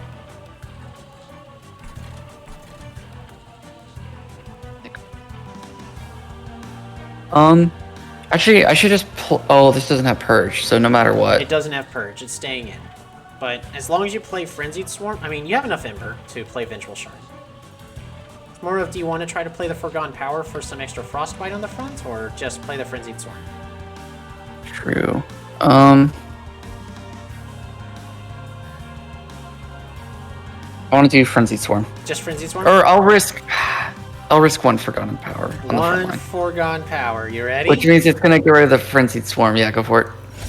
Oh, they were Oh. punished. Alright, Frenzied Swarm bottom. Okay, come on, don't be bad draw. The cool thing about the Daze is the action to add the Self-Mutilation was... Oh, he added a Light Wings onto the top floor, really? Okay. Well, you drew your second channel song. I should play that. Think you play it? Do you want to play it on the top floor, or do you want to play it on the bottom floor?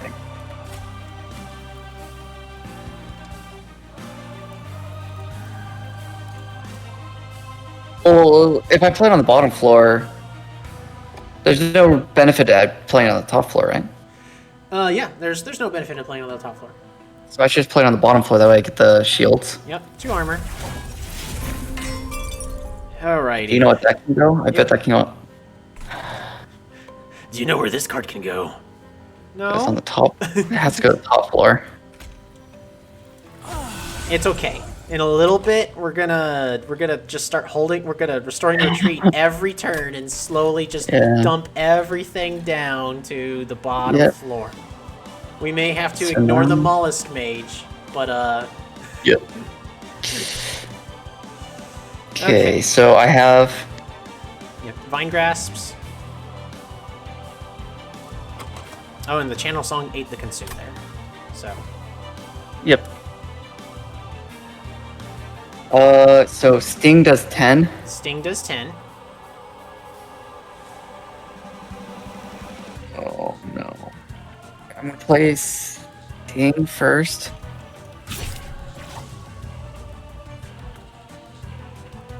I'm gonna do 3 to the back guy.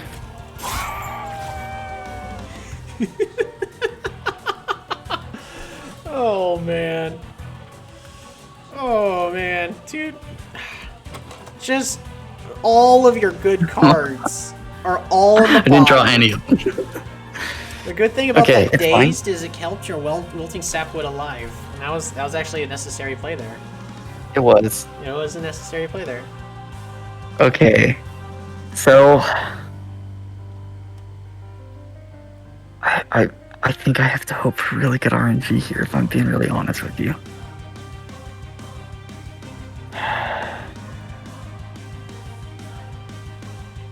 I'm short 7. I see the exact damage. I see how to do it. I see it too. It's just so risky. Oh no, it's not risky. It's I see how you do it. I'll let you figure it out. You got this. Well, I'm off 7. I can deal 3 with my Vine Grasp. Right. Oh wait, I it's could spell just- weakness. I actually forgot about the Oh, spell it has weakness. spell weakness, which will just be enough. It'll just be enough. Yeah, okay, use that. I forgot about spell weakness too. Yeah, spell weakness does it. Okay. I was gonna Okay, say spell- easy. Just hit it with the Vine Grasp and then Foregone Power. It doesn't matter if you hit Crypt Builder or not. It's dead. Well, the issue is that Crypt Builder. Oh wait, that's not the. Well, because Which Crypt Builder? Oh, that's not the one. I thought that Crypt Builder was the scary one. That's why I was worried. To be honest, this Crypt Builder's probably good enough to do what you want to do. Yeah, that's true. Probably good enough. Do you want to discard the self-mutilation? Yeah, I want to discard that, Question- and then I'm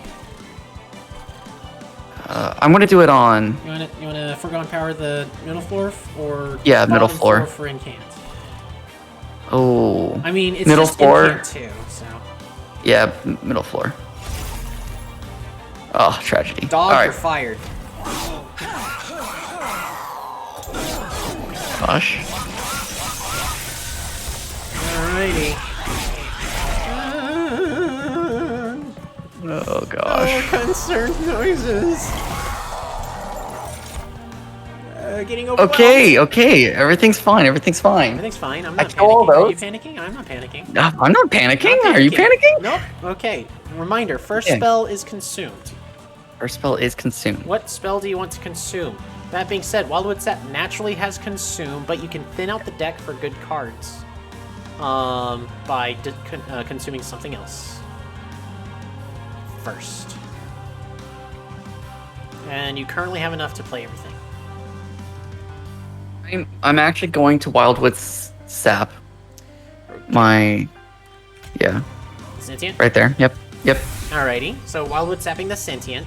Now we can freely play. We can freely play everything now. I want to restore 9 health to the sentient. Restoring 9 health to the Sentient. Drawing a card, and it's Bone Dog. Sometimes I get sad. Sometimes I get right. But we can finally descend a unit. Do you want to descend? I want to just send. Like what? Debating which one I want to send. Yeah, it's a tricky one. So if you descend, these guys are gonna still have Bigley's health and gonna definitely be sneaking through. That's just that's a lot of damage. Also, right now your Wilting Sapwood is dying. I have a way to fix that, so I'm not worried about You have a way to fix it. Do you want to just fix it now? Yeah, just fix that now. Just fix it now, full health? Yeah, that's exactly what I was thinking. Yeah. Okay. There, get that out. Do you want to play the self-mutilation now, or are you hoping to discard that with Foregone Power? This one does purge. Purge it, just purge it. Just purge it. Got it. You still have enough Ember to play everything, and you've already drawn from Sap Tap, so these are all the cards you got. Top floor is dying. Yeah. So I'm just debating. So if I you want play to- Titan's Tooth middle floor, it consumes the spell weakness, but Does do But- quite a bit.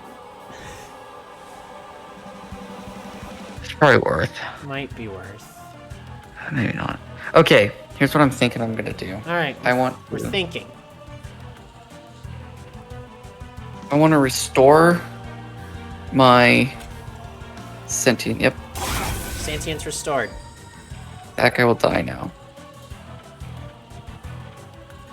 The other two are gonna survive though. With The other two are So still surviving. Let's see. The healing 18 health triggers first, Earth. which would kill the Gilded Wings, and then you would be taking the damage to Mollusk Mage and all that. And as it stands right now, this Gilded Wing will most certainly be sneaking past because we can't guarantee what cards you're going to be drawing. Yeah. You still got a pretty big deck. I'm gonna Titan's Tooth middle row. I think. I think that's the smart play. Yeah, Titan's Tooth middle row. Yep, just do it. Yep. Yeah, I kind of agree. That's probably just the smart play right there. Just because that extra back guy sneaking through was just going to be a little too much. I want a restoring retreat. Who do I want to bring down? I'm debating between the sentient and the So bringing the Sentient down is going to deal 60 damage to this Gilded Wing. Because of regen. Which will leave them at 100 instead of 100 or it'll leave them at 60 instead of 120, which is a lot more reasonable for killing. Yeah, let's move him down. Alrighty. So now only 8 damage is going to the Mollusk Mage, but you gave Mollusk Mage a lot of life, so they can take it. You got this! You got this, little guy. And then I'm gonna sting middle floor. Stinging the middle floor.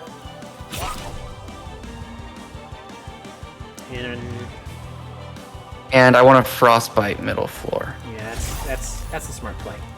Yeah, yeah. Okay, they're alive! Yeah, everything's fine. Everything's fine. Everything's fine. I'm not panicking.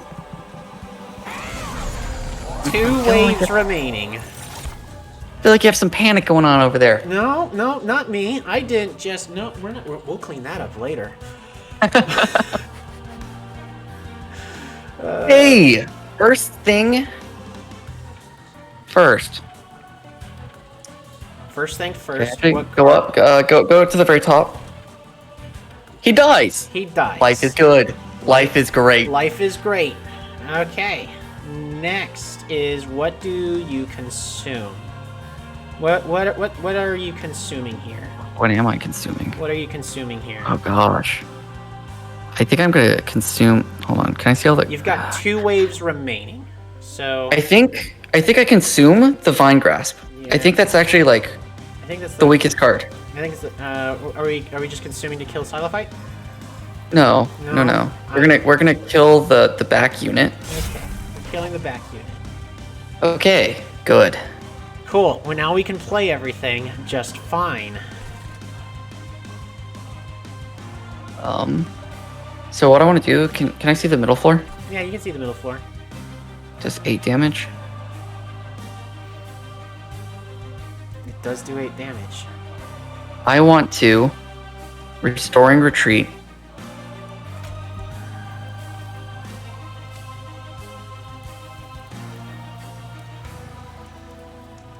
Not the mage. Not the mage. Silophyte. I- Silophyte. Confirm? Yep. Confirm. Okay. You have drawn Sting for your heal. I want to. Wait, is my unit dying up there? No. As well? Okay. Your unit is okay. They're really Yeah. hurting though. They're really hurting, but it's okay. They're I want really- to.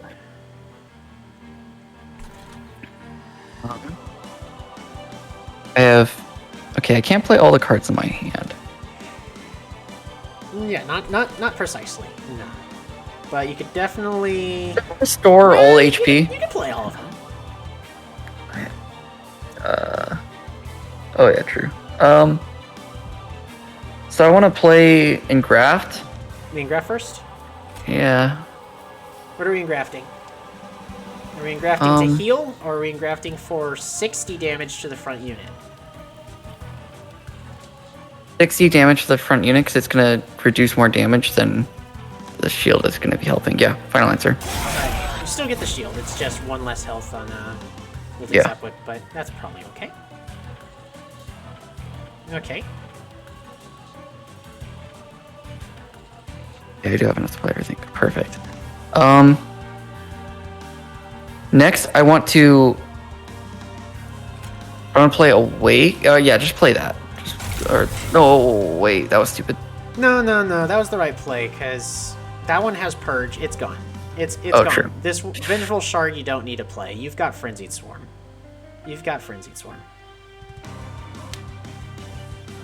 Oh no. Oh, yes. No, that 3 is the big one. That will consume the big one. It's fine. The other one's probably strong enough. So I want to restore 30 health to. It's I'm also actually gonna put it on the. Oh, what?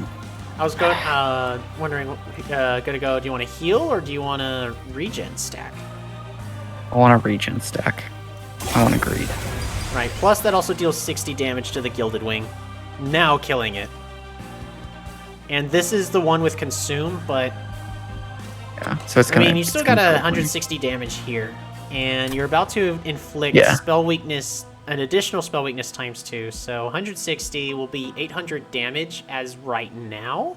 I'm not too afraid about it. I'm not too afraid about this crit builder going away. Yeah, it's not too big. I'm gonna double sting the middle. The middle? Because, alright, so double sting the middle? Confirm. Oh no, I'm gonna double sting the bottom. You're double sting the bottom. Confirm? Yep, confirm. Alright. That gives more shields. And then I'm going to Frenzied Swarm the bottom. So yeah, because Frenzied Swarm will definitely crit builder, killing the Gilded Wing off, and then Light Wings will die. And then this Gilded Wing... Yeah, and I'll do some damage to the boss. What? I'll do some damage to the boss as well. Right. Yep, final answer. There you go.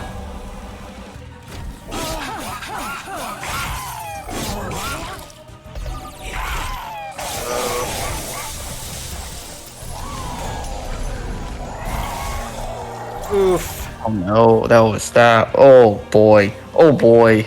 Well, I mean, you drew Vine Grasp. You drew Vine Grasp, and next turn is Relentless, so... Oh, true, because I can kill the back unit with Vine Grasp. Yeah, you So I'm gonna Vine Grasp the back unit because again, I don't care about Vine Grasp. I think it's a weak card. So kill the back unit. Yep. Okay. Cool. So now Animus is living and killing off the Gilded Wing, but that means you won't be able to Restoring Retreat Animus all the way to the bottom floor. Yeah. Which.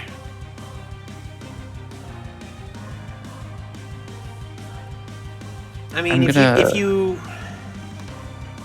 it's fine. I don't know. All right. What next, Captain? Think about math. Think about math. What about like every 3 seconds cycle between floors? Can you see the bottom floor?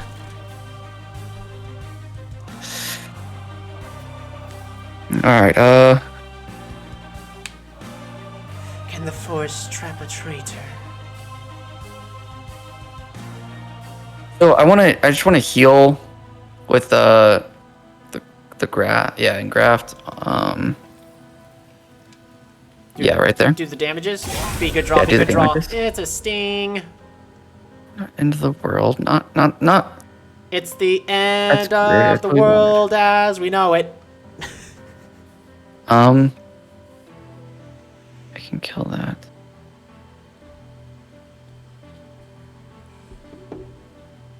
So I'm gonna be honest. From what I'm looking at, there are like 3 plays.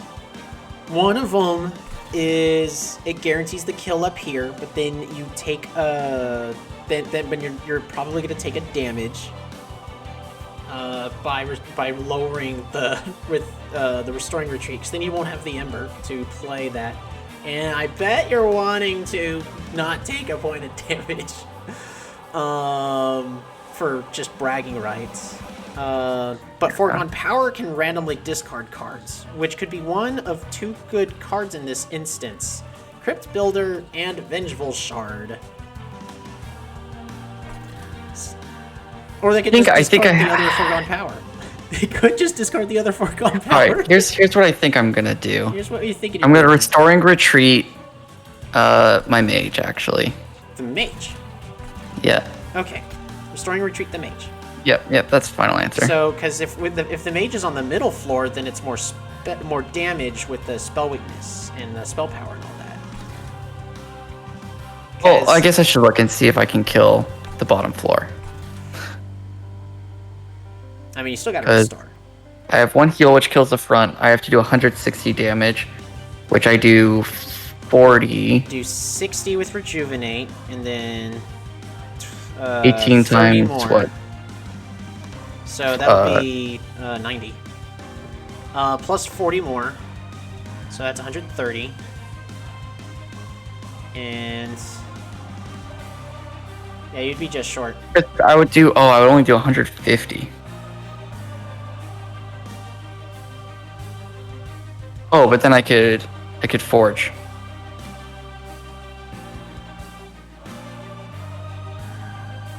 Forge? Oh no! Plus I do 60. Okay, yeah. Actually, I just win.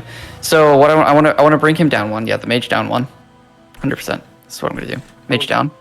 Hold on. You just said I just win, and I'm going. Wait, do you really just Well, win here? I No, don't. you Just, no. I was going. Wait. I can't kill Restoring him. Retreat Seraph down and just hardcast Crypt Builder for the win? No, that's only 1,000. No, it's just it was just clearing some. So you said Restoring Retreat?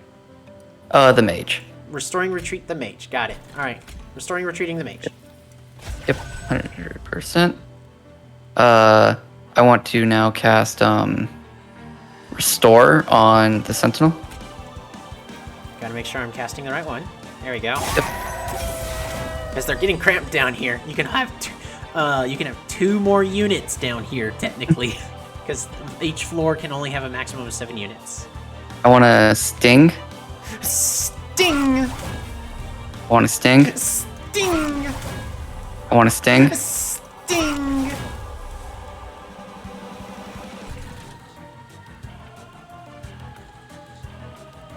Guys, he's alive.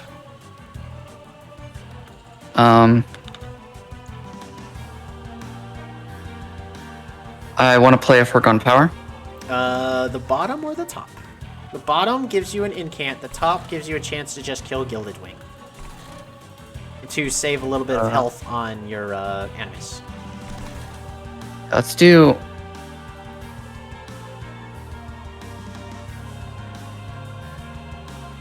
I want to do bottom. Okay, so here's the question. Do you want 4 more armor on your Wilting Sapwood? Because Seraph is going Relentless next turn. Yep. Do you want... And this will also prevent the Purifier from putting in a Self-Mutilation in your deck. Or do you put it on the top to save health on your Animus? Bottom floor.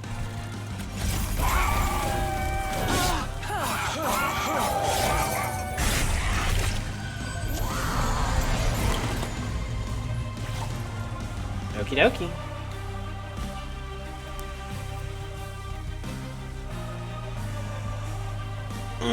Okay. So you're gonna draw some pretty important cards. You're at your current maximum hand size.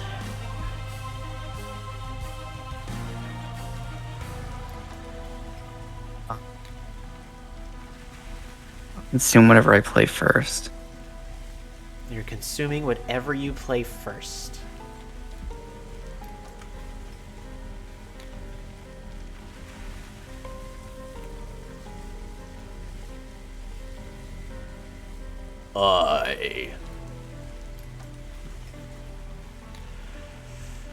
Let's see. 1, 2, 3, 4, 5, 6. And you have max 5 Ember this turn with a potential to just discard 1. Unknowing what the other card you're drawing yet. So you can't just... You might not be able to play every card, depending on what you draw. Yeah. Oh, I really needed a hammer. I mean... Let's see, how many cards are you going to be able to draw next turn? From the current looks of it, 8. Yeah, 8. You're going to be drawing 8 cards next turn, so there's pretty much a 50% chance to draw the hammer next turn. Okay, alright. I mean, to put it this way, you're guaranteed to draw the hammer either on this floor or the top floor. Oh, that's true. That's true. So... I'm gonna consume... I think I'm actually gonna consume Restoring Retreat. What are we healing with Restoring Retreat? What are we targeting? Are we targeting Wilting Sapwood? Are we targeting Animus of Will? Are we to bring it down to the middle floor and give it some health? Because Restoring Retreat will be a good heal for Wilting Sapwood, allowing him to take a little bit more damage, but giving it to the Sentient deals 60 damage to the Gilded Wing. Question of, is the 18 health, which is only like one shot, it's gonna really? be 14 health, but you also get 2 armor for every spell you cast on this floor. I think I'm going 60 damage. 60 damage? 60 damage. Okay, you've gotten 100 more damage. Drew the hammer. The hammer. That's not good. That's really not great. That's not good. Hold on. I think it might be okay. It might be okay. Oh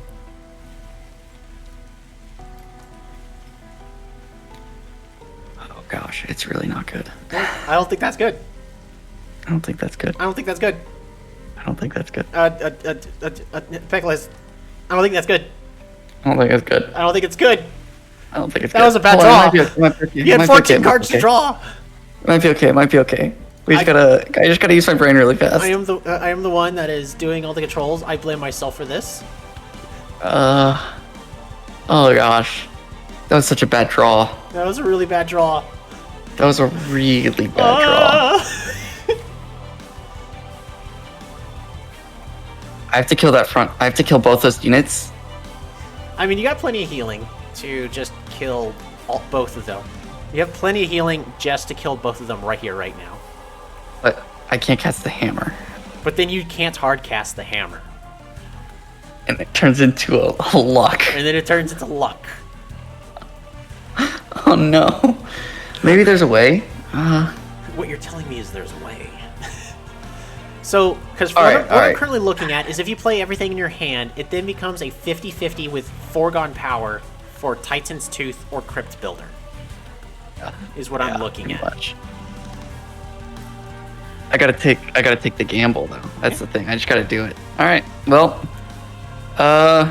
Let's engraft. Do you want to sting first? Do you want to sting Sure. first so that way the sting doesn't go on Seraph? Oh, yeah, that's sting. Alright, you're engrafting for 60 damage? Yeah. 100 more damage. Or 50. 50 more damage. Still got 2 restorers, you still got these 2 vengeful shards. You have enough to play all 4 of those. Yeah, let's restore. 60 damage? Yeah. 100 more damage. Restoring for 60 damage? Yeah.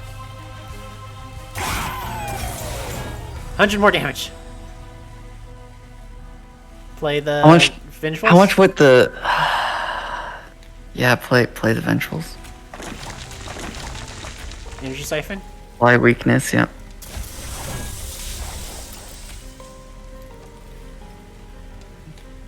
Yep. Okay. That's it. He's dead. Holy cow! The luck, the RNG was in my favor. Oh man. Oh, that was nerve-wracking.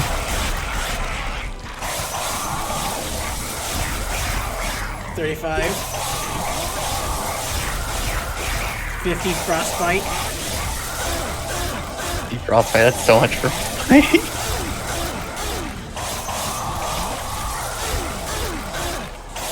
Okay.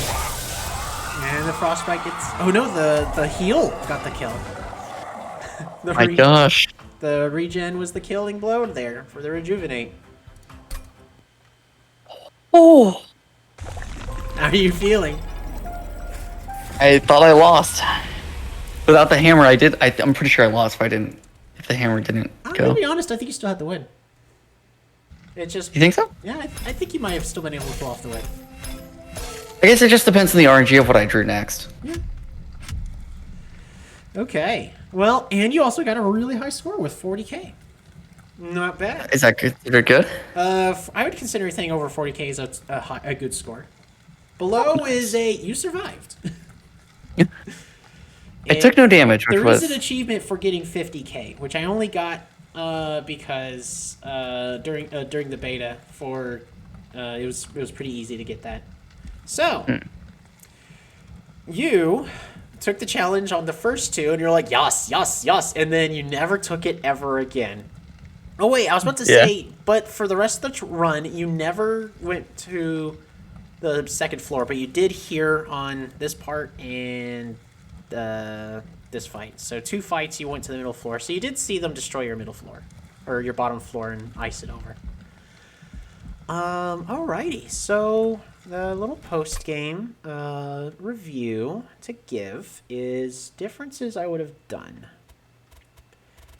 There was at one point you were given an option for a unit to give armor to your guys. And with the way this deck was going, I would have probably taken that. Just because you've got these thorn fruits and you're very spell heavy focused on this deck. Mm-hmm. So I wasn't gonna be too worried about that. The Restoring Your Tree was a great play of picking that. It's a shame it was at the bottom of the deck. Yeah. Speaking of that, you had too many cards in the deck. I probably Oh really? You think it's too many? I probably would have ditched the Vine Grasps earlier. Mm. So that way I can just go and cycle through the good cards a little bit sooner. That's fair. That's fair. I mean, in a more serious run, yeah, Bone Dog's Favor wasn't doing anything for you, but it's the Bone Dog. Yeah. So, I mean, great for the meme. You got to win with the Bone Dog in the deck, but in all seriousness, this card was doing nothing. Yeah, I would have banished it. Yeah, the Vine Grasps after especially seeing that last fight where I was like, oh, I should just consume this. Mm-hmm. Getting rid of the Vine Grasp would have been a good choice. Yeah. Is there any other cards you would have gotten rid of, or would you have kept everything else? Yeah, a good question. I probably would have gotten rid of these Foregone Powers. Okay. All 3 of them, if possible. Because, again, it's just, it was a lot of cards you were having to go through.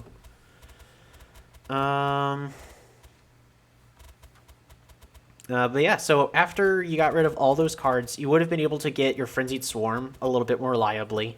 You would have been able to get your restores a little bit more reliably.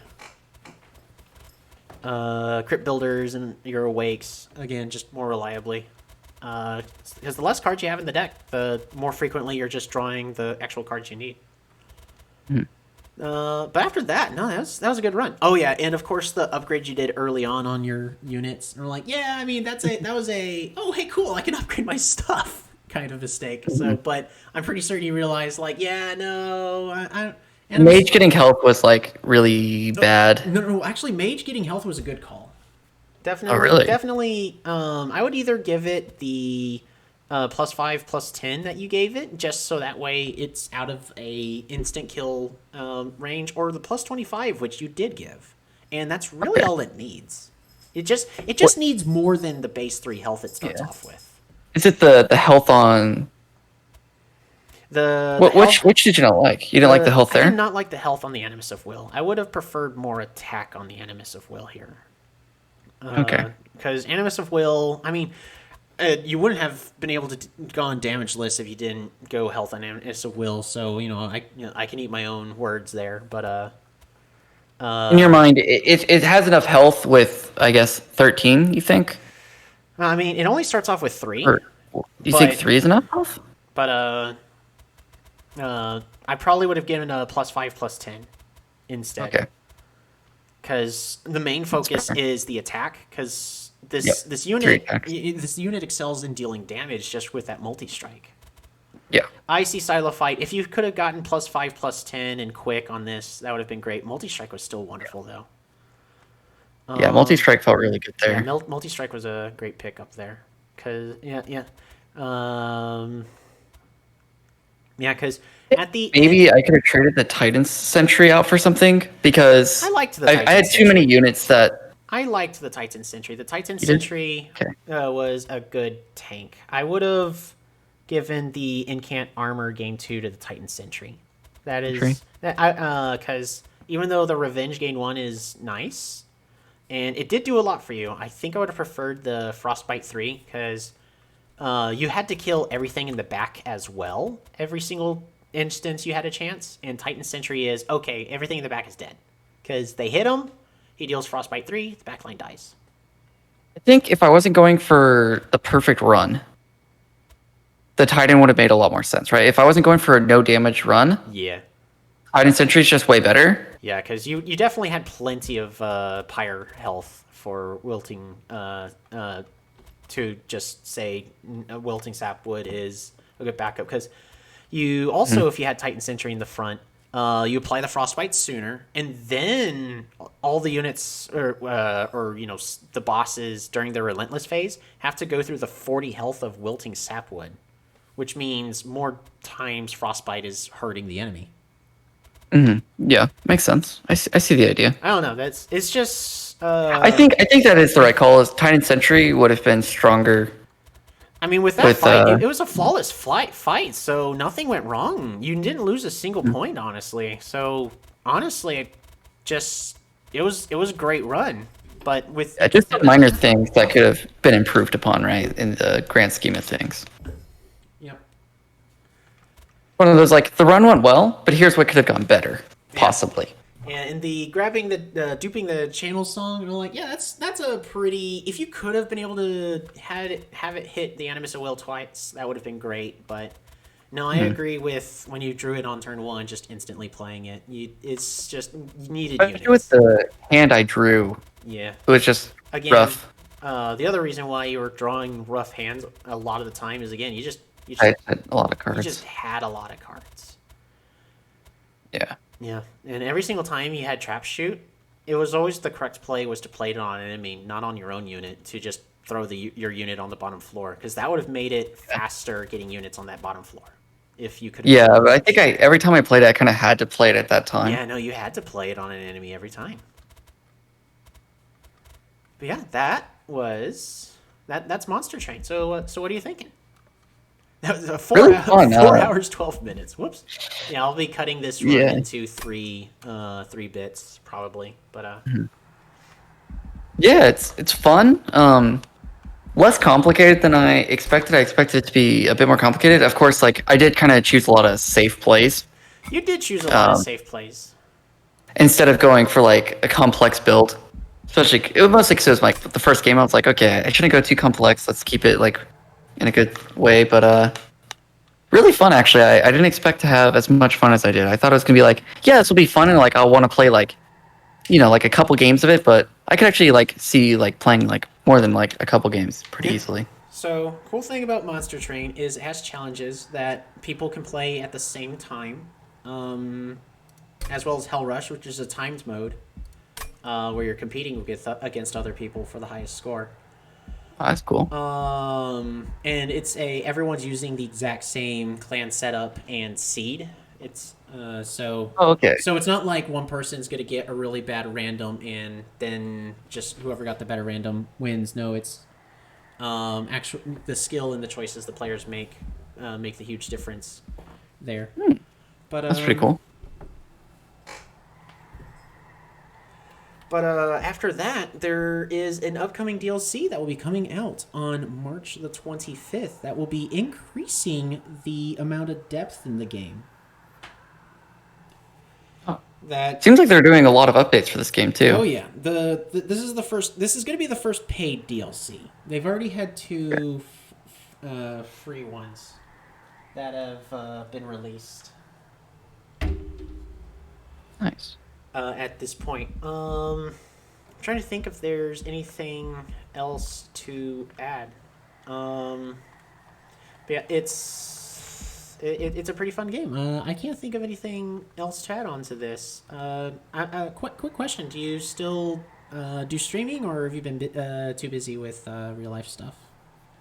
Yeah. So I streamed like once in the past like month. I was like, all right, I'm gonna stream a bunch because of the pandemic. Like I have stuff, and then I was like, I don't know. Part of it's just it's been tricky for me to want to get into it again because it's like it's like a time commitment mixed with it's rough streaming to like few people, you know, for me. Oh, absolutely.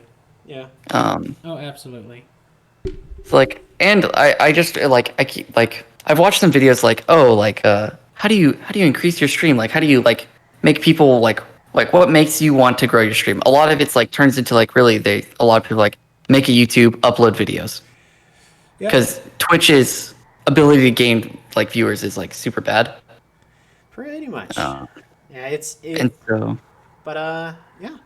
So if you want, you can get Monster Train yourself for $25. The DLC will be $12 when it comes out in a month and a half. But last but not least, yeah, I'm gonna keep uploading videos and probably gonna try streaming every once in a while until something else works better. Is there anything else you want to add? I don't think so. Okie dokie. Well, thank you so much. All right, I'm Yeah. gonna roll the credits, and with the credits, I'll be ending the stream. So, thank you very much, everyone, for watching. My dog is demanding my attention right now. So, yeah. Goodbye, everyone.